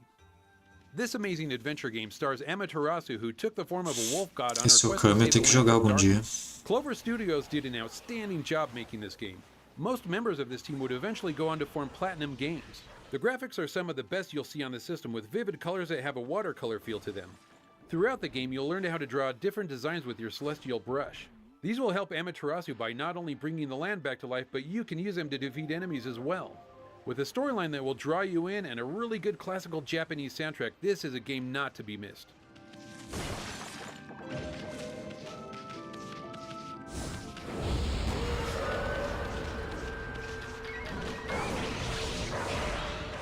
Next up we have Shadow of the Colossus.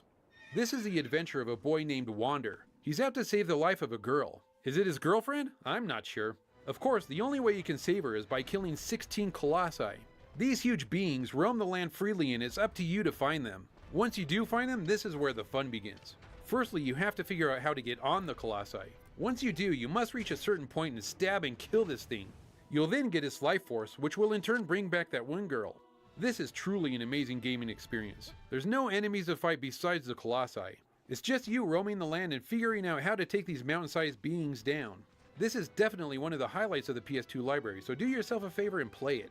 There's also an HD remake of this paired with Eco for the PS3.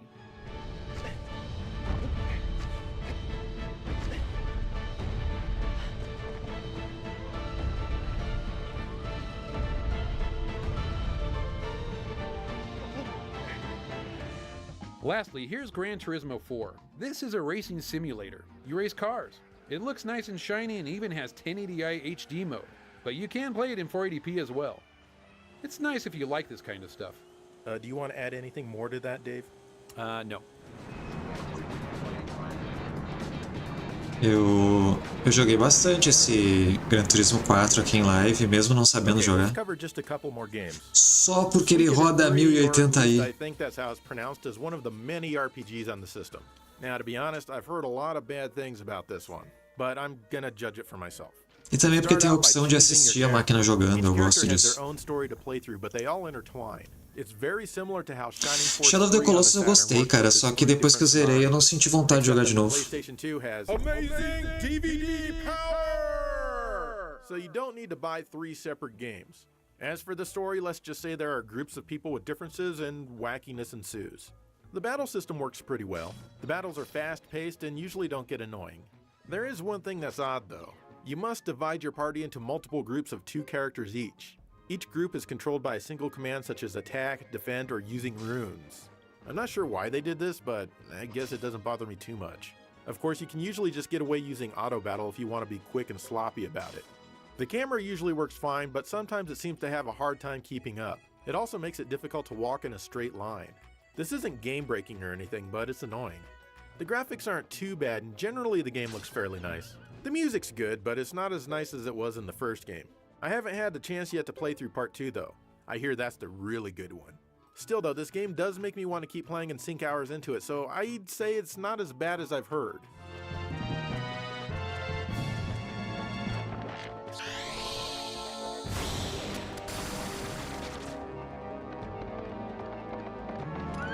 Pocotó, pocotó. An even better RPG in my opinion is Shadow Hearts by Aruze and Midway. This one is a lot more demonic, but that's okay because hey, who doesn't like demons? They're cute. Anyway, you are Yuri and you're protecting this girl named Alice. She's full of mystery and creepy people seem to really want to get a hold of her, and it's your job to prevent that. This game is really, really good. As a character, Yuri has a lot of his own demons to deal with both figuratively and literally. I like the fact that the gameplay itself isn't super convoluted with mechanics like combining, cooking, or fusing things, or 16 types of magic each requiring special attention and knowledge and all that stuff which over-designed games love to have. The battle system is cool with its timing attacks. You basically have to press the button as the needle spins around the wheel. The better your timing, the more effective your attack is. The battles are random, but they don't appear often enough to be too annoying. Overall though, the game is a lot of fun to play. The story is actually interesting and the music is fantastic as well. I definitely recommend this one, and it even got 2 sequels on the system.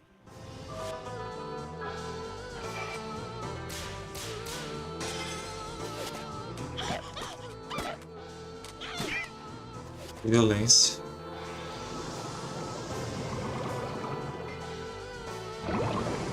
Alright, there's a nice little look at the PS2 for you. Little as in 45 minutes little. Little, yeah, exactly. But, you know, considering there's almost 4,000 games in the library, we're obviously going to forget a lot. We totally forgot, or we just couldn't include them. Yeah, and that's probably more the reason. But enough of that. What is your favorite game on the PS2, or favorite set of games? Because there are a ton of games. It's a fantastic system. Yeah, definitely. Tell us. We'd like to know. Maybe there's something out there we haven't played since there's so many games there that maybe we should know about. Guarantee it. Yeah. Anyway, what do you guys think of the system? And in the meantime, thank you for watching GameSack. You for watching GameSack. Tá, eu acho que eu vou terminar aqui a live porque eu tô... Nossa. Eu ainda não tô 100%. Quer dizer, eu acho que eu nunca vou ficar 100% de novo. mas eu tô bem cansado. Tá bem difícil ficar aqui sentado, então eu vou indo nessa. Então era isso, my people, meu povo, meus consagrados, meus brod, meus chegados. Era isso então, people. Falou e dizeu.